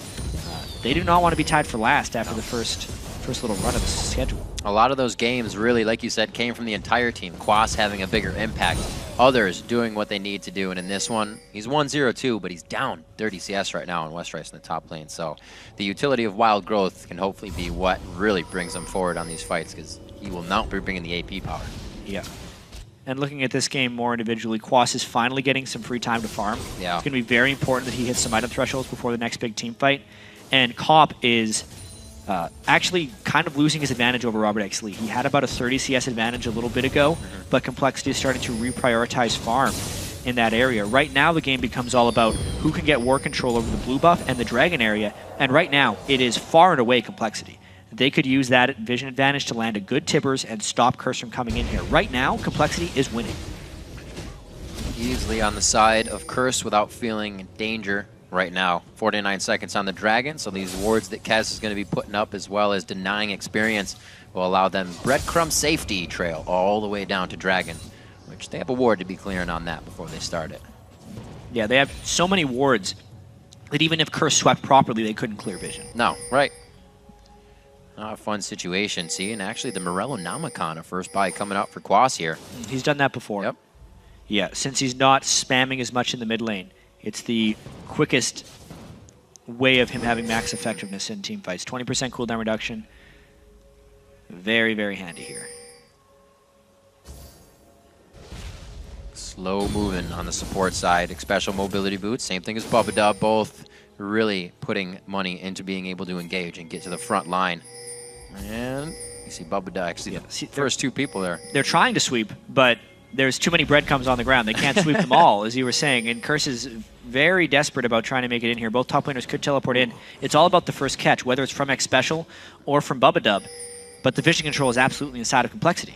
That's tough. Curse knows about the pink ward surrounding the area now. The sweep is good for them as well. Force place down. Grabbed onto Yasuo, so not too much damage with Flow Shield up. But these are both teams really looking for the first mistake. Yeah, all sweepers are on cooldown now, so no more wards can be swept. And Complexity has complete vision. You can see Curse backing away right now, meaning Complexity has won that vision war. Curse isn't chancing it. The ward war has been won, but the battle goes on. Great job by Complexity. Early Sightstone's really paying off with the sweepers controlled in the right spots. Probably is going to be getting this. Great for himself. 18 minutes in, mid turret's quite low too. Complexity has things to work with. Yeah, because honestly, that deserves a clap. That was basically a team fight win there by Complexity. They over-warded. They stopped Curse from having vision, and the only reason Curse didn't go in there is if they would have tried, they would have lost people. They would have died, which means the Dragon had to be forfeit. And since they backed away while the Dragon was happening, they're even losing their own blue buff. Denying experience in the mid lane. A full wave going to crash into that turret as Robert and the team, as you say, have control of the jungle. Oh, no. That happened. That sucks. Kez taking the blue buff. Luckily, there's still a blue buff left on the map. As long as Complexity can make it over there as quickly as possible. They actually put up some exclamation mark smart pings there because they feel like Curse would shoot over to that blue buff. But Curse is just behind the Maybe game. they saw this happen. Hopefully they didn't. We need this now, please. We'll see if they can recuperate. Looks like Prolly's headed over there right now. They may actually not be in the right position to save mid-turret, and could hurt a little bit, but it seems like they'll get Robert X Lee there in time. No damage to be had there. Westerice took the other blue? Lol. That's weird. No blue on Prolly, with him having his DFG. So instead they have the blue buff on both of the Manaless characters. Probably the fearless leader. Guess so. Maybe they were afraid it was going to get stolen, so Westerice secured it. Really curious choices there. But that's a blue buff real Complexity pushes up mid. Big anticipation of your mid losing his blue buff. Calling coming in. A few shots onto Quas. Guys. Here we go. 20 minutes on into the game. We'll see if they can still get their initiations. He doesn't need blue to flash and Tibbers. We'll see if they can do it. Westerice only gets the cooldown reduction off of that. Like with an energy user, you actually get increased energy regeneration, so Lee Sin can kind of benefit from it. But just the 10% CDR for Westerice. And the experience. Oh, yeah. There you go. Good thing. 2K gold lead for Complexity here. They have finally started to pepper down a few more turrets as they walk over a ward. Here comes the initiation. Pantheon dropping down on his own team. Actually, it's going to be on a Void Boy. The fight is in the top side of the river, though. A teleport in as well coming in from Westerice on the side, but he doesn't know if he wants to go in either. Kind of do-si-doing back and forth, and Curse is able to walk this one out to safety. Yeah, so Dominate's ultimate lands like a pillow. Just doesn't hurt very much. No. Everything else backs away, and now Complexity regains control of the map here because the side lanes are all pushing. Complexity has the map control, and they keep moving their wall of wards closer and closer into Curse territory. Oh, that's big. That's a nice grab right there. Oh, Tibbers comes out, and they're probably disintegrating Dominate off the map, and it looks like maybe incinerating a few more if they can get into range here. Clear out the wave. Dominus has been used, so they got to kind of recalculate and assess what they can go for here. They blew him up with the DFG. All it took was one catch, and since Curse was not in position for an initiation, no Pantheon ult up, there wasn't much follow. You could see once Complexity burned their spells, they really didn't have much left, but they got in the kill, and they got out of there. The Void Boy knows that they were going to be in fight. See him piecing together a little bit of crit into his build after the Cutlass, because finishing that really wouldn't have made a giant impact. He needs to static shiv as quickly as possible before he can really start fighting with an impact. And a little push here as they just wait for the wave. It's a siege wave, should be good and easy for them to take the turret, but no. Great clear coming in, Phosphorus and a Glitter Lance. Forgot about Quas on Lulu. They're able to keep the turret a little bit longer and actually push Call off. And Complexity has said multiple times when they were entering the LCS that they were going to take some lumps early on, but that they were going to try and learn as quickly as possible from their mistakes, and you would see improvement throughout the season. Right. I think this is kind of their first big step of improvement right here. Yeah. The number of wards they are placing, the way they are systematically going around this game and gaining objectives instead of just blindly going in and trying to make plays. In the first 6 games we've seen them play so far in the LCS, there's been a lot of just Westerice going crazy and diving, Broken Shard trying blind Dragon Steel, saying, we're going to make a play and win the game. Yeah. This is about Complexity just playing the game properly instead of taking a bunch of non-calculated risks. Right. Haven't seen Kaz really offer too much to the team, but that's what's playing with this right now and making them do so well. He's been in the right spots at the right time to add the correct amount of pressure. 130 on the Dragon as, again, the Ward War begins. This time, last time won by Complexity. We'll see if Curse can position themselves here. Dominate's man drop is up, so the Grand Skyfall will be present.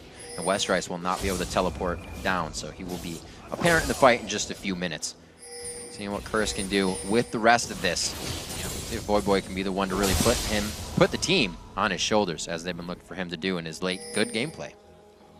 And I do feel like even though neither of these teams scale exceptionally into late game, Curse would hold the slight edge just between the Annie and the Renekton, plus Lee Sin not being too crazy. But then again, if Lucian ever were to get to 6 items, he would probably outscale the rest of Curse on his own right there. So there's still a few factors at play here. Mid-game, like late mid-game, I'd have to say, goes to Curse, and then by the time it gets to hyper late game, I think it evens out again, power-wise. See if he can get there. 0-1 and 1. CS is actually quite even here coming in between the AD carries as Curse pushes down onto the mid lane, finally applying pressure back to Complexity. That's not a side fight lane. from Curse! Dominate going in on the man drop to the backside. That is going to be a huge explosion and an obliteration fight coming in for Curse. Robert X. Lee tries to get to the back line, but wait, Complexity turning this one around. Robert X. Lee getting in at the right time, making the right shots, and they're going to be forcing this one back. Only 2 members went down instantly for Complexity. Yeah, and then it turned into a 2-for-2. Yeah. So actually a decent trade, even though it seemed like Curse started that one about as cleanly as they could. It was because they were on top of a turret, and dives like that are really dangerous. I like the initiative from Curse, though. They need to do more of that. Just get a little bit lucky. Let's see what happened one more time on this. Yeah, well, you can see the Lulu ult right into Void Boy, but that was also on top of a Tibbers. The Tibbers is gone now because as soon as Prawley dies, the Tibbers disappears, but the damage still went out. And then Westrice was sitting in there with his Dominus. Lucian does an incredible amount of sustained damage, and the fight gets turned pretty cleanly. Complexity's control in the fight is the upper hand here. We actually see Kez and Westrice trying to take Dragon. Void Boy coming in at the right time. It's going to be the smite out for Kez. He has nothing to jump to, cannot get over the wall, so that's a quick kill coming in. No big shutdowns, but Void Boy getting gold he needs. Now the static shiv is finished. Curse needs to use his time to get some vision control back. You can see 4 sweepers now. They know the double sightstone is an issue, and they're doing as much as possible to try and remove this. Now that they have Kez down, they have to push. Void Boy and team trying to get back a little bit. During that entire replay, you can see the 2nd tier turret in bottom lane actually went down as well for Curse, so they lost a little bit on that. Complexity came out pretty big last fight, and it looks like they're trying to do it again. Xpecial, the only one to the back line, but now Void Boy can follow. Going big. Great damage to come in. Void Boy with no safety. Xpecial tries to flash out, goes down to the backside, but Dominate takes down Prawley before it all happens. Quas is still on the turret to make sure Curse can get out alive. When we consider this as a big picture, it's actually 2 turrets down for Curse, but another fight that actually goes 2-for-2. They're so close to Curse, just wiping out the whole team, but they can't really get their mitts onto Robert, it feels like, and he's doing a lot of damage from the back line. Even with Flash and Heal being down now from that fight, he's been able to keep himself safe, and the entire team has been trying to heal for him. One more look at that. This time they try and burst everything on a Void Boy, but the Lulu ultimate gives him a lot of confidence, and then the fact that Turret Egger actually went on an Xpecial was ideal here. It allowed the squishy Void Boy to be in there as long as possible. Unfortunately, the turret did kill Xpecial because no one was focusing the turret because the team fight was a bigger priority. But it was still a nice move by Xpecial getting the turret aggro. Good stuff coming in from both teams as they really put each other on the plank here, making each other walk it every so often. But nobody coming up with a full ace. Nobody's really able to take the fight. All the fights are happening in the middle of the map, and then nothing's really gained off it. Curse is trying to creep their way back in gold. Yeah, they grabbed the turret, but they're really just evening up the map and the amount of pressure that Complexity can throw back at them if they do ever get off this side. Yeah, I see Prawley actually at level 12 right now in the mid lane. And even though his Tibbers is a pretty big initiation factor in team fights, he needs some levels. He needs a little bit more just base health to deal with his Molten Shield, because even if he's getting the Tibbers off right, he's basically dying immediately after. And it would be nice if he could get maybe an extra rotation of spells off, because he is a target right now. Dominate going for the all-out engages, gets flayed up immediately and taken down. Tibbers gonna get a little dance in for himself. That was weird. Dominate went in way ahead of his team, and they tried to initiate without Void Boy there. Well, Void Boy has been the main protagonist in all of their team fights. He's done very, very well here. Right into 4 people, ill-advised. We'll see if that mistake can be stopped from next time. I'm sure Curse won't put themselves into that situation too much. 7-9, that kill just coming up in favor of Complexity because of an error. We'll see the 4,000 gold lead right now really is what Complexity's playing with and making it work against Curse. We said that Deathfire Grasp was big. You can't be caught out alone against Prawley and the rest of the team. Complexity now knows they can shove mid lane. They're going to keep doing that and try to play on the minds of Curse here. Yeah, you can see the 80 carries are very close in atomization. Voyboy feeling pretty frisky right now. He wants to go in. Actually, just threw a BF sword in there for a little bit of damage. Wants more crit. Can't blame him. These fights need to have a very big impact. Everybody's building for just all-out damage. Quas is trying to get that Rabadon's in his hands next. 2,000 gold under Westrice right now. Quite a difference. Yeah, that is a pretty big Renekton. Right now, Quas has just been the victim, it seems like, of the way Cursed likes to distribute farm. This split. So much of the farm has went on to Cop. And they really are just leaving Quas on his own. But even with all that, he's got a Death Cap and a Morellonomicon, and honestly, the teamfight impact of a Lulu like that versus a Renekton, Lulu can be just as adequate with those items. So Cop building as smart as he can to have maximum teamfight effectiveness. And it looks like it's that time, chat. Baron coverage to be laid down, and both teams trying to weigh their decision on whether they have a chance to pressure it or not, or be the ones to come up second and figure out the other team has been doing it already. Gonna get this one out, probably over to Robert X. Lee. Get some more damage from him in these fights. That's huge, especially with his last Whisper being completed. Yep. The blue buff on Illusion for the extra cooldown reduction, since he is such a spell-reliant 80 carry already, is gonna play big things if this dragon ends up being contested. Still looking at mid lane now. Voidboy and Prowley, even though he was focused early game, only 30 CS behind, but still having an impact here. Absolutely making it work for his team. And you can see the shot calling has come into play as well.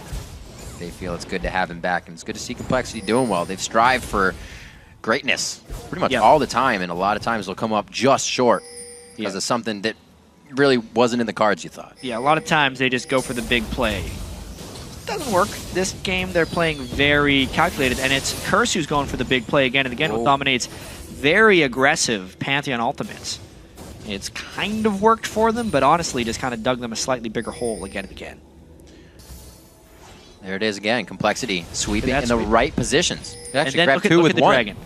No vision at all, which means Curse immediately has to try and get vision control over the Baron area, but they weren't fast enough. Complexity still has vision to make sure they're not doing Baron. Wow. And they're safe where they are right now. Curse even has 4 sweepers out as well to make sure they have everything covered. Man drop coming in. Just for kind of Dominate to get to the Talisman is a really good buy against a Pantheon because you get the indicator a few seconds in advance. You use the Talisman on Thresh, you clear everyone else from Pantheon's range. And Westrice getting a lot of turret damage down. Complexity is going to try and poke Curse off this Baron. This is a desperation move by Curse. They need to fight now. This is going to be very big. Special decides to go right onto Bubbadup, who can throw down the disengage. They're going to have to walk through the entire wall. Big timbers from Prowley. Kez is in the fight. Gives a huge kick. What damage from Robert X. Lee in this fight. Oh my gosh. Cobb is the only one alive. Triple kill for Robert X. Lee, and they're going to push down the mid lane. 4 for 1. Prowley becomes a martyr for his team. He just ults and hits everyone. Complexity is so happy about that one. They destroyed Curse in that team fight. So amazing. It seems like Curse almost forced themselves into that. A lot was used on Bubbadup, who was continuously disengaging himself, and then forced the entire team to walk through a box. Yeah. Great play by the team. Kez finally making an impact, getting right into the middle of the fight to help. And it looks like Curse is going to be forced to watch Baron go to Complexity at 32 minutes in. Yeah. We've never seen Complexity play this smart. When they won over Cloud9, it was a very chaotic, out-of-control game. This was a very controlled fight by Complexity. They knew they had the split pusher. They knew they were playing disengage until the teleport could come in. They got an initiation on Bubbadup and then probably went in at exactly the right moment. As soon as he does, look how everyone on Complexity followed. As soon as Westrice comes in, they collapsed in and around Curse, basically trapping them in the metaphorical box that was their team, and just destroyed them in that fight before getting Baron. And they're going to be able to take so much more after that. Playing Janitor on the map, and they clean it up. Dragon goes to them 4-3 in turrets. They weren't able to push too much of the map there, but that fight is really going to put Curse in a hard-hat position coming into this next engage. Especially considering when they're running the Yasuo Pantheon, they have to initiate hard with Leona. Yep. That is the only direction with which that composition works. And now they're down 9,000 gold in a Baron. Not going to be easy for this comeback. Also, not a lot of things for Voyboy to get a good ultimate off of. You're looking at that wild growth. You're looking at Voyboy's own Q on that third one, but it's going to be very tough. They got to get the perfect fights to come in here. Now with Complexity, like you said, Robert X. Lee, if he can get to that position, we just saw him put out some huge damage in that fight. he's going to be doing it even more. He goes with Affinity Edge, too. He's not even worried about this. He can peel for himself. Well, when Robert X. Lee gets fed, Complexity wins. Yeah, this is it true. It happened against Cloud9 with the good point. 4-minute triple kill. Here it was a 2-minute triple kill. Right. But he's still pretty fed. Those things as long are true. as you get it. And it leaves the rest of the team able to mitigate whatever they need. Single Negatron close coming in. Almost a Guardian Angel finished up actually for Westrice. And maybe another 1,300. He's probably got gold in his pocket already. But everybody's getting what they need right now for Complexity. And they're using it too. And honestly, we haven't been able to touch on it much, but Kez, the Sightstone vision control that he's been adding for his team has been remarkable. To come in on such short notice from a different team, really being a challenger adversary of Complexity for all of last Series 1 and 2. And he's doing great. Didn't seem to have too much of a champion damage impact, but it's not the only way you can impact the game. Like you said, really playing for the around the map control. And with the shot calling back of Prolly, it's been working wonders so far. A 10,000 gold lead, 34 minutes on Curse. Seems like such a strange day. Yeah. We had the start of it with Complexity and EG being the 7th and 8th place teams in the LCS. EG takes down Cloud9. Complexity looks to be taking down Curse. Even though Curse could have won this game to be tied with TSM, we have a 3-way tie at the top of the standings. Anything can happen today in the North American LCS. All the one-game-away instances. Boy with a good block on the Ardent Blaze. Not too much damage coming from the double shot passive of Lucian, but Robert actually still gets it there in time. Blue buff and red buff are keeping him quite safe. The team can focus on other things. C takes down the turret. Great focus here for Complexity. Doesn't look like they're stopping. Yeah, they're going to dare Curse to fight them. They're just going to keep standing at this point, wait for the minion wave to come in. Robert is going to take quick little double shots at the turret, go in and out, and wait for X Special or I Will Dominate to commit to a fight. Let's see if X Special can grab somebody on this here. A nice hook onto Corky. Not a ride Bubba Dub wants to take just yet. Oh, Robert, get that turret damage. You don't want to face tank that. Everybody's safe. Boy actually can't ult for himself now. He's got to get that recharge back up. So Curse, or Complexity rather, feeling pretty safe here, especially with Dominate in eyes. He's going to have to walk up to get that stun now. Yeah, Robert taking a few little pokes on that one, but he's going to try and lifesteal up off the next minion wave when it meets. This does seem to be on a bit of a timer, though. Huge wave in the bottom lane, stacking up for Curse currently. But if Complexity goes soon, they're still going to be all right. Westrice does have that Guardian Angel. Windwall burned really early, before Robert was going to be going for the turret anyway. Allows for a lot of damage. Very nice, Relentless Pursuit. Looks like they stay safe. You can hear them in the background. They're yelling at each other like this, that, this, that. There's communication everywhere. We're here in the all chat. This gets very chaotic between the teams, but the right calls instantly puts the fight in your favor. What a bro. Westrice tanking up the turret for burns shots. the wind wall before the next minion wave is going to arrive, which means they have the full time of this next minion wave. This turret might be going down, or Curse has to initiate. They hook X Special. That's not exactly what you want to hook. Nope. And it holds it for another wave. And that's the difference you see. X Special got Bubba Dub last time and it caused bad things, but the choice to not go in, all in, is really keeping Complexity on the upper Baron hand. on Complexity either. There's the initiation. Oh, he ults himself. Westrice jumped right into it and said, let's go. Dominate almost gets out of that one, but he's pulled back in by Bubba Dub. Westrice almost going down, but somehow stays alive with the shields, and Complexity micros themselves in and out perfectly to take down 2. For 0. Robert just slips out of that one. Don't know Lucian how. is rather slippery, as is... Everything's going so well for them. Now to still have Guardian Angel up for the next time, great play. Yeah, Guardian Angel, Renekton. You already don't want to have to focus on Renekton. Unless he got the GA. Robert picks out the red buff on the way out. That was just control, once again, from Complexity. They did actually give Curse a slight window for maybe catching them because they stayed at slightly low health while the Baron buff had expired, and it was the right play by Curse to try and initiate at that point. You can see Robert... Take one more look. Doesn't get Leona ulted, though. He was well out of there by the time the Leona ultimate went out. And then Westrice ends up taking the brunt of the damage, doesn't even pop the GA, and probably manages to Zonya's before he gets finished off as well. I'll watch that again. I think Dominate got kick grabbed. That looked really sweet. Got all bounced around. They're playing ping pong with the Pantheon. 38 minutes on to this one. 62, that's going up to 63,000, and that's, we'll say 50,000. So that gold lead for Complexity is just surmounting and almost unstoppable for Curse to come back. Now, if there was any domino effect, Complexity is working it right now. Pings to the top lane. They tell Robert actually to be very careful as he's farming this. And we did talk about the late game damage fall off potential from Complexity because Westrice, Renekton, and Prawley's Annie aren't the most giant late game monsters. But a Lucian that has 5 offensive items kinda is. So as long as Robert X. Lee can stay safe in these fights, which could be a legitimate risk, Complexity will be fine to take out this one. Really the only way Curse wins is if Voyboy lands a miracle Yasuo ult right on top of Robert X. Lee and bursts him down immediately. Crit on crit on crit. Yeah. And even when they do that, they're going to be exposing their backline to Prawley. So it's very difficult. Cop is going for a Cutlass to Blade of the Rune King in there. No Trinity Edge pop for him on those auto attacks. So it looks like Voyboy's left to that damage. Like we said, it's got to hit, and it's got to hit soon because Baron now alive and willing for a fight here. Complexity can easily pressure this one down, but it looks like they may just be able to catch Curse on the way there. Yeah, and this is the same situation we had last time. Westrice is split pushing. Quas is not matching because he's staying with the team, which means Curse would have to team fight without, or just go back to base. They're just going to go back to base. There's not much more they can do. Getting something out of this would be great, but now they are pressured. All 5 back for Quas. And he's just going to go ahead and be an alligator. Well, they're going to kill him, at least. It's going to cost them the Baron. This reminds me of old Hotshot. Just one guy running around. The entire team gets Baron. He's still going. Baron goes down. Burn is GA. Yeah. Who's going to get the kill? They got to give this to us, the right person. That'll work. That's a pretty good fight.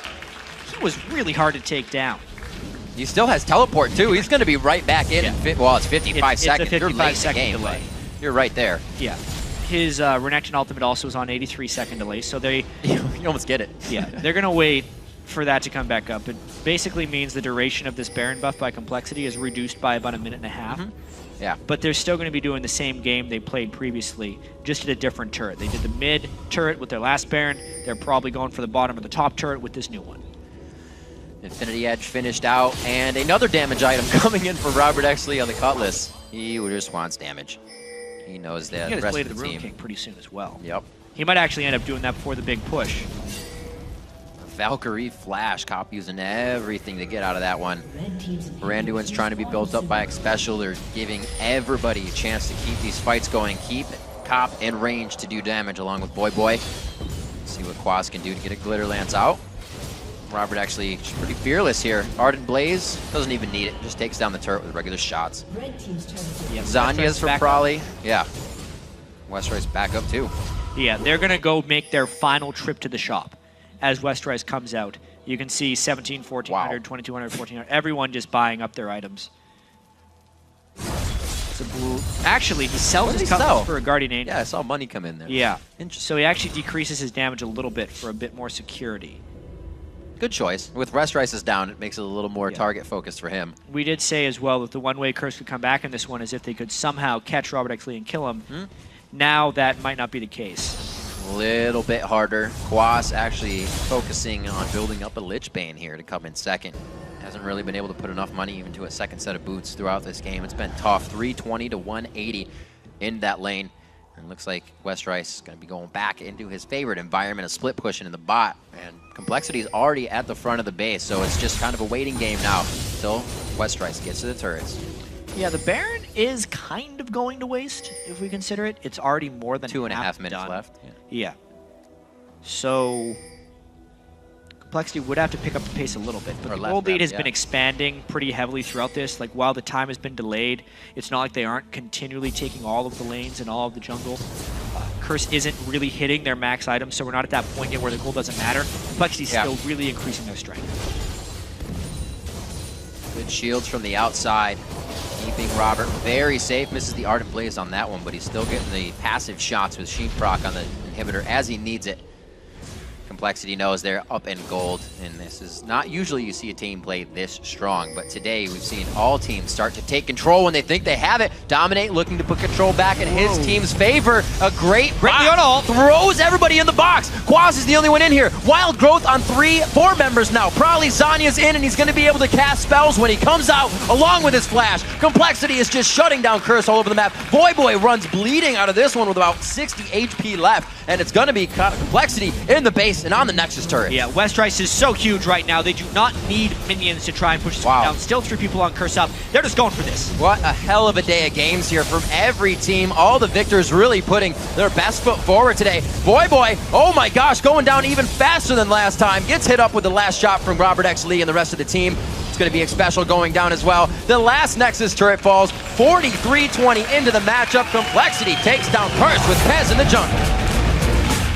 And what happened in the NALCS today? Surprises across the board. EG beats Cloud9. Complexity takes down Curse. There's now a 3-way tie for first and a 3-way tie for last in the NALCS. There is absolute parity starting to come out.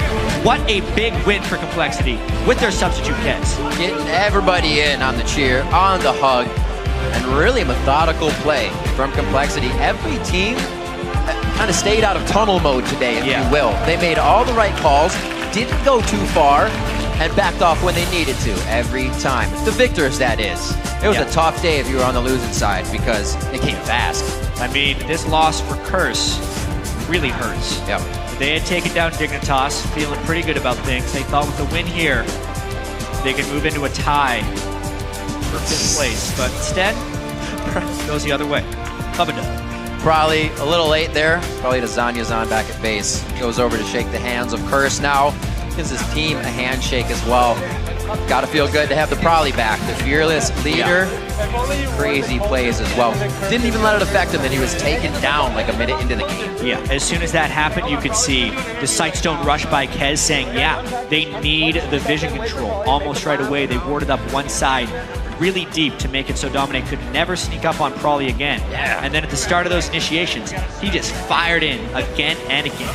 Looks like we're going to get a quick interview with him in just a little bit, but great play coming out around. Robert X. Lee showing huge play from the AD carry position. Once again, like you said, it wasn't the early triple kill, but he got his triple kill in the mid game that brought him right back to Robert X. Lee form. Something about triple kills seems to grant victory for teams. I don't know what it is. Triple kills and double bust every time he gets it. All right, so we are going to send it down right now to Kobe, who's on the winner's side. All right, thank you. We are here with Prolly.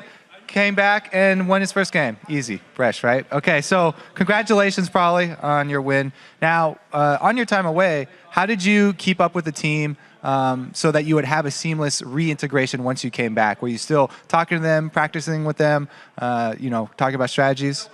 Yeah, we actually, before I even left and they were scrimming with ManCloud, I was kind of subbed in as the coach, and I watched all the scrims and gave notes and stuff. And then when they played, I went back and watched all the replays, and then later we listened to the voice comm. So I pretty much was there in a way, just being a coach and not a player for the last week. So that's kind of been my role because I didn't want to, I didn't want to have like a fissure in the team. So I just had to like be as involved as I could, but not play. And now bringing in Kez for this game, you guys have yet another person subbing out. How easy was it to bring in Kez, and how was it working with Kez? Kez is actually like a super awesome jungler, and it's weird how well he just like fits with the team because we all have like our own shot calling kind of thing, but he came in and he started doing shot calling, and we were like, oh yeah, your shots are actually correct. Like, okay, we'll listen to you. So everyone's like actually taking a little back seat and let him do a little more work because he's actually like pretty smart with the game. All right, now let's talk a little about you and your Annie pick, because not a lot of people like to play Annie mid. It's played a little bit differently towards the mid and late game. What is your philosophy? What are you trying to bring to the team with that Annie pick? I don't know. The Annie pick is just kind of happen chance. The last time we played it, the first split, I played it the day before in scrims, and I happened to get the Karthus versus Annie matchup, and then we played Dig, and they picked Karthus, so I picked Annie. Yesterday was the first day I played Annie. Again. In a year. In a year. I haven't played her since then. Maybe a support or something like that. But then yesterday I was like, I think we should do Annie mid, just in case they pick Yasuo. And then we did it in scrims, and 2 games in a row they picked Yasuo. And I was like, oh, sweet, now I get to practice Annie mid. And then they first picked Yasuo, and we were like, oh, this is just perfect. Like, how did this happen again? This is 2 times in a row I played Annie mid, practicing for the exact matchup I got the next day. All right, so it just kind of worked out that way. Now, you guys, when are you guys going to get Broken Shard back? And have you been doing a similar thing where you've stayed in contact with him to keep him up to date on what's going on with the team? Yeah, Broken actually like listens into our comms and stuff, and he's kind of nitpicking some of our scrims and stuff like that. But I think he's had problems with the visa and stuff like that, so I'm actually not positive on when we're actually going to get our jungler back, which is pretty sad. But yeah, that's what it's All right, well, tough break there, but congratulations and good luck tomorrow with LMQ. We are now going to send it back up to the guys at the desk. I have to wonder now, if he played the matchup, did he die each time right in the beginning? Was it against a Pantheon jungle? Yeah, right. I'm not sure. I mean, this whole day in the NALCS was just absolutely absolutely awesome.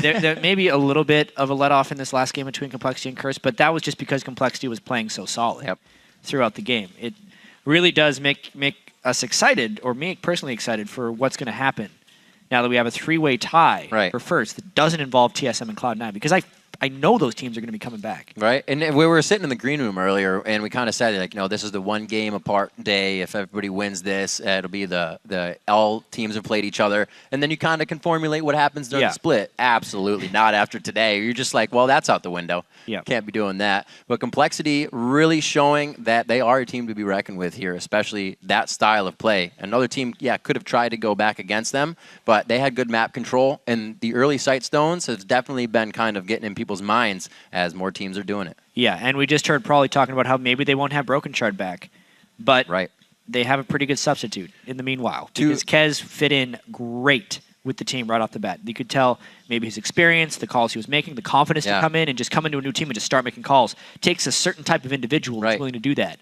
And they're really lucky to find such a quality substitute. And that situation in itself is a huge win. Complexity coming in the first 3 weeks. Super week, they had everyone. The second week, Prawley was out. The third week, they're losing their jungler. It's almost like you're digging yourself a hole to start the LCS. But they found a way out of that one, and it didn't hurt too much. So before we send it over to the North American Challenger Series, let's take a look at how the teams stand in the LCS after another 4 games. Yeah, in first place, it's a 3-way tie with CLG, Dignitas, and LMQ. Cloud9 is in 4th with 4 wins and now 3 losses. Then in 5th, it's Team Solo Mid, and giving our standings symmetry. It's another 3-way tie for the last place with Complexity, Team Curse, and Evil Geniuses.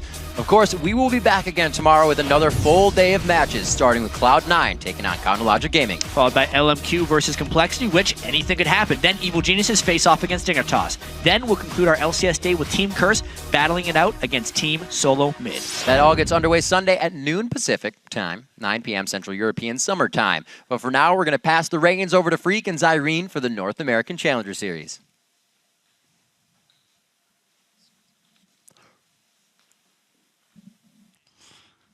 Maybe we will. I like your face. Thanks very, very much, guys. And welcome to the Summer 2014 North American Challenger Series, brought to you thanks in part to our friends at Coca-Cola.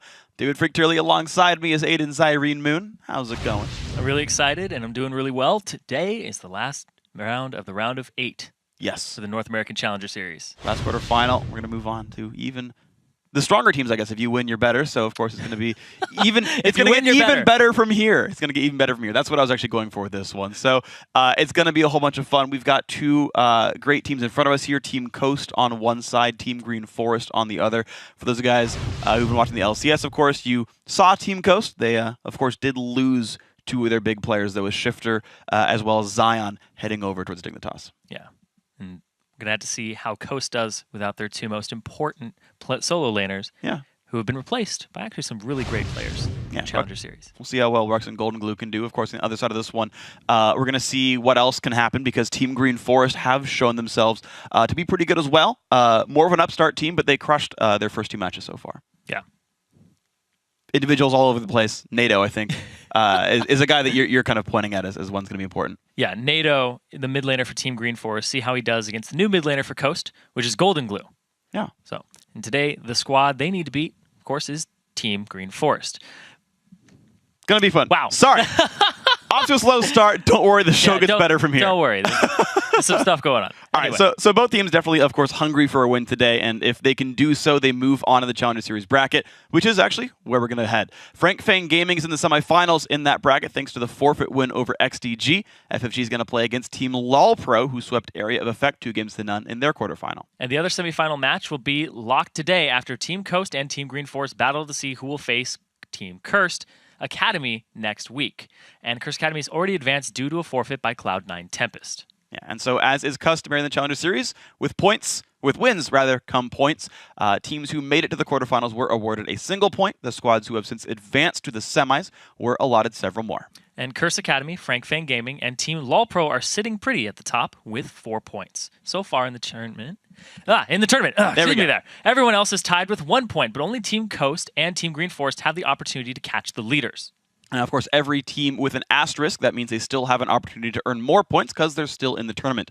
Meanwhile, teams without one are going to hope to requalify and carry their points over to Summer Series 2. And to help keep you guys up on all the action, just head over to lolesports.com. Under the League's Tournaments tab, you'll find scores, schedules, and everything else you need to follow the Challenger Series and LCS season all season long. Yeah, and it's going to be fun. Make sure you guys keep up with this one. Today's best of 3 matchup is about to get underway. Once again, Team Coast versus Team Green Forest. And now for real, we're going to break the match down. Yes, sorry about that. It was Rux in the top lane, formerly of Curse Academy. We have Mash, who's moved to the jungle from the AD carry position. We have Golden Glue, who was on Dignitas, and before that he was on Skyline, and we've seen him in the Challenger Series before. He's playing mid lane. Then we have the same bottom lane for Team Coast, which is Wiz Fusion and Daydreamin'. Yeah. So with their new solo laners and also Mashme in the jungle, going to have to see how they do against Team Green Forest, because Mashme, he's now calling the shots from the jungle position. He's always been a very adept player, very good at AD carry, and I would actually go out on a limb and say he's possibly the best AD carry that isn't in the LCS. But of course, his talent slightly weighs by playing the jungle position. For those of you guys who are wondering, it's a technicality, I suppose, but we have a rule where to compete in the Challenger Series and to inherit your seed, you have to play at least 3 members from the old roster. Substitutes count, so Mashme counts as one of the 3 there, which is why everyone's there and why you're seeing people off roles, because those are the players they're choosing to play from the old roster. So in case you're wondering why they're choosing to role swap in AD carry, someone who still tends to play AD carry in his free time, that's the reason. Yeah, and he may go back to the AD carry spot in the future. We will have to see, or if he's just an excellent jungler, they want to keep him there. Sure. But in the meantime, we have to look at the middle lane. It's Golden Glue on Coast versus Team Green Forest's NATO, who went 4-4 and 14 in the round of 10. And NATO is a very momentum-based player. If he gets going over Golden Glue, which is very possible because Golden Glue's laning phase has some cracks in it, and he will roam a lot. He will try to get kills somewhere else. And if that doesn't work out for him, NATO can go ahead and get a CS lead and convert that into even a larger lead. But if NATO gets behind, Team Green Forest can get shut down because he has been basically the hinge on which that team swings. Yeah, that's going to be an important one. And kind of thinking about the styles of the players, I think it almost lends a bit of favor to Green Forest because we know Golden Glue is a big assassin player. In his time on Dignitas, he played a lot of Orianna to kind of poor success. Well, he had some good shockwaves, but that's it. He had some good shockwaves. Yeah, like when you play the champion 5 times, at some point you'll hit a good shockwave, right? But he's a big, Zed player, Yasuo player. Akali was the big thing we saw him play in the Challenger Series in spring. Complexity Red, Yeah, on Complexity Red, Skyline, etc. It's all different names for the same team, but that's his forte or forte. Both work, by the way. You can use either. Pronunciation lesson. Thank you for that one. We're gonna bust out the mana one next. Oh my god! In the future, data and data. You just keep going. There's gonna be so many. Apparently, it's not fissure. It's Fisher. Fisher. Yes. It's an S sound, not a sh sound. Yeah, I was blown away by that one. Anyway, Coast. It's pronounced Coast. And Team Green Forest is Team Green Forest. And we're going to get into that game right now in Champion Select. You know what's great is they're both nature-based teams. It's true. Games. Water versus land. Yeah. There you go. Dirt and trees. Well, we're into the game, guys. Shyvana Ziggs banned away from Green Forest. Kassadin and Lee Sin. I'm surprised with Shyvana being so fire-based, they would even allow it. Well, yeah. Well, fire is actually super effective against both of them. Well, actually, it's countered by Coast. Yeah. Coast could just go ahead and extinguish the fire, but then a forest fire could be created. That's why they banned it. Yeah. They extinguished Shyvana. The flame is gone. Can't be played. Makes sense. Lore happened here. Twisted Fate also banned away from NATO, so 2 bans away from this key player of Team Green Forest. Meanwhile, Golden Blue's Kassadin, the Lee Sin away from Mash, who has been actually playing that champion quite a bit. Yeah. And then the Kale ban coming out as the very last one for Team Green Forest. Kale, very good in top lane, very good in mid lane currently. Yeah. works against a lot of the meta champions right now. Yeah. Which is her big fort. Yes, it is. Well, setting up the fort in top lane, there was going to be Rux with the Jax up there. He's going to be facing up against maybe a Lulu, but also a jungle Elise here for Team Green Forest. Yeah, Lulu was played by NATO back in the round of 20, and it's in Dat Control's champion pool, but I think that's most likely a mid lane Lulu. When I was watching the Black Monster Cup, that's what NATO was trying to bring to the table and try to just snowball the lane with. And we'll see if that comes through. Right now, though, Coast has picked up their bottom lane with everything on the table. They go for the Nami Lucian duo lane right here, so is Fusion playing even more Lucian games for himself? Did you even haven't seen him play Nami yet? Yep, and I'm glad he's picking up the Lucian here. You know, he has that patented Varus for himself, but opts to go with the flavor of the month here. Sure. We see that Lucian, Twitch, just basically what every AD carry is going for, but the Nami here has the disengage potential. If they're being chased down by a Lulu, it can kind of put a damper on that because she's known for just tracking people down. She's basically a huntress. Like, Lulu's like, if I can catch up to you, which she will with movement speed, and her you're in for a bad time. Yeah, she's going to just slow you down and just eventually kill you. Well, Team Green Forest, though, this is interesting. I don't see enough teams pick Renekton against Jax, but that's going to be the case here for Dat Control in the top lane. Of course, you've already got Twitch locked in there for Dawn, so plenty of late-game power to compensate for the fact that Renekton might just fall off a bit. But the one-on-one lane, that's typically a matchup that goes Renekton's favor. Yeah, in the one-on-one, he definitely comes out on top. He can shove the wave faster than Jax at the start, get the early level 2, put him underneath the turret, allow dives to happen from around. You know, you can really shut down the Jax. And the fact that you can use your Ruthless Predator while he's using Counter-Strike and just slice and dice away, you can trade very effectively against him. But once Jax hits his power spikes, he just runs away with the game. So the big thing here is, are they going to do a lane swap and just get Rux into a lane by himself, or is Rux just a good enough player to go ahead and wait it out against Dat Control's Renekton?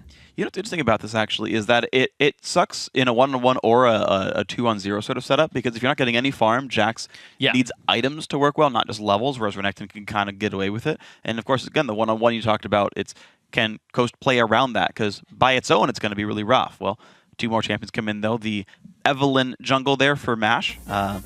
Yeah, Lee Sin banned away, all right. And the Syndra mid lane there, the blind pick for Golden Glue. Well, actually, no, sorry. Of course, it's Lulu. Unless it's a support, there's a chance. There is a chance that it is a support Lulu.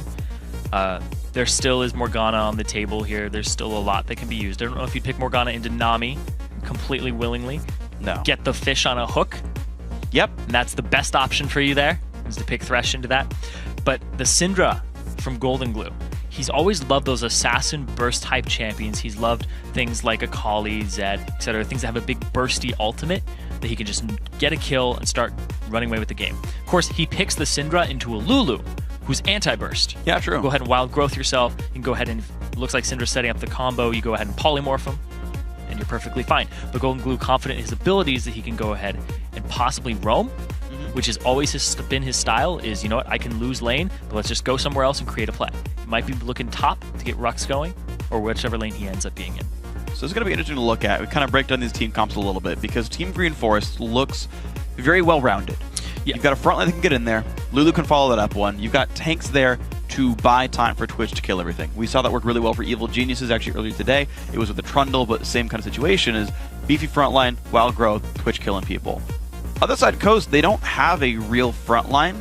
They have spotty ways to reach the back, and I don't know how easily they reach Twitch. Well, the thing with the composition that they've brought out for themselves, you have, it's actually very popular in Korea, is you have the Evelynn and the Nami. You can go ahead and combine the ultimates, the Agnes Embrace alongside the Tidal Wave, and you actually use 2 secondary engages to create a main engage. Okay. Because if you use the Evelynn ulti, they're all slowed for a very long duration, and you just have the wave go straight through them. And that's how you start the fight off.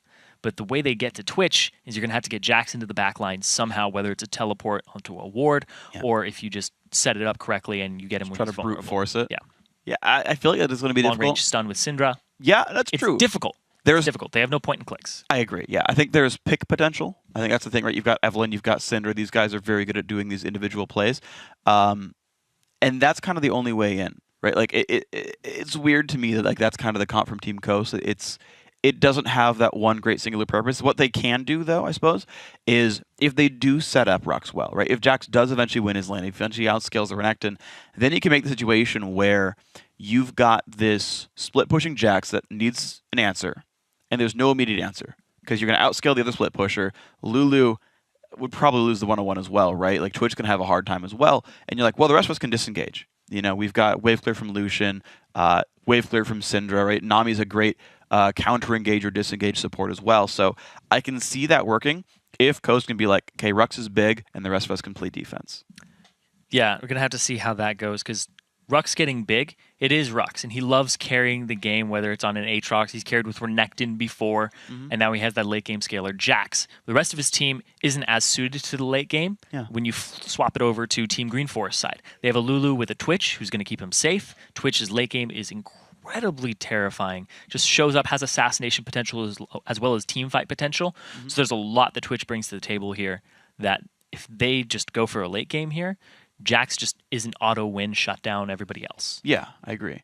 So then you got to think about some of the other matchups here that are interesting because you've got, we talked about the fact that, you know, Syndra and Evelynn can maybe make picks, but at the same time, you've got a team with a Thresh and a Twitch, right? Like these champions who are so excellent at being in the right place at the right time, either landing a long-range hook to turn in the fight or just to simply stealth around and kind of get these flank kills.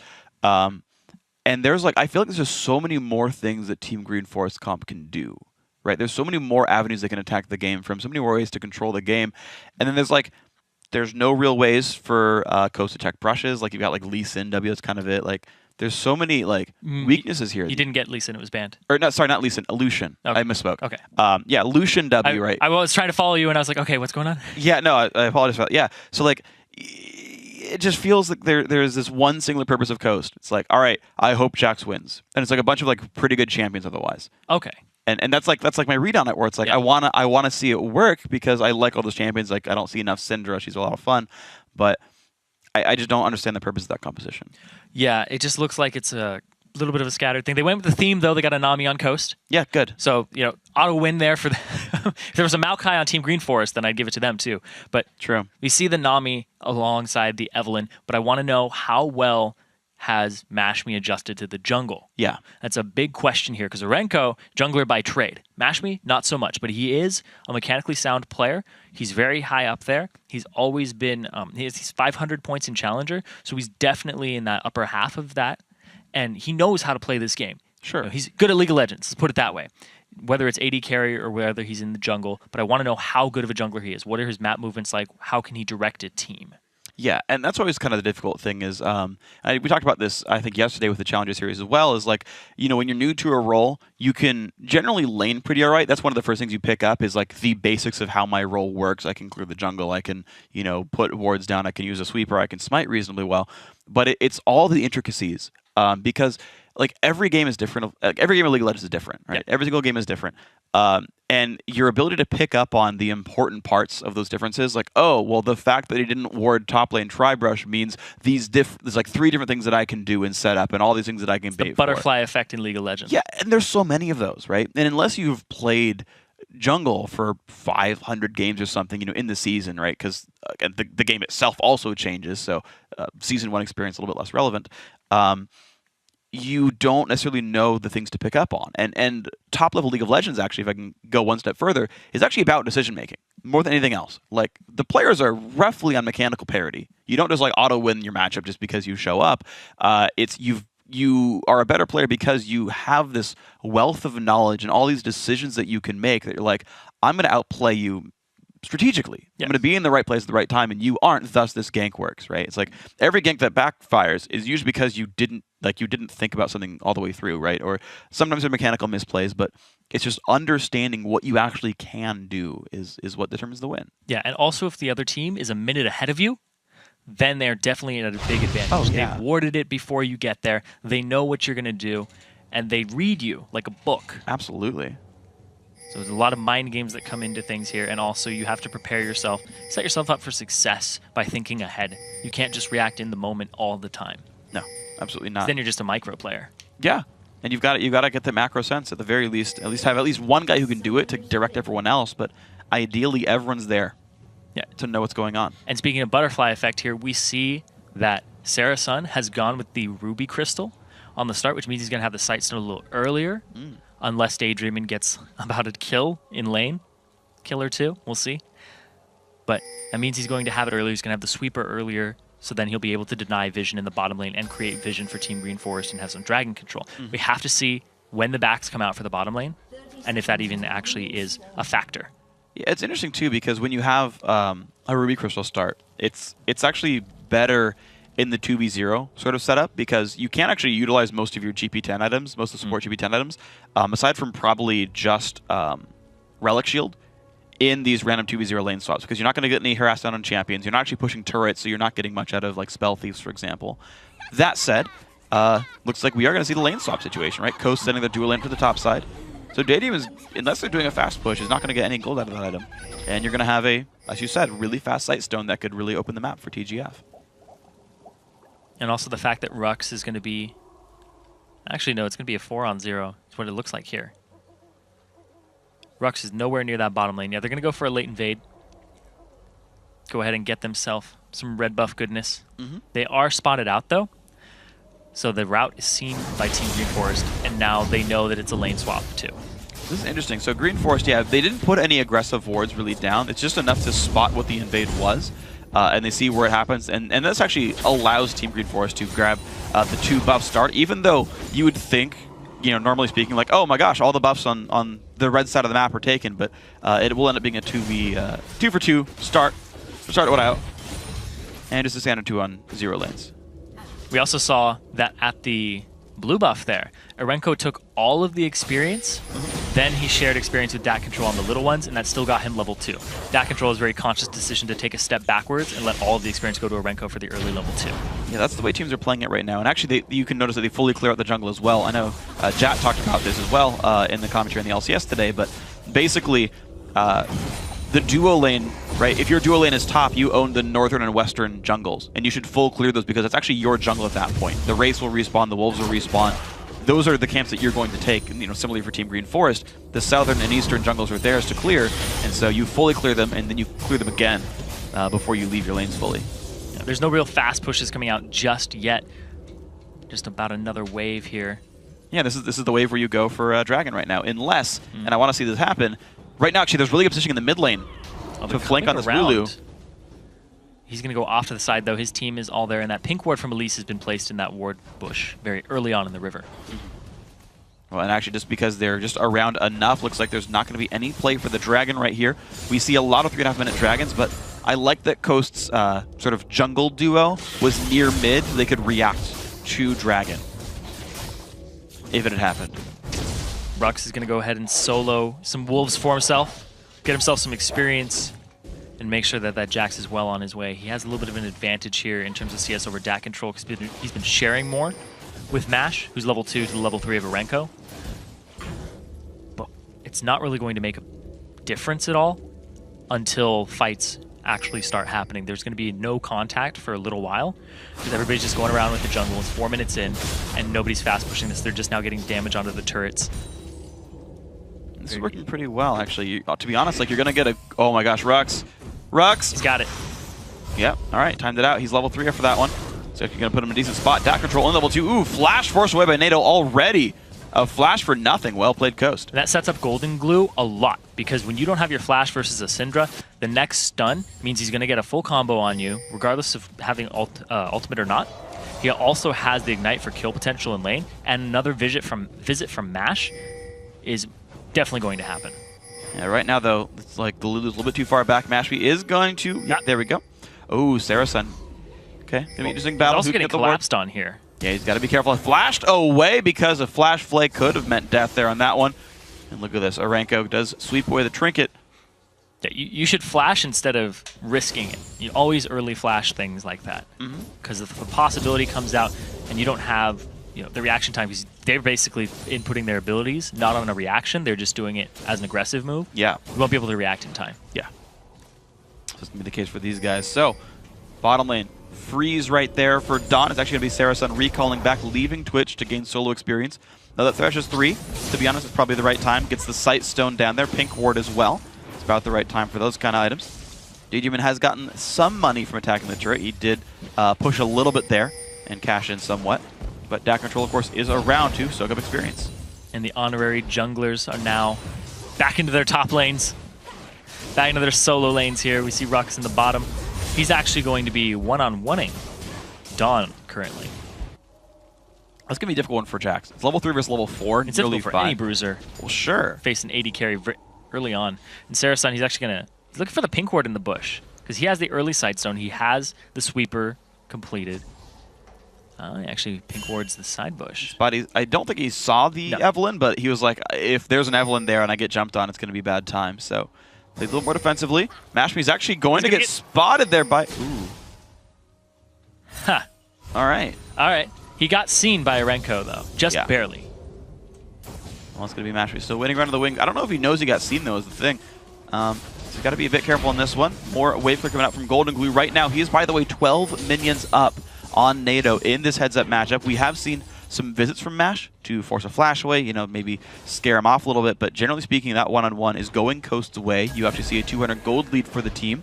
Trinket Ward's going to spot some of this. Top lane turret's going to be going down. The experience fully denied right here, and the gold shared among these members.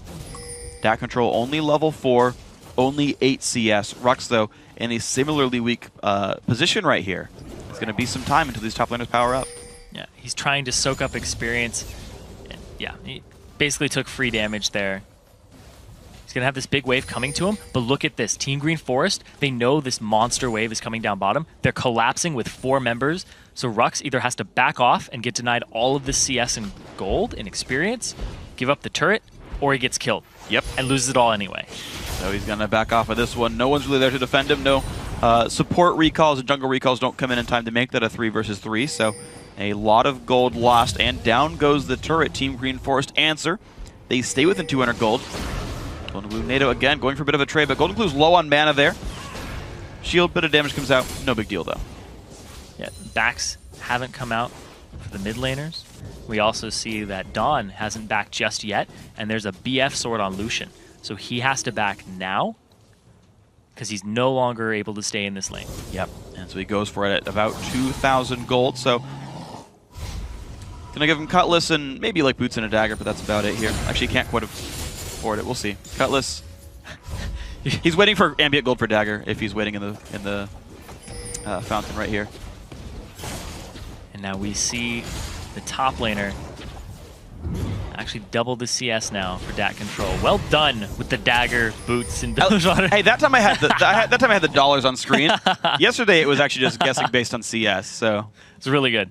Thank you. Well, right now, Daydream and Wiz Fusion going to hang out in this bottom lane with pretty much item parity against Dawn and Sarasan. So here comes the 2-on-2. Later level for this one, but both have ultis on the AD carries. Neither of the supports do, which would be an interesting little bit of a trade.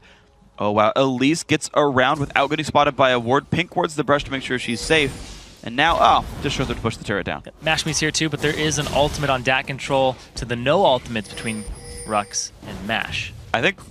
I think Rux basically showed that Evelyn's around. The fact that he wasn't afraid, they pinged out that Mashme was somewhere, basically. It's Schrodinger's Evelyn.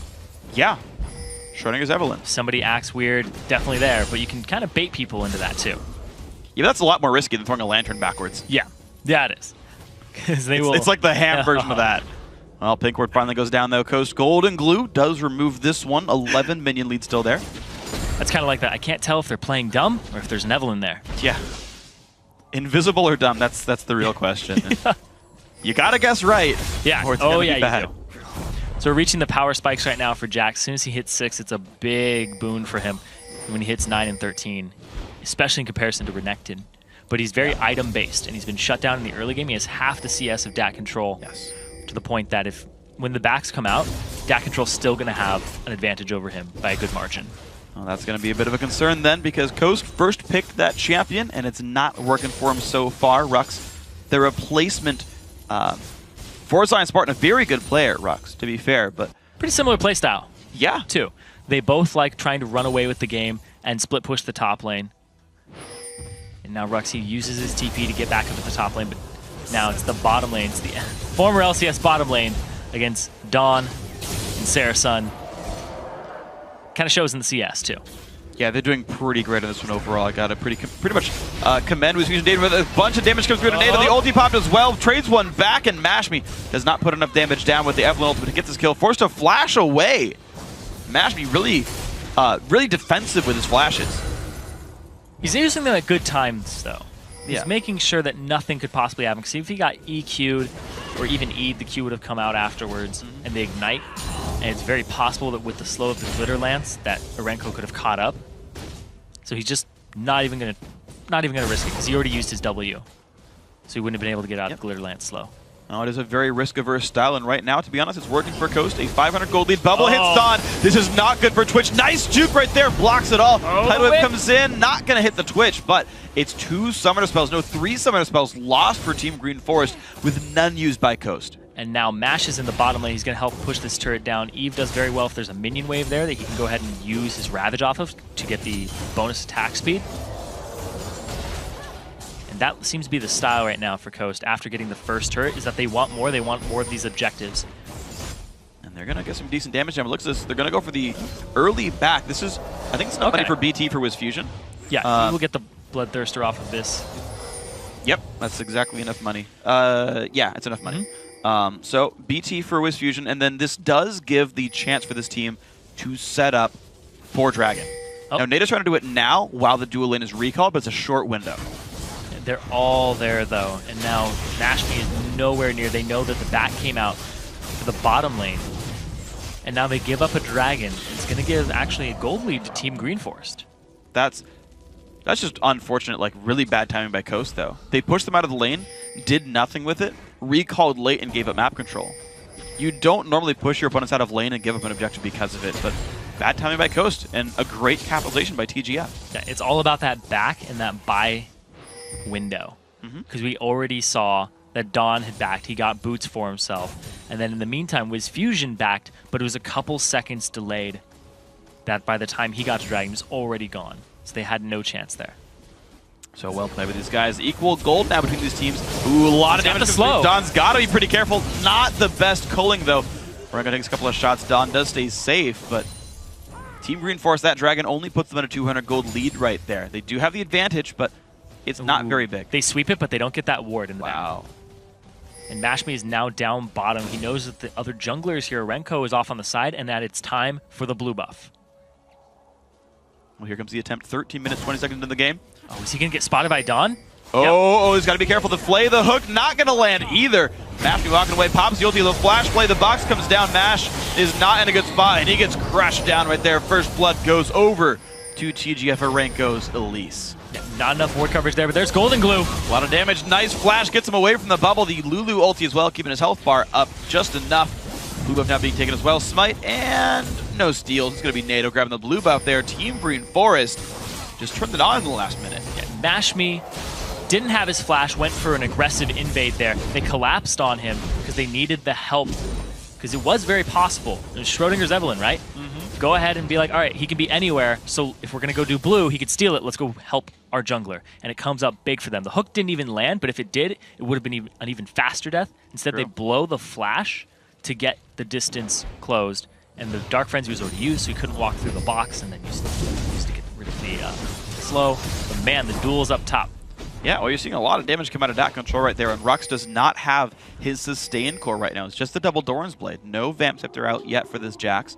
And so that kind of harassed, even though that control takes damage when he goes in, Renekton can heal that back up without too much worry. So he's continuing a almost 40 minion lead here. The recall from Rux, he might as well teleport back. There's no dragon up anyway.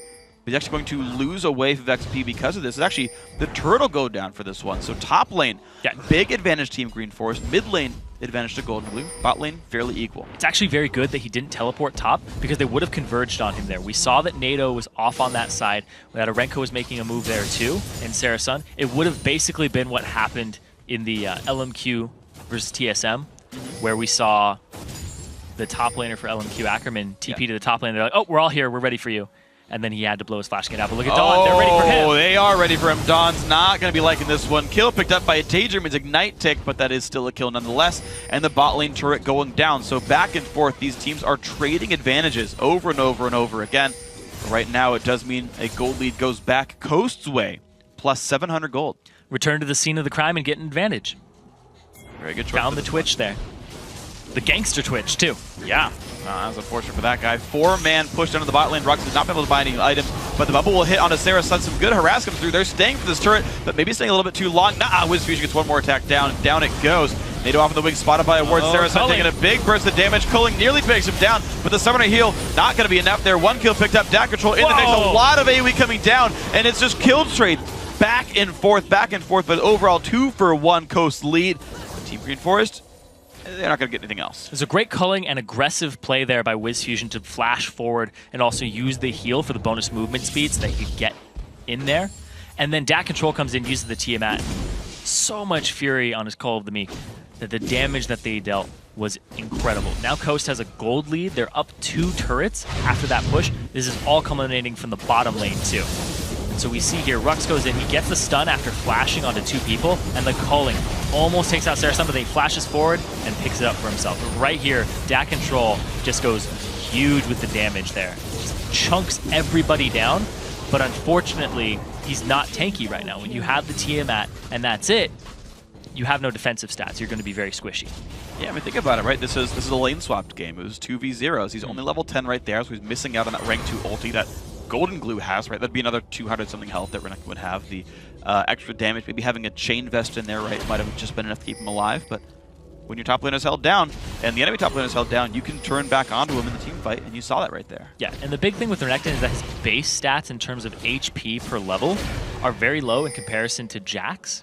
So that's a lot of Jax's scaling, is his base stats are huge. So Renekton relies on his ultimate to get tanky, but it's HP. HP is multiplicative off of defensive stats. And if you just stack more HP on, it's not as wonderful. So as soon as he gets tanky, he's going to be a little more effective, but because of the way that Renekton scales up, he gets outscaled by Jax incredibly well. Yeah, and he's got some time to go until he's a big, beefy frontline. Does have the Tiamat, though. Rux still waiting, though, 18 minutes in. No Triforce just yet for him. Waiting on the Zeal and the Combined, though we can't be too far away. DAC Control, though, getting picked off. A lot of pick potential here against TGF. DAC Control forced away below half health, and Coast pushing down pretty heavily in the mid lane. And now they're going to have WizFusion coming up here, too. Rux off on the side. He's 40 CS down. Dragon in 10 seconds, and Rux is coming now. He doesn't have flash. He also doesn't... Oh, wow. Hook on to Wiz. Not good for WizFusion. Down to half HP. Gets healed up, though. The Mikhail's helping him as well, but there's the first pick. Goes down onto Sarah Sun's Thrash. Burst onto Dawn. He's going to stay safe, though. Green Force keep going. DAC Control wants a battle. He's going to have to hop over the wall to get safe. Golden Glue now getting helped out by Rux, and Nado goes down. A 2-for-0 fight. Aranko can't quite claim it. And another kill goes over to Golden Glue this time. Coast winning every team fight. And Rux shows up basically to just soak up the glory afterwards. There's a 4-on-5 in favor of Team Green Forest, but the way that Coast played it was just right. The hook onto WizFusion, but WizFusion gets out of it. We see it here. Mike Hale's Crucible coming up big there from Daydream, and that duo was played together in the LCS, and they show the synergy. DAC Control, he comes in there, and now Rux is off on the side, but DAC Control is immediately out of the fight. And Rux comes in to get Nado, and then it's a very risky move by Golden Glue there. If Arenko was able to swap the out of form and then get another Q with the Neurotoxin, may have been enough to finish him off. Yeah, it just might have been, but unfortunately for him, couldn't get that one out there. Team Green Force now trying to pick up the scraps. Down 5,000 gold 19 minutes in. Looks like Blue Buff will be going to Nado, so they haven't been getting counter jungles for what it's worth. TGF have only been losing, I mean, it matters, right? Like, they've been losing turrets and champions and whatnot, but at the very least, they're fighting close to what would otherwise be full power. Yeah, it's a big thing for MASH. Especially as a jungler, you need to learn the style of how to counter jungle and when it's effective and when it's safe. Because safe counter jungling is the best counter jungling. The very risky plays that we saw him going for earlier might have scarred him a tiny bit, been like, okay, I don't need to do that again, I gave up first blood. Let's just team fight, let's just continue to get these small advantages and group when we counter jungle. Well, looks like they're going to be grouping up right now. Coast looks pretty happy just to play 5-on-5 with the fact that Rux isn't a very successful split pusher right now. Does have Trinity Force 20 minutes in. Clears away some Wraiths. Coast trying to get wards down. That's, wow. That Wraith helped Daydream a little bit. Secret Service Wraith. Yeah, pretty much. Jumped in front of the Cocoon. He's happy with this one. Coast, though, grouped up mid lane. They're going to go with Rux now having his Triforce. He's going to go to the bottom lane. So they are now starting the split push game. Dawn forced to pull back and join the team, which is going to give Rux free time. Yeah, there's that big item spike with the Trinity Force onto Rux, and now Daydream, he's going to clear out this ward, and they're going to create more pressure. Rux can just shove up this side lane that has no turret but the inhibitor turret, and they can go do something else somewhere, because he has teleport. He's able to join these fights at their own leisure, and they can kite backwards. They have a Nami. If they get engaged on, kite backwards, place a ward, kite even further, and then Rux ends up on the back line because of the ward. Well, that's going to be the goal for Coast. Then if they do get engaged on, is play it right, do the good things. Team Green Forest right now waiting top of their own pink wards. They're not spotted. Look at this by Coast, though. Yeah. They hug the side of the lane with wards to prevent that. Minions block the hooks. Dawn wants to get in, doesn't land the slow. Daydream is separated, but with an ulti, he's not. Kite backwards. Exactly. Wow. Wow. The chance of a stun that actually missed from Golden Glue forces the flash away. Cooling removes minions. TGF well afraid. Yeah. Meanwhile, Rux is pushing this lane. There's no teleport from DAC control. They ping it out. And now Rux is at that point that he could actually, he could go one-on-one with that control. Yes. It's a scary time to be Team Green Forest right now. That mid-game advantage completely slipped away. Now Bubble, not quite going to hit. TGF still clearing away minions for now. But there's no Talisman Ascension yet here for Sarasun, so no big power coming in just yet for the team. And to be honest, I don't actually... I mean, basically, they have to land a hook and go in at some point, but I don't even know if they'd win when they landed. Yeah. Right now, Rux is actually losing small exchanges with DAC control because of the health that he gets back from Cole the Meek, whereas Rux has no sustain. But the fact that he has teleport is huge. They're going straight for this Wiz. Can he get it? He's going to get that turret.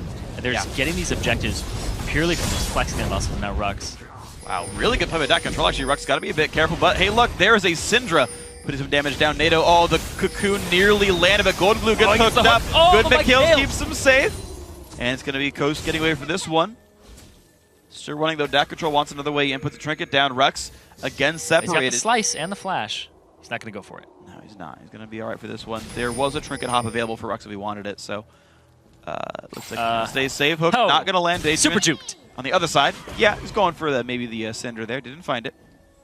Costa setting up a trap. A lot of season comes into the flash bubble. It lands on two. The burst comes down, and DAC control gets shut out. The flash in. Mashby finds another 2 for 0 so far. Now the chase splits up the team. They don't find anything else but a push top lane, 5v3. And now they're going to be able to push this straight down. That was a good tidal wave because it made NATO go off to the side. It's going to delay him by about a second here, considering it's Lulu getting to this lane. And that's a lot of their wave clear, too. And look at that one, turret nearly going down, but they go for the fight instead. The flash, no stun's going to land because they flash away, but TGF forced out away from the turret. 5 seconds for the Renekton respawn. And it's just the turret and the backup by Coast. Yeah, and they don't go for the inhibitor. Instead, going to cut their losses and be like, all right, you know what, or cut their victories, I guess. They ended up just being like, you know what, that's fine. We can get all of these turrets for ourselves. They're up 6-2, and they have the opposite lanes here. So they can go ahead and put somebody top, eventually push that inhibitor down. They can go rotate mid and then be like, all right, we're going to siege this turret and put one person to go after the inhibitor. And it's just guaranteed pressure. Because you have somebody like Rux, who he's hitting that point where he can duel other members of the team, he'll be able to pick it up. That's a great double bubble there from Daydream. And Daydream's been having an amazing game all game long. His McHales have been on point. He's saved Golden Glue, he's saved Wiz Fusion from the Thresh. The fact that I was talking earlier in Champion Select, the Thresh does so well against Nami, not when she has McHales. You can go ahead and break the chain, break the hook when it lands, and just stop the engage. It's working so well right now. Mashby level 11, though, is forced a little bit back on this one, but honestly, with Coast 7,000 up, they're going to be pretty all right with this one. Urenko. Got to be careful in this blue. They're still trying for it, though, but Coaster on the way back around, stolen away by Wiz Fusion, and they chase on in. Team Green Force went so hard for that blue buff, and I don't really know why. Rux picks up the kill before the Lantern can bring him all the way to safety, and that is another advantage going to Coast. Comes out of the Lantern, it's just a dead spider body there. Like, I didn't pull this in. They go straight after the dragon afterwards now, getting that objective off of it. They're now 9,000 gold up after this. Really, really good performance here from Coast. All around. I gotta shout out this bottom lane though. They are doing huge work with Fusion and Daydream and just really showing their synergy that they've developed throughout their year together. Yeah, that's kind of always been the thing with Coast. Like, their players have actually always been individually strong. Like Golden Glue's top 40 in Challenger, Wiz Fusion top 15. Right, like they were that, like, those players individually were that good when they were in the LCS. The problem is the LCS players were, like, top 8 in the, like, region in their respective role. And so it's hard to shine there, but you step the competition down just half a notch, and you can see, no, these guys are really that good. Yeah, it's like a different tier right now. Yeah. The former LCS players, actually 4. All 5 of all of them, played. actually, yeah. Nash played too. That's right. Rux.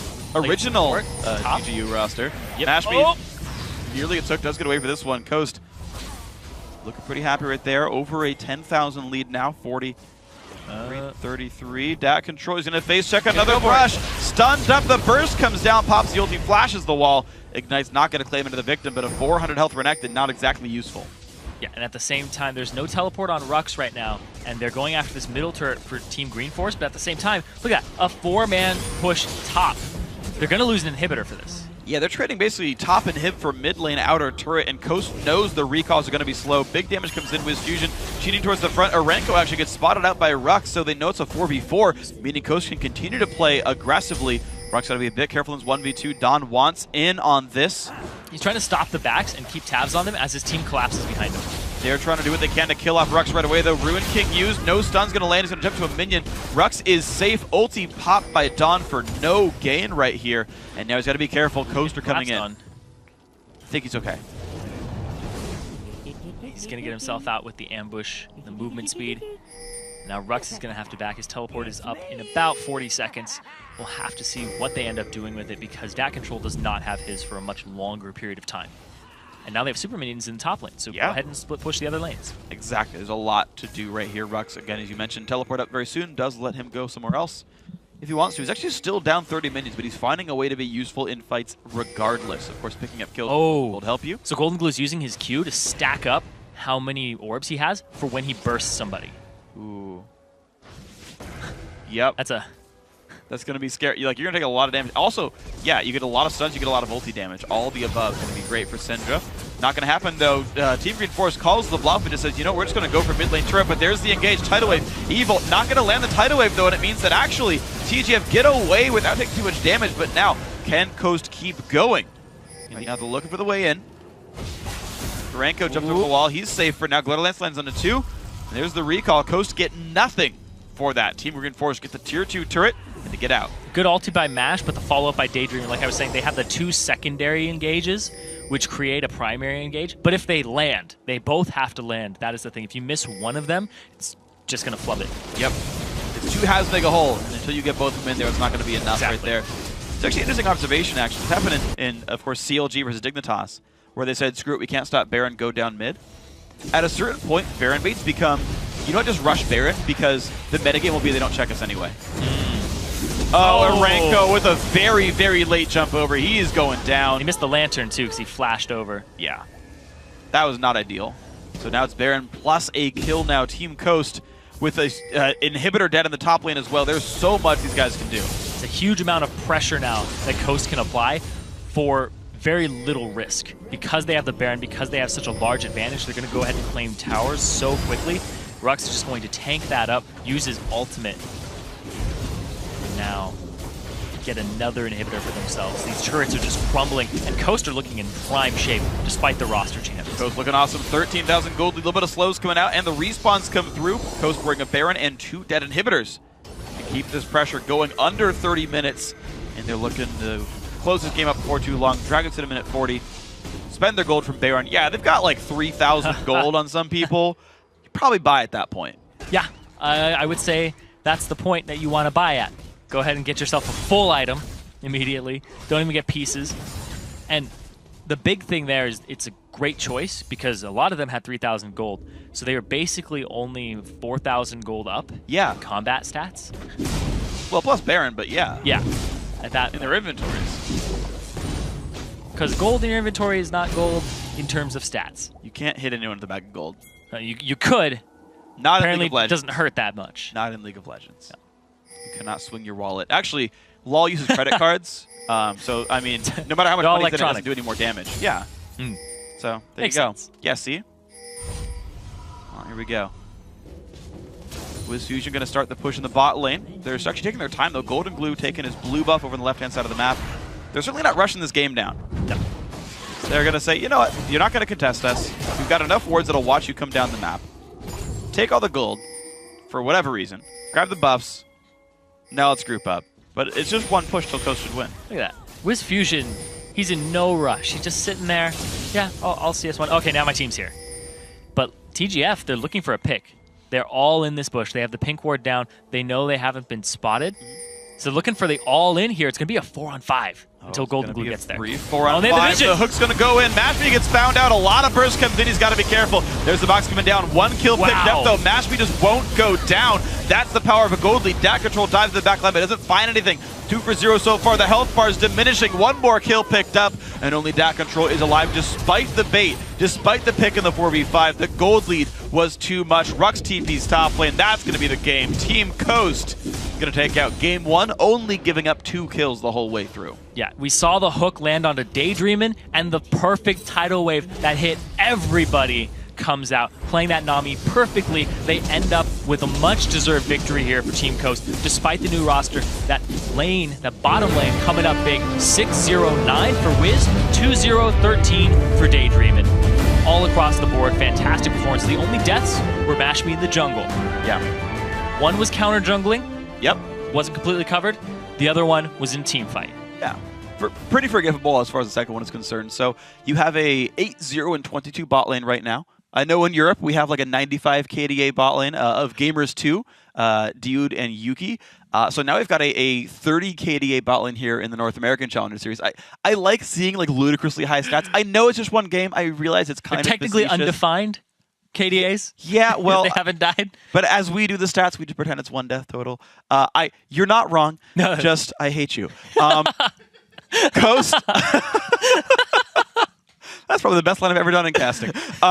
So Team Coast looked great, right? Like they overall looked that they outmatched their opponents. You actually saw on individual skill more than anything. I again have to hand it to the great play of Golden Glue. He won his match heads up.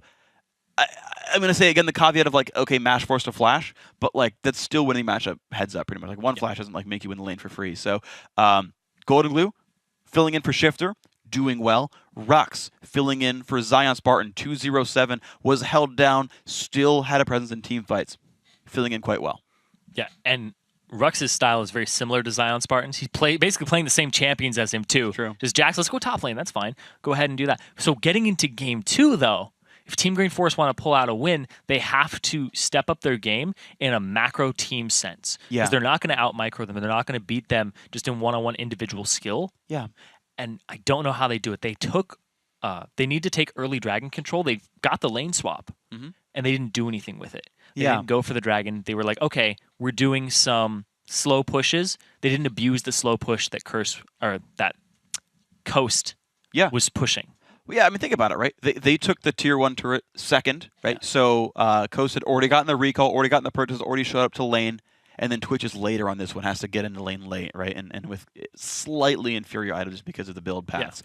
Yeah. Again, no capitalize on Dragon. We saw so many lane swaps in the LCS today, and each time the team with the dual lane bot got the Dragon. Okay, it's only 700-ish gold, but that still matters. Yeah, the big thing is it's a 3.5-minute Dragon that they were getting in the LCS. So when you get that, a 3.5-minute Dragon means that the next time the buffs come out, or about 7 minutes and 10 seconds, around that time, where you just take that gold you got from Dragon, ward up all their objectives, and contest them.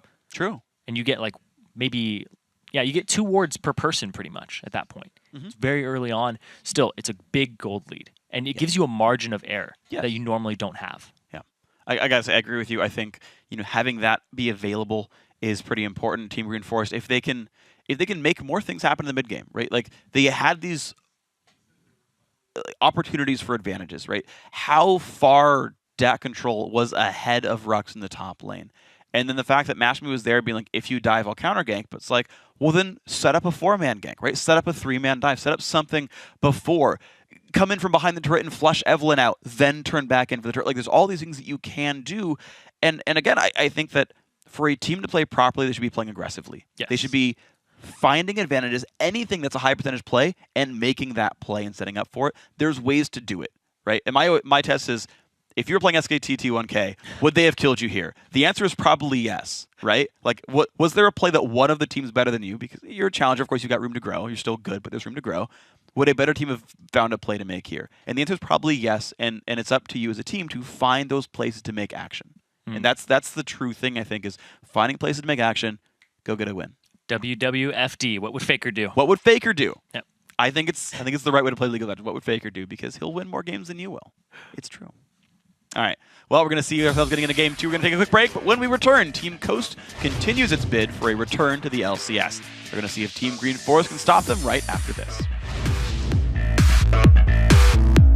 The wing spotted by a ward. Saracen taking a big burst of damage. Culling nearly takes him down, but the summoner heal not going to be enough there. One kill picked up. DAC control in the mix. A lot of AoE coming down. Golden Glue now getting helped out by Rux, and NATO goes down. A 2-for-0 fight. Aranko can't quite claim it. Costo sitting in the trap. A lot of CZ comes into the flash bubble. Double. It lands on 2. The burst comes down, and DAC control gets shut out. 4 on 5. The hook's going to go in. Mashby gets found out. A lot of burst comes in. He's got to be careful. There's the box coming down. 1 kill picked up, though. Mashby just won't go down. That's the power of a gold lead. DAC control dives to the back line, but doesn't find anything. 2-for-0 so far. The health bar is diminishing. 1 more kill picked up.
everyone. Welcome back to the Summer Challenger Series North American Edition. It's time for the second game between Team Coast and Team Green Forest. And if you guys didn't watch Coast 1-0, 30-minute game, pretty commanding lead. Yeah, very, very one-sided coming into it, and Coast's experience really showed all throughout. All 5 of them played in the LCS at some point, and they just dominated their opponents there. The challenger team, Team Green Forest, they've won their previous 2 matchups just wholeheartedly. This one, it's going to be a lot tougher for them to step up. Like, they could step up, but they really had to take a big leap. It's not really even a step. They have to jump up. They have to jump up. That's the thing. That's the bigger version of a step. Yeah. Is maybe a pogo stick, something like that. But they've got a lot of room to grow. And yeah, like, it just felt like Team Green Forest was... They didn't know where to go. They're just kind of sitting there like, oh, we're going to stay in our lanes. Right? Again, not going for a dragon play when it's just such a high percentage play. The fact that they weren't finding any dives, the fact that they weren't finding things to do. And that's ultimately what it comes down to, is they weren't finding the opportunities that are there. They're not obvious, but they are there. Yeah, they played like a challenger team on the ladder, which there's a big difference between playing in a very professional setting and playing on the challenger ladder. On the challenger ladder and in solo queue, you're like individual play. Yeah. This is what we're going to rely on to get up there. When you go to pro play, it's all, what is the macro? What are we doing to get the team ahead? It's a very team-oriented game. And this is very, very something that we saw in the CLG game today, where it was team-oriented plays, playing the map. They were down in kills, but they were up in objectives. They were up in what they needed to close the game out. Kills don't end the game. What ends the game is blowing up the Nexus, getting closer to it, getting those objectives. What Team Green Force could have done is they could have gone for the dragon, and we talked about it earlier, but instead they opted to get DAT control into the top lane sooner, and then he ended up with about a 50 CS lead at the end, and he got about a 10 CS lead at the start over Rux. So he was just punishing Rux, but they didn't do anything with that. So when you make a choice like that, to abandon the team-oriented strategy, the dragon, to go for the individual play of getting Renekton ahead, you have to do something with that. Yes. You can't just sit on it. Yes, and unfortunately that didn't play out, right? They unfortunately didn't get anything off of the dives. They didn't get any individual advantages more than just those minion leads, and that is kind of the issue. So coming into this next game then, we got to think about, how do you fix all the issues? What do you do to change things around? Again, you have a situation where DAT Control did well, and some of that's the matchup, right? But like, he played well. He held up to Rux, and it was like, okay, this is a part where it's like, you did pretty all right here. The bot lane matchup, I don't think CS was very different when they came into the 2v2. And that lead exploded suddenly out of just WizFusion Daydreaming outplaying. Now, the fact that 2v0 didn't turn into any disadvantages, I think that's a point of strength for Team Green Forest, right? 2v0s do 2 things. One, it separates your 80 carries away, right? So that like you can go equal and you can play a Twitch and get CS uncontested. That's fine. On the other side, it also frees up your support, your jungler, and your top laner to just go gank mid, which means that they could just go kill Golden Glue. He's playing champions like Syndra that are killable. Open the map up, do stuff. Yeah, and they didn't take advantage of the opportunity that they had. I mean, you have a Renekton. Renekton can slice and dice through a minion wave, come from behind you, get the Ruthless Predator 100% at that point. And it's a Syndra. You'll blow a flash, you'll blow something of hers. Have to see. And he was using his abilities in lane. He was using EQ pretty much on cooldown for aggression. You wait for it, he E's, you're like, oh, he has no scout of the week, go. Yep. And we saw the LCS game right before this one. We saw the level 2 gank, Flash Pandemic, first blood. Yeah, 2 minutes in, right? Just like, those plays exist, you've got to look for them and make the play happen. You need to do something with it. Exactly. If you make a play, like I loved the quote from Broken Shard. You don't play until you think it's over, you play until it's over. Yes. So when you think it's over, it's like, I made a great play. I made 3 great plays. All right, we're ahead. Just sit on it. No, you have to keep playing and keep going for the... Like, you basically have to just decimate them, destroy them, because there's always a chance of a comeback. Whether it's stealing a Baron, turtling it out, having a longer... your team comp has more longevity to it, and you have more late game champions. Yep. Well, something to watch for here. The picks and bans coming through, though. Lee Sin, Kayle, Shyvana, all removed by Team Green Forest. Second time we're seeing blue team Shyvana ban. Other side, Castle, Twisted Fate, and Jax. So Coast putting such a priority on that champ. They'll first pick it or ban it away. It means Ziggs goes to DAT Control. Lulu and Lucian goes to Coast. Yeah. The Ziggs is going to give longevity to the game as a whole with the wave clear. I like that pick. Give them more opportunities to stay safe. And now Team Coast, they immediately pick up the Lulu, which is most likely for Golden Glue, which isn't his primary style, but it's still in that utility mid laner that he's been picking up recently with the Orianna, which we saw him play in the LCS, and Lulu, who's just an all-around great pick when you're supporting the team. Yeah. I do want to open up that it is a possible pick for Rux and that he does play it in solo queue some, so it's in the pool. We'll have to see. I really love Ziggs against more like slow playing teams, and Coast to me actually looked like they played a little bit slow. Because if you're a slow playing team, you kind of just default into sieging. It's like, well, we want a team fight siege, and Ziggs shuts that down. And so Coast has to find new plays in their playbook, I think, when this comes through. New champs coming out. Elise again for the jungle here for Aranko, but actually Dawn picking up Caitlyn, a much stronger laner, less late game power, but a ton of wave clear. A very different look for the team. And they're going to need wave clear. It's up against Nami. Yep. So once again, Daydreamin had a fantastic showing on that in synergy with Wiz Fusion on Lucian. Yeah. So they're going for pretty much the same combo. Oh my god, I hope he goes for the Blitzcrank. I really hope he goes for the Blitzcrank. But he's not going to. No. That's his most... actually, it's not his most played. Most famous. Yeah, actually, it is his most played, actually. Oh, it's most famous and most played in solo queue. He loves the hook champions, but Nami's made a comeback for him. He's been playing Blitzcrank, Thresh, Nami, and Zyra. So he's loving those disengaged champions or the ones that hook. Would you say he's hooked on them? I would definitely say he's hooked on them right now. That's good. But you don't want to be hooked on when you're Nami. No. You're not going to have... You didn't have too much problem with that last game getting the early Michaels, which is actually pretty cheap right now. Yeah, 1800-ish. Yeah, it's around that area. It's about 1600. Yeah. Right on the dot. Less good at support. Kha'Zix picked up here for Coach. I think that's probably going to go to Mash, although the Evelyn was still available if you wanted it. Could be actually a bunch of places, to be fair. Like Kha'Zix is basically a flex pick at this point. Renekton still picked up here, and they hover on Morgana. Morgana Nami's not a good matchup for Morgana, but I mean, if it's a lane swap, that doesn't really matter. But if they do go for this, they've got a fully long-range disengage heavy team that just says, well, if we land a Cocoon or a Bind, we can go in, but otherwise we'll play back. It's a new type of team for Team Green Forest. They do have the synergy with the Elise, the binding, the CC back and forth. What are they going to do with it? And there we go. Okay, so that is Rux playing Lulu top. Yep. And that's going to be Yasuo for Golden Blue. We talked about how he loves Assassins. Yep. He loves Zed. He loves Akali, which he used to play all the time on Complexity Red. And then he started picking up utility mid laners. But I love that he's going back to Yasuo. And we had a conversation about this yesterday where it's like, why isn't he playing that?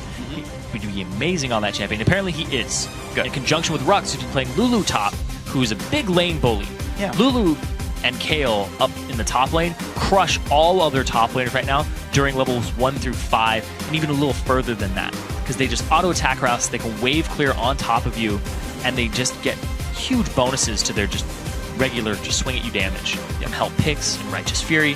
So Rux is actually not going to have as difficult a time in lane now, because he's not on Jax. He's got these power spikes that are going to help him help the team. This is once again a team-oriented composition for Coast, which is something that Team Green Forest had a problem with. We talked about their team play was lacking. They had individual skill, but they're still getting individually outclassed. And then when Team Coast group up, they just had the better team fight as well. So now they went for a team fight oriented composition. Team Green Forest, there's a lot on their shoulders right now, just bearing down on top of them, saying, you have to deal with us as better players. You also have to deal with us as a better team fight comp. They gotta see if they can do it, right? Like, just go for the bindings, go for the cocoons, look for the picks. There's a lot of long-range access for Team Green Forest, right? Ziggs, Caitlyn. Think about Caitlyn's like, okay, good wave clear, but also the longest range spells of an AD carry that aren't skill shots, basically. That was kind of weird how it kind of sounded. Or basically, ultimates. It's like, it's not Draven, Ezreal, or Ashe with the global, but like, Caitlyn's going to hit that person that gets binded. Yes. Right?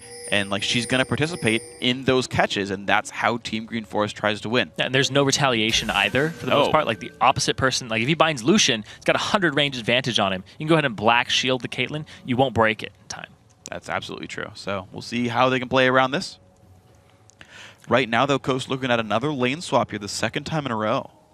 Yeah, it's funny because you do kind of have an advantage with Lucian Nami, but it's just switched right now. I was going to say swip swapped, but the Morgana doesn't do too well against Nami, but Lucian kind of goes even with Caitlyn, and if it's a Caitlyn abusing Brush and getting a lot of headshots off, then she definitely comes out on top. So kind of disjointed, and they're like, all right, we don't even want to risk it. Let's just go for the lane swap. And if TGF end up abusing a 3.5-minute dragon, could be their key into this game. course, Lulu does do a little better than Renekton in the early CS department. Yeah, but we'll see. If they're even in a matchup, right, it won't even mean too much, so. Coast don't have any good ways of ganking the mid lane as well, so like the lane swap, like go dive mid with dudes, not really very useful for Rux and Mashme. Like you can force it, but it's not great. Whereas you totally have the chance of like Renekton and Elise showing up and killing Yasuo. So Damn. you can't win well Renekton. Crocodiles are not affected by the wind, if you didn't know. Look at that, Coast going for almost the same invade on the same side, just going for a different buff this time. This is interesting. They are going to get spotted on their way down, though, and it's going to be a defensive trinket ward just below them, and they're going to get all the way in on this one. Once again, TGF have all the information they need to make the right call in retaliation. So they're going to go ahead and go for the same play as before, not splitting the experience on the first camp and letting Renko get level 2 over DAT control. And are they just going to play it the same, or are they going to adjust their strategy? Because it didn't work last time. Didn't, but maybe they've made some new things happen this time. Golden Blue missing a couple CS, actually. He's got 5 of the first wave. That's not too bad. He missed 1. Not exactly a huge problem there for himself. Oh, what a scrub. He's missed 17% of the minions in his lane. Well, now better than that, because he's gotten these, too. Anyway, moving on to this topic, though. Standard duo lanes, of course. They are just simply doing their standard CS stuff. Caitlyn and Morgana at the bottom lane. Both going Spell Thief, so they've got to hit the turret to get that gold in. Mash and Rux taking the slow route to the top side of the jungle, but that's fine. It's completely safe. At this point in the game, you pretty much just tap your top laner on the shoulder and say, come. Follow me into the magical forest. Double jungle? What is this? Season 1? Yeah, why the heck not, dude? That's how it works right now for these guys. It's working, though. Like, the 2v1s, when you do something like this, it gives you a lot of options. Because when somebody initiates the play, you have to counter it by pretty much doing the same play and just playing it better in tiny points. Right now, they're all grouped around the middle. They are seen by TGF. Their TGF is seen by Coast here by that ward. I've seen so many ganks get spotted by this ward. And now Coast, they aren't going to be seen if they come in off on the left side. Okay, so Coast they're going to wait. bait it. Yeah, they're going to wait with the counter gank. Golden Glue is trying to go on NATO to pick people up. There goes the satchel. There comes the jump in. He's pulling the team in towards him. There comes Mashme and Rux. Flash away from NATO. Orenko now not exactly the best spot. He went in, though, and maybe shouldn't have, but Golden Glue gets picked up by the bouncing bomb. They'll trade back. Rux gets the kill, but he's got to be very afraid. Double kill now for NATO, and this went so well for Team Green Forest. And here's the thing. Team Green Forest swings on the hinge that is NATO, and now he just got 2 kills 4 minutes into the game and double buffs handed over to him. They're going to TP back into this with Rux, but this allows the side lanes to create pressure, to continue doing what they were doing. And I'm pretty sure the AD carry and support is pretty much like, all right, good job mid. You know, we're just going to keep doing what we were doing. Gonna right-click the structure right here. Coast, unfortunately, now they're being, you know, on the back foot here. 6,000, or sorry, 6,600. That'd be massive. Holy crap, 6,000 gold. Well, they are at 6,000. Yeah, right. Well, 600 gold lead right there. Windwall comes out. Golden Blue's still trying to CS, but woof. Yeah, against the Ziggs, his range is a little lower than before. He's got the 550 now, but he's got the auto attack harass onto Yasuo. He's got 2 levels up on Golden Glue currently. It's a horrible situation to be in if you're Golden Glue. And NATO, great situation for him. And a great situation for Team Green Forest on the overall. Big part of that was the cocoon into the bush. It didn't hit the target he was going for. It didn't hit Golden Glue. It ended up hitting Mashme in the bush, and they're like, uh-oh. Something strange in this bush. Yeah, in the neighborhood. Who are you going to call? Oh, obviously the rest of your team. Yep. Because they showed up. up. A double kill in NATO for it. And right now, I got to say, one thing to actually point out, right, is Season 4 we made the change where early game kills aren't worth as much gold.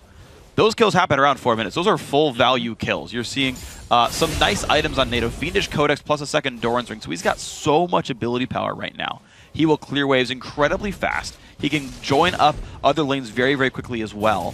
And now, actually, here's the interesting thing, is Coast have killed the turret. Now, will they bounce the wave back and try to freeze, or are they going to shove in and do something else with their time? Yeah, I don't know. Coast, they end up getting themselves a gold lead, but it's very, very short-lived because they're going to get it for themselves here. But now the Dragon control, because the early lead is in TGF's favor, goes over to them. So if they can get a Dragon out of this, if they can push the lead, if they can do something, then they can start creating a snowball and setting their team up for success, which is what they didn't do last game. Exactly. Another big thing here, too, is that Yasuo relies a lot on his wind wall. Like, every ability that Ziggs throws out can be blocked by the wind wall, but it has a very long cooldown, and you don't max it until last. So the fact that he has this early lead and this early AP, you don't build any magic resistance as Yasuo. Maybe you can get Merc Treads, but right now, look at this. They're grouping up for the Dragon. It's the right call by TGF. Yeah, and Wizfusion on the wrong side of the map, so unless you go for a steal, this is going to be TGF's Dragon. So 5v4 for sure. 5v3 right now, actually, and there is the Dragon picked up. Team Green Forest making a lot better choices here, and now they're 1,100 gold in the lead. You have to make the moves. You can't be the reactive team, and they're playing it right now. They get that lead, and like I said, it doesn't matter if you get a lead, you have to do something with it, and they're doing what they can. They're making the right moves right now. 1,000 gold lead for them. NATO having his double buffs expire, and now Golden Glue can start to do something. Daydream's on top of a ward, so Daydream's not going to be too much help. Instead, they know where he is. It's okay. Wait some time for this one. Team Coast, this is kind of the phase where they have to be licking their wounds a little bit. Rux pushing the bottom lane. They're going to be in this matchup there. Level 4 for both these guys. Dat Control versus Rux. And we're going to get to see this matchup play out with a small CS lead for Dat Control. Managed to teleport into a kind of big wave here. That could pay off. Rux actually is going to recall, though. I like this from Dat Control, augmenting his build, because he previously went for the Tiamat. And Tiamat Renekton, you have a big power spike when you get it, but you delay your actual power for team fights. It's funny how it works. You destroy the lane, you push the waves incredibly quickly, but when you show up to the team fight, you don't fulfill the role that you were picked to do. Yeah. So that's once again, it's the individual play over the team play. But right now he's rushing the Giants belt, and he's going to get tanky and durable for his team so that he can guard his backline. Well, look at this, though. We've got interesting lane assignments here. Normally, I wouldn't think Yasuo is good against Renekton, but he's a level up, and of course, Renekton's been starved away, so Coast sends Golden Glue to split push against him to keep the farm going and maybe keep Dat Control down. Put Rux in the mid lane to defend the siege, because again, Team Green Force have Ziggs Caitlyn. They're going to want a siege. That's absolutely right now. NATO up in the top lane, though, just trying to clear. And the funny thing is, you talked about Yasuo versus Renekton. But yeah, Renekton wins that, actually. Just even with this advantage? Yeah, with this advantage that he has. Because it's just CS, right? But at the same time, there's 2 assists onto Dat Control, and also the fact that he went for the Giants belt over the no items that Golden Glue has. Fair, yeah. Like, if Golden Glue backs and gets something like a Zeal, then he'll be in a little better position to go ahead and duel him. But until then, it just goes in Renekton's favor right now. Okay, wow. So that'll be an interesting one. Then the Coast opted into that matchup. So that'll yeah, we'll see how it plays out, honestly. I mean, we see Renekton's pushed him up to the turret, right? Like, so far, yeah, the Coast matchup isn't going necessarily swimmingly. 39 to 53 in minions, not a very big difference anymore. So I gotta say, that is happy for Dat Control. Renko gets in on the top side. He's gonna take away this pink ward now with a ward as well to cover the side. The sieging continues here for Team Green Forest. NATO and Saracen getting some good damage down. Turret's down about 10%. Right now, everything's working for the blue team. And Golden Glue back, and he got himself a Bilgewater Cutlass, which is the right choice. I said Zeal, but I was like, oh, yeah.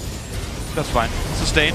Oh, a lot of damage, though, with Fusion. Oh, man. Good guy Mash Me tanked the Kate ulti. Otherwise, I think Wiz Fusion might have died. But the mid turret still goes down. And look at this now, 2,000 gold. Puts Team Green Forest ahead.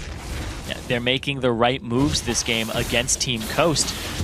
And they're pushing the little advantages that they get for themselves.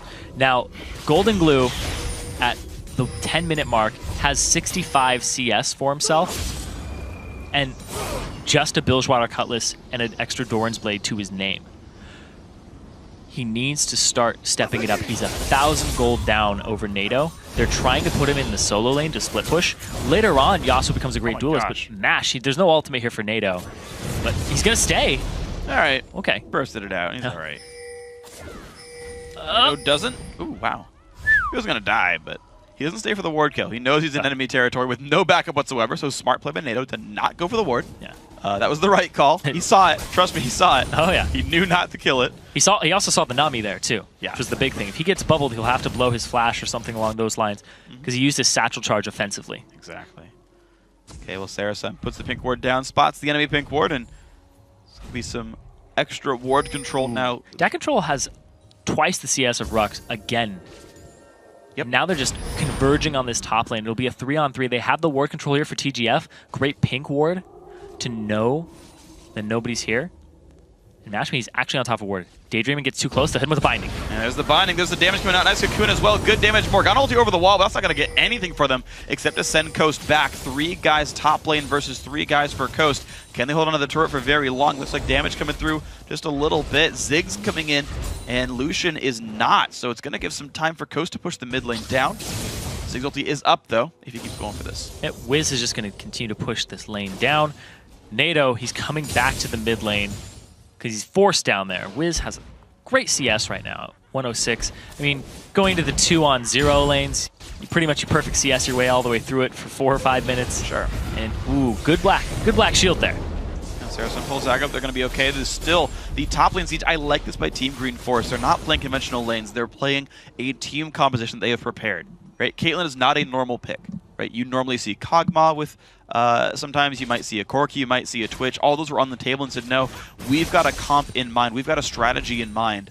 We'll play this, and it's working. They're getting the gold lead from getting turrets down. They've made good plays in the lanes, and you're going to see them continue this. Now the question is, how long, like, judging by their Game 1 difficulties, if they run into something they're not ready for, will they slow down and run out of ideas? Because this feels like a prepared strat, right? Mm-hmm. They know step 1, 2, and 3, and 4, and 5.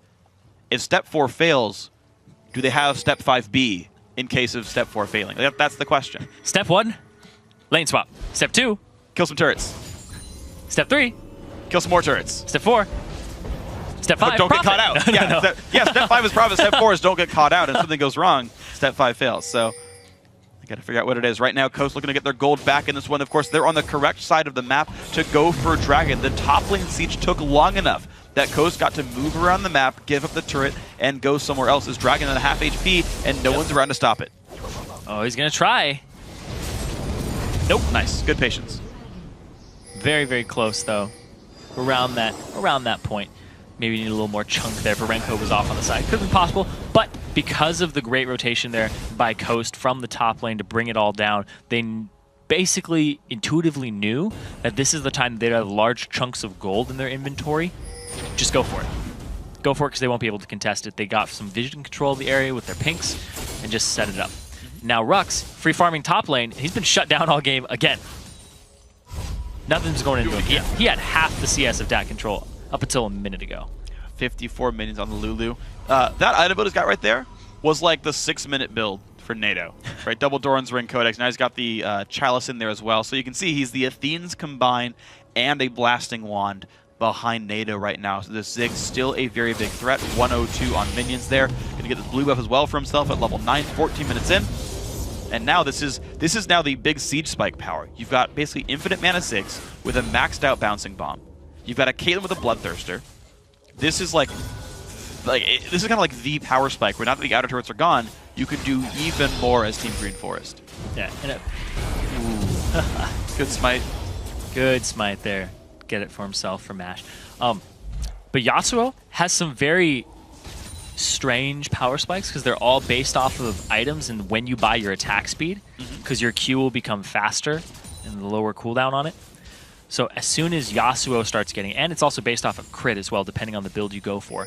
So Golden Glue is just farming, making sure he has no opposition in the farm. It's just free farm for him. So that's what they're going to try to do, is rely on the combo of the Rux knock-up with Lulu and the Wild Growth to set Golden Glue up for a multi-person last breath. Could also use it off of Daydreamin's Tidal Wave, but we'll have to see what they end up doing. They have a lot of things here to help Golden Glue out, but the reason that they're putting free farm into him is because he's the linchpin of the strategy. Yeah, of course. And I mean, we saw this with Dignitas versus CLG. You've got a team that wants to siege, and if they're diligent about playing the comp right, and they're not making any dumb mistakes, they will start the siege, and it's on the other team to poke a hole in the armor, to find a way in to start a battle. Right now, Coast have not started any battles. They got a dragon in a very smart movement, but if the siege starts again for Team Green Forest, which it is right now, can Coast stop it? Yeah, Team Green Forest, like you said, the bouncing bomb and the blue buff constantly sieging up. They're going to rotate to this turret, and Coast, they're not there with the right numbers to respond just yet. They had a Minuet go in the mid lane, but there's not going to be enough. No one's around. The last breath would be suicide there. Windwall comes in, binding on a Mashpee. Oh my gosh, the damage coming through a lot. The ulti burned by 2 members of coming back Team in. Coast, but they're going to go in for this fight. A whole bunch of bursts. NATO survives to get his combo down. They trade 2 for 1 so far. Coast getting the slightly better start on this one. Misfusion going in, finding another one. Aranka now forced to run away. Dat Control and the wings getting kited around by Rux. It's going to be the flash away. Elise stays safe. Now Dat Control has flash, has teleport. The red buff on Rux, though, and he's got to go through a turret, too. A lot of damage coming through. There's the dash. Q, one more hit. And down he goes. So Rux claims the kill on the end of that one. 2 for 4, I believe, the fight overall. What a great fight for Coast. Yeah, Coast from the start had the better team fight composition. The setup here, they chunk Mash Me out, but the call is still to go. They go off of his own last breath there onto 2, and they just leap in straight onto it. They get NATO down, and Golden Glue just doing so much work that fight, but ends up getting dropped. He hasn't actually backed. I believe at the time he still only had the Bilgewater cut. Actually, yeah, I think he did. May have had static. I don't remember. No, he got it now. I know he has it now. Yeah. No, there's no way he has. There's no way he got like 2 kills and then only just like sensitive and nothing else, right? So that had to be him getting shit right there. So yeah, and you know what's funny about that fight as well is Mash Me kind of baited that fight in the right kind of way. Morgana and Elise, the 2 guys with CC, and Morgana, the peel specialist, is on the left-hand side chasing a Kha'Zix down. The 2 squishy backliners get caught out with no one defending them. Yeah. Right? They got blown up without Morgana around to help them out. It's not like Yasuo can break the Black Shield, so that got missed. And it was a great play by Coast to find their way in. It puts them within 300 gold now. Dragons in a minute and a half. They're only down 1 turret. Coast are right back in. Yeah, it was all Mash Me getting caught, but not really getting caught. Pro strats. Pro strats. Was able to live through the CC there, so they couldn't lock anybody else up. Used his ultimate to absorb some of the damage, then jump straight back in on the engage. It was a great last breath from Golden Glue because he set himself up with the Steel Tempest. Yes. But he was on the right targets too. Yes, it was. Getting NATO in a tornado. Yep. He was asking for it. It's in the name. He had NATO written all over him. There you go. Well, the mid lanes he's going to continue, though. Team Green Force, they're not down to go, but Mash Me forcing this one. Has this low, has the ult, the satchel charge, the Rux flank as well. Are they going to have enough? Nice tidal is going to land onto 3 people, but the Ziggs bomb puts a lot of damage through Mash. Has no health left. He's forced to run. Aranko claims a victim. 1 for 0. That fight forced way too hard by Coast. Yeah, Mash Me and Rux were trying to pinch there. The rest of the team was not behind them in the correct manner, and Dat Control built full tanky this game, so he's able to just soak up as much damage as possible. And now they get to siege with their siege comp just a little bit now. They got a couple seconds right now. Daydreamin itself hasn't actually healed. There's only a single ultimate up for Coast as well, and they need those to swing these fights, so that is a risk. But right now it's actually going to be Team Green Force backing up, playing around the wards, because guess what? Dragons come up now. Playing around the fights, but look at that. They don't have the control or the HP to fight this. Dat Control does have teleport, so he can get into the fight. They are going to see him back. Question is, are they going to force it? Are they going to jump onto it? Well, Coast are. Yeah, Coast, it's the right move for them because they have all of their members back up. Mash Me is now available. Rux is full HP, and Golden Glue is off from mid. He's trying to push that down, trying to keep his CS up. So look at that. Team Green Force. This is the second time I've seen that now this series. A team push someone away or gets a kill, stays too long, and their recalls are now mistimed off the objective. The second dragon I've seen getting picked up because of something like this. So Coast now actually a 100 gold lead off a misplay by Team Green Forest. You have to back so that you can set up for the dragon about 40 seconds in advance. You can get there, make your stand, get your wards in the proper positions. Because what they ended up doing is they tried to siege the mid lane after that fight, and they didn't get anything for it. Instead, they give the dragon over to Coast because of the way that they were staggered. So awesome stuff then to make this all happen. Coast looking great now. 500 gold lead. Equal now in turrets. They've been winning in dragons. I believe it's 2-1 at this point. Rux is even catching up right now. Sword Shoes plus the Athene's already done. He's still done 30 minions on Dat Control, but once again, his score is 3-1 and 2. He's having a better impact on the game. Just gotta hand it to him. He's doing a lot with little. Yeah, and Dat Control both games, he's been going after the CS, whereas Rux is kind of like just stay alive, show up to the team fights, and provide my utility to the team to provide my damage. And once again, it's a deathless bottom lane for Wiz Fusion and Daydreamin', and it's still Golden Glue's power spikes are one of the most important thing in this game for Coast. Can Yasuo just farm up and get to the team fight phase? Can Rux get a knockup for him? Or can Daydream get a knockup for him?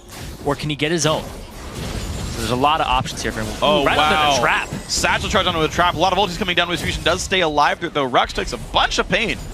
But he will survive that matchup. But again, his turret down very, very low. Team Green Forest happy to siege while Golden Glue splits off in the wing, so they know it's a 5v4. They know the pushing is safe. The Spiderlings tank the turret shots, and that's going to go down. TGF find their 4th, so does Coast. This is not the right call for Coast currently. They're going to try to make it so that, yeah, look at it. He's going to back off of it, and they're just going to TP down. They trade 1 for 1, but there's going to be more damage onto this turret. It's a 4v4 without the Playmaker, which means this turret's just taking damage. Golden Glue is now fighting Dat Control one-on-one. If he can kill him, wow. He's got it. Red buff, the ulti, a whole bunch of pain coming through. Dat Control, the flash in, the dash, the damage, the knockup, and the kill in the solo 1v1 lane. He ends up getting him, and he turns the entire tide of the map in Coast's favor now. Team Green Force, they have to back, or they're going to lose an inhibitor turret. Yeah, so Coast just trying to stop recalls right now, and this inhib turret is starting to take damage. 17 seconds on Renekton. Rux still trying to find something to do. Can't quite find any Qs down there. Tidal Wave's going to catch one. Oh my gosh, they got NATO. He's going to get bubbled. This is so good for Coast. Unless this fight gets turned some way. Good Ziggs ulti, but Rux stays safe. The flash in, match with one. Gets the reset, gets the ulti onto himself. Exhaust might just keep him safe. Nuh-uh. Double kill picked up. Now onto a Arenko. Big damage comes through. Cocoon, or Repel, not putting him anywhere useful. A 3rd kill picked up in this fight. Coast find their way in. They just blew the game wide open there. I was saying it didn't look like it was the right move, but then Dat Control goes too aggressive and tries to stop Golden Glue, which ends up turning the whole map around. He ends up getting solo killed, and now look at this. Right before it goes off, he actually cancels it. He moves. I think he was caught anyway. He was trying to run away. Yeah, he just walked away from it, and Mash Me with the resets, gets NATO, gets exhausted, but still gets Sarah's son. He gets locked up by the ultimate there, or by the binding, but then they get Arenko in the end. So Coast coming up big after that fight. They're massive, dude. 2,000 gold lead. They're looking great now. Team Green Forests. Looks like, you know, step 4. Again, step 4 didn't work. Nope. Step 4. The sieges were good. The rotations were good. They even got the bottom lane tier 2 turret for that move right there. Like, those plays still work, but they're not reacting to the scary split pusher that beats you Renekton. Yeah. Right? The untouched, I don't want to say untouched because Golden Glue died early on, but like, but the Yasuo power spikes. Right. The Yasuo power spikes, like the fact that even though like it's not that great a matchup against Renekton, well, too bad. He's ahead. Dat Control was held down early game. Realistically, he was. And he never actually got to win that matchup. The split push Golden Glue works, even though he's the primary engage tool. And TGF misplays around it. Suddenly they're panicked because, well, we've got to go back to our base, and the recalls are mispositioned, and Coast capitalizes off of good out-of-nowhere decision-making. Yeah. You know, hasn't happened before, but in this case, you know what? This is the right call. Yeah, it was the opportunity that was made by Golden Glue, who's now 2 levels up over anybody else in the game. He's just coming up really big for himself because they funneled so much gold and solo experience into him when he was off on that side lane for so long. And then he split pushes by himself. He hits those item power spikes with the crit and the fact that he has Blade of the Rune King, that nobody can really mess with him at this point. And if it's even Renekton, who's stacking armor, you can get through that with Last Breath. Now, right now, they get a catch here for Daydream, but Mashme's going to force it. And the knockup comes in onto 2, and there's the Tidal Wave in the backside. Sarah's son goes down, and a 2-man knockup from Tidal Wave means the fight is on. Big damage coming out. Golden Glue all the way into the back line. 3 members of TGF have gone down. Golden Glue will die to the turret. Daggerdoll does what he can, but he only can claim 1 kill. Triple kill there for a Wiz Fusion, and only Arenko's alive. And it was the engage start there. It looked like Rux was setting up the Last Breath with his ultimate, but the one they want to take is the Tidal Wave because it was a more priority target on Dawn. They get him and Arenko locked up in it, and they immediately just run away with it. Nash is forcing this. It looked like he wanted to go after Sarasun and Dawn there. Wasn't quite in range for Golden Glue. Now he gets Dawn and Arenko. They pick up Dawn with Mash Me very, very quickly. That damage. The Golden Glue actually stays here a little too long and gets taken out by the turret. Yeah. Save for one attack too many, got cocooned in the back, and that sealed the deal for him. So unfortunate for the man, but hey, at the very least, we've still got Mikhail's Crucible finished for Daydreaming, so we can help him next time around. Get ourselves back into this one. You're seeing wards get taken away. Team Green Forest, they didn't lose Baron for it. Coast simply went for the turret, recalled, healed up. This time around didn't give away any map objectives for the recall, so well-timed here. Dragons up. Both teams have wards over Baron, so neither team can sneak it. And it looks like Golden Glue's actually going to go for the Zerker's Greaves over the Merc Treads, despite the fact that there's a binding and a cocoon on the enemy team. Instead, he wants to go for the tower pushing potential, the attack speed that he would get out of it. Because you already get max on your Q from just having those other 2 attack speed items. And now they're contesting the Dragon with Golden Glue off on the side. Because he can always just jump into the fight with Last Breath's range if there's a knock-up set up for him. Mashme is though going to get CC'd up. He's got to be a bit careful. Mikhail's is pop. They just go for the fight. Anyway, he's going right in on this one. Zig's off in the wings. A lot of damage comes through. Mash with the ulti stays pretty safe. Dat control though is tanky, so who cares about hitting him? Couple of spells burned there for not much gain. Wind Wall goes down as well. Team Green Force group back up to the mid lane. They wait for a jump in, and Rux gets an ultimate. Not going to knock it for They Golden can Glue. go ahead and engage with the Last Breath, but yeah, just trailing backwards right now. They're still landing some slows though. Mashme around in the wings. Ulti comes in, blocked by Wiz Fusion. He's got a Bloodthirster, so it's pretty safe for him. Golden Glue back to the top lane, back to farming. Level 16 now. Maximum rank on his ultimate. As soon as the fight's over, he'll have it back up again. And if they disengage it, or the fight turns on them, he can still get a second one off. It's very, very possible with that very low cooldown on it. We'll see if they can make that one happen, because right now, Coast looking to set up one of those Last Breaths, set up one of those engages, set up the fight. Windwall comes down, bubble, not going to land. Black Shield keeping that one safe. I love this comp, though. They have so many ways to set up Golden Glue, and he got shut down very, very early on. They just put him in a side lane and had him farm. Now he's doing pretty well for himself, right? 2 big items, the Makings of Infinity Edge, about halfway to it.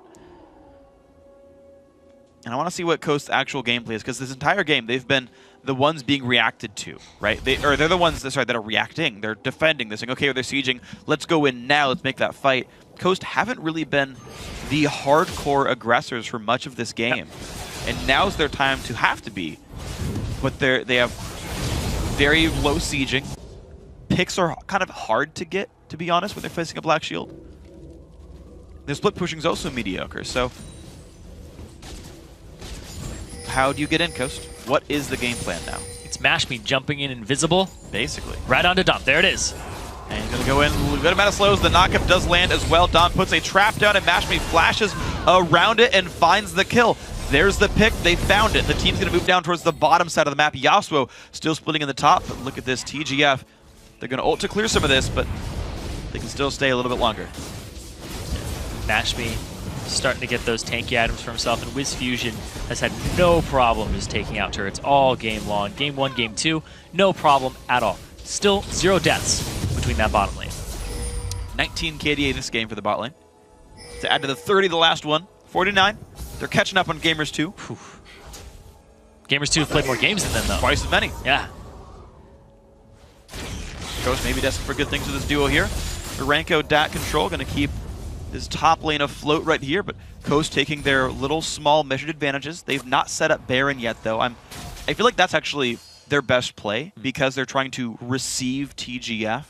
And it's not like you're facing like Nidalee, so like the poke's not that crazy. Like yes, it's relevant, but like you can win wall it. Yeah, you don't want Ziggs getting to the objective first is the big thing, because if you're trying to come in on a Ziggs, it's worse than if a Ziggs is trying to come in on you. Oh yeah. Because when he just throws down his Hextech minefield, Hexplosive minefield, he just sections off an area for 10 seconds. You're like, okay, you want to cross this and take a whole bunch of damage? That's fine. Here, he just throw it out and be like, okay, kind of got it at the start. Duranko, though's got to be careful. Flashes the wall to stay safe, and Wiz Fusion follows up, finds the solo kill there. Looks like just ward control in the bot jungle is all it took, and Team Coast find another 5v4. You get a kill. What are you going to get for that kill besides the gold? What are you going to get off of it?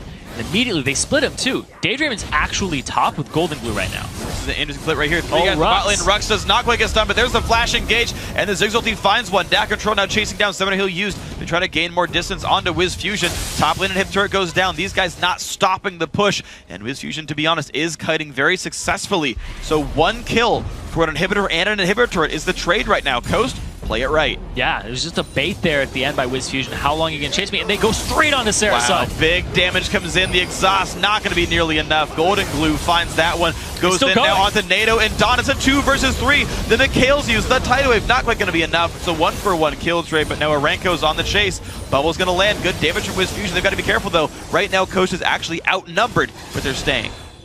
They have that gold advantage for themselves, not the number advantage. They get the inhibitor, and now they have to wait on Golden Glue to come back up. They can set up for the Baron and start doing it, but by the time he comes up,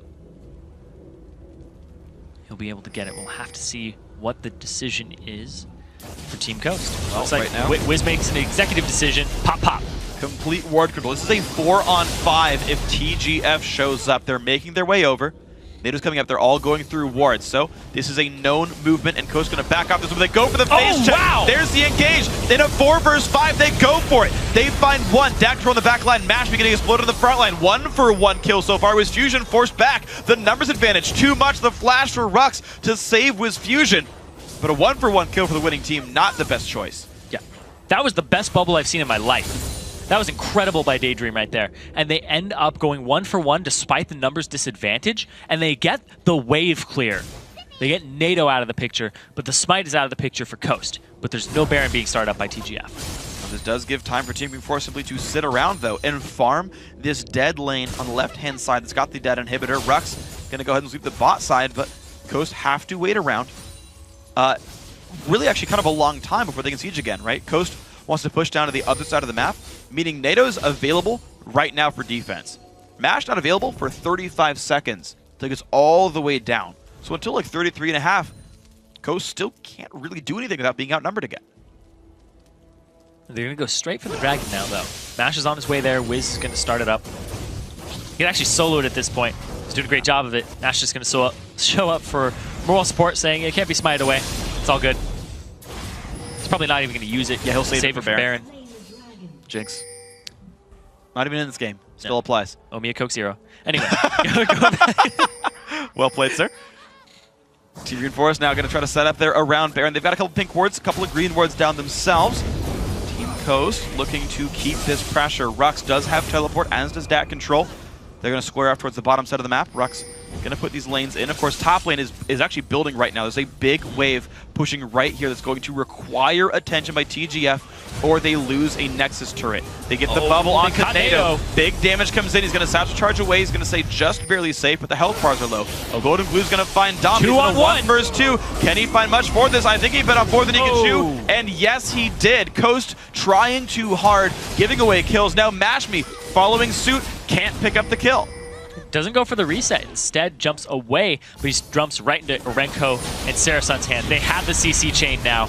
Wow, a lot of damage coming through Mashme. He does not have the cooldowns available just yet. 1 second on lead. 1 second. There we go. Tidal Wave gets nothing. Goes in for Arenko, but doesn't find it. Wiz Fusion. Mikhails keeps him safe. Puts the damage down. Wow, look at the damage. Elise. Nice cocoon. Good binding. Wow. Stops the chase. Hit Mash. Yep. One hit of Wiz. Look at that. Rux. Gonna get himself out of here. He's going to book it. No Golden Glue. They're doing all this 4v5. But this is just so, like, in a way, depressing for Coast right there. Dead inhibitor, right? 10,000 gold lead. Complete control of the game. And they've squandered it now 3 times in a row. Well, Golden giving Glue. Away kills, he was giving away control. He was, I think he was 3-2 at one point. Yeah. And now he's 3-5. The last couple of times he's been caught out, he's been too big for his britches. He's like, I'm just going to go and I see Caitlyn. Go. Doesn't know what's in his surrounding area. And it's the rest of the team who shows up. Isn't able to pull off the assassination kill. I talked about how Golden Glue loves assassins. He loves the aggressive play. Yasuo, he is an assassin in that regard, but he has more team fight-oriented play. Because you have to wait for about 3 spell rotations to kill somebody, it takes you a little bit longer than an upfront burst assassin to just pick someone off. Hey, you're not talent. Yeah, exactly. You're not going to full combo somebody and just they're gone. No, but Same thing with Zed. True. Well, right now, though, looks like they're going to try one more time for Baron Nashor, although no waves are pushing easily for them. It's just Rux splitting off the side. They do have ward control, but if TGF shows up in time, they can stop Baron. It's losing health rapidly. Teleport comes in early just to defend the team. Daydream and waiting around on the wings, going to put a bubble down, going to do what he can to keep the team safe. Baron goes down. And Team Coast hold a 10,000 gold lead plus Baron. Oh, wave. Oh no, Windwall comes in. There's the tidal wave, and the engage comes in. Dak control the front line. Sarasun finds a very lackluster ultimate, but Rux has got to be careful. Shields come in. He's going to stay safe. The battle continuing. Mash me. Dak control trading blows. Ziggs AoE comes out, but there's the knockup. They're still trading damage back and forth. Mash goes down, but they're trading now 1-for-1 in kills. Coast still have Baron, the 4v4. They can keep going. That was a very strange fight that came out there. The knockups were not in a good place. Neither was that Windwall. But Golden Glue, left the bomb, at least. He ends up not getting a setup there, and when he does get set up, there's a black shield on a Renko when he goes in, and it already targets that get knocked up, allowing the last breath to be used effectively, but it's about to be back up. It's such a short cooldown, it's up now. Wow, that's going to be difficult then. Coast's going to keep going at close to full power right here. Top inhibitor very much available for these guys. I don't think they're going to be forced away by this one. Bubble's going to come out. Binding's traded as well, but they're going to stay around the damage. One more auto attack and down goes the inhibitor. Dawn does not scare them away just because his name is Dawn. Looks like there's not really much Mafia behind him to support this one. They're going to get away. Team Coast get the inhib plus Baron. Now they're going to go ahead and pick up little scraps of the jungle on their way out. Reset it here. We're going to see the bubble here, and the tidal wave only hits one. It parts it. Sarasun comes in, but he gets nothing for the ultimate. It's the second ultimate I've seen in a row where he hasn't gotten anything for it. And now Dak control, he's just trying to soak up the damage. And look at that. Arenko, he gets spell shield at the end, but he doesn't take any real damage from Golden Glue because he's getting tanky. Yeah, that game was, or that fight rather, was Coast's backline of Wiz Fusion having to sort of kite around and back off from Ziggs ulti and stuff and wait as kind of Renekton bought time. And yeah, he's doing a good job. Dak Control's doing a really good job of buying time. He's actually going full tank to just deal with this Golden Glue and Wiz Fusion threat. Warmogs looks like it's what's next for him, honestly. I really like that choice, though. I mean, you mentioned at the very beginning, he's not going team-fight. He's going for a team-fight build because his gold's going to be lower. I love the choice by Dak Control. I think it's exactly the right build. Yeah, it took so long for them to kill him. Yeah. Their AP threat is a Lulu, who doesn't really do sustained damage in the late game. It's a Glitter Lance and a Help Pix. Yeah. But then you wait around for a couple seconds. It's not somebody constantly auto-attacking you. Right, and it's like, she's not even a big AoE mage. Like, she chooses her targets for most of her damage, meaning that Renekton really shouldn't be getting hit very much. Hex Drinker maybe even is almost more than you need in this case, because if Lulu does focus you with ease and auto-attacks, then screw it, that's fine. Yeah. But the case either way. Right now we're going to see the bottom lane siege, the attempt right there. Coast still are splitting with Rux, though. It's this Lulu in the mid lane. Of course, Dak Control forced to hold the top lane against super minions, pushing that out as best he can. Forced to recall back now to defend the base. Dawn losing a lot of health. Rux making some good plays. Mash me around as well, but bot lane now under fire. Going straight onto it. Locks the cocoon. Now, if Golden Glue gets into the back line, he has Guardian Angel. Even if he goes up just for the last breath damage onto one or two people who are priority target, like Nado or Dawn, the fight is almost over by that point. Can they get the setup, though? Taking the time with this one, Golden Glue going to take a binding. Windwall comes out, very good. Windwall keeps them all safe, actually. And it will be back in time, I believe, for the next minion wave as well. So not even much of a wasted anything. Top lane, mid lane, still under fire. Actually, big super minion wave actually has reached the Nexus turrets right now. So Team Green Forest have to be real careful about this one. It's losing a lot of health. Gonna go down. It's actually going to fall. So one turret goes up the coast, and they fire down to the back line as well. There's the inhibitor turret going down. You've got Dak Control joining up to try to join the fight with a blue elixir on as well. The stun's coming out. Mash me in the front line, and here comes the fight. Big Ziggs ulti, though. Golden Glue has to ult in the back line to try to stay alive. He does find the kill on the Dawn. In fact, 2 guys dead for TGF. They're losing everybody right now. GA Pop, they're all still safe. 2 versus 5 in this battle. The chase still coming in for Mash. This is going to be the game. Team Coast gonna make it 2-0 as they chase kills down onto the Nexus turrets. And that's going to be it. On to the semifinals they go. Well played in the series. Showing that their team fight prowess is much higher than what Team Green Forest are bringing to the table. We saw that ultimate there at the end by Golden Glue. Priority target into the back line. Gets Dawn. Solo kills him. Yeah. Also locks up the rest of the team. They start coming back and converging on it, but the fight is already over by that point. They pop his GA. Not a problem at all. So congratulations to Team Coast. They seemed really good today, really on point with their new roster. Yeah, and even with people in different locations, right? The fact they've got to kind of make do with a truly makeshift roster there is really impressive. So 2-0.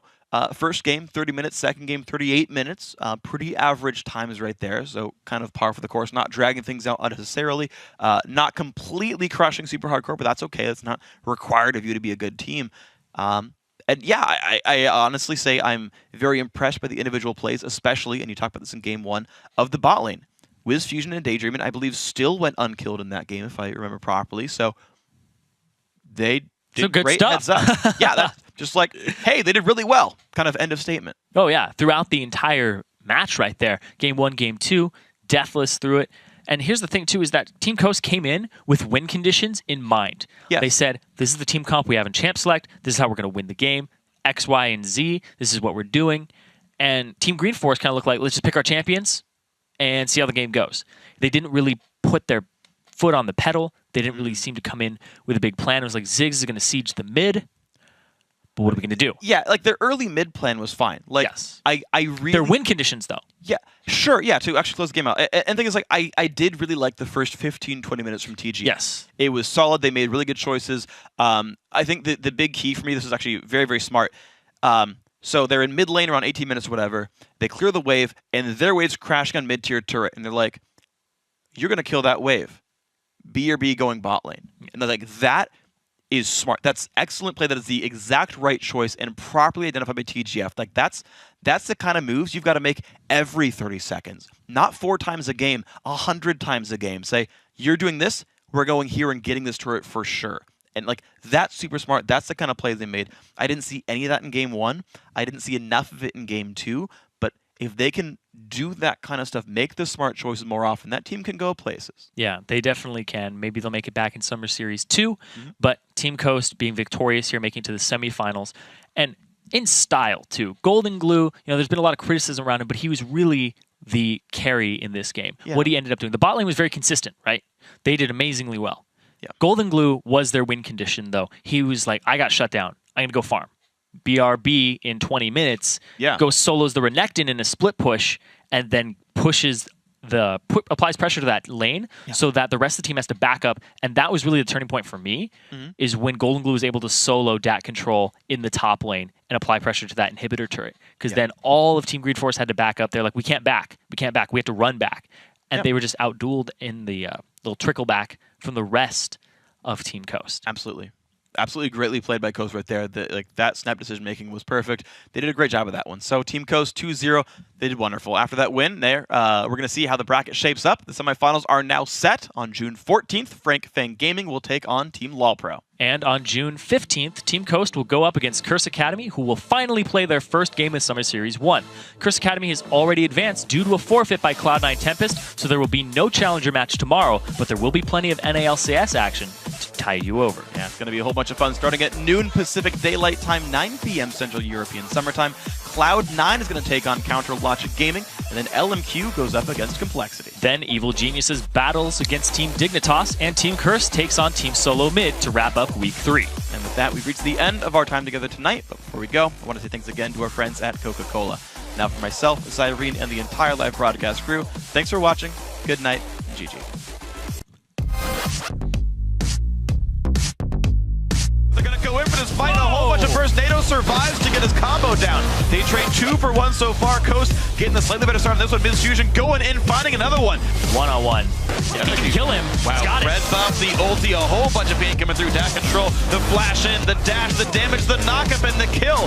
And this fight gets turned some way. Good Ziggs ulti, but Rux stays safe. The flash in. The reset. Gets the reset, gets the ulti onto himself. Exhaust might just keep him safe. Nuh-uh. Double kill picked up. Now onto a Ranko. Big damage comes through. Cocoon, or Repel, not putting him anywhere useful. And the knockup comes in onto 2, and there's the tidal wave in the backside. Sarasun goes down, and a 2-man knockup from tidal wave means the fight is on. Big damage coming out. Golden Glue all the way into the back line. Stuns coming out. Match me in the front line. Here comes the fight. Big Ziggs ulti though. Golden Glue has to ult in the back line to try to stay alive. He does find the kill on the Dawn. In fact, 2 guys dead for TGF. They're losing everybody right now. GA Pop, they're all still safe.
yo, man, look at me, man. I got on the jewels. Look at my shoes, man. I'm sharp, man. I look good. I look good. I look exactly the way you wish you could. I look good. I look good. Come on. I'm in love with a girl that I call old school. Sipping on my brandy, I'm feeling brand new. Got the feather in my hat because I'm just that cool. You peeping at my alligators bent kinda slow. They peeping at me pimping cause I got all the game. And even if the day changed, it's all the same. You rolling up the block, but you in the wrong lane. You hating on a brother, man, you must be insane. I look good. I look good. I look exactly the way you wish you could. I look good. I look good. Come on. I look good, I look good, I look exactly the way you wish you could. I look good, I look good, come on. Joe said that I'm the best in the West. I got the girls singing, damn, look at how he dressed. No need to guess, just bless my finesse. I keep him in a mess, all up in this caress. Jeans, fitted, shirt, knitted. Man, she need to quit it, she already did it. She gotta be Latina cause she look mixed with it. She all up on me, so I guess she gonna get it. I look good, I look good, I look exactly the way you wish you could. I look good, I look good, come on. I look good, I look good, I look exactly the way you wish you could. I look good, I look good, come on. Right,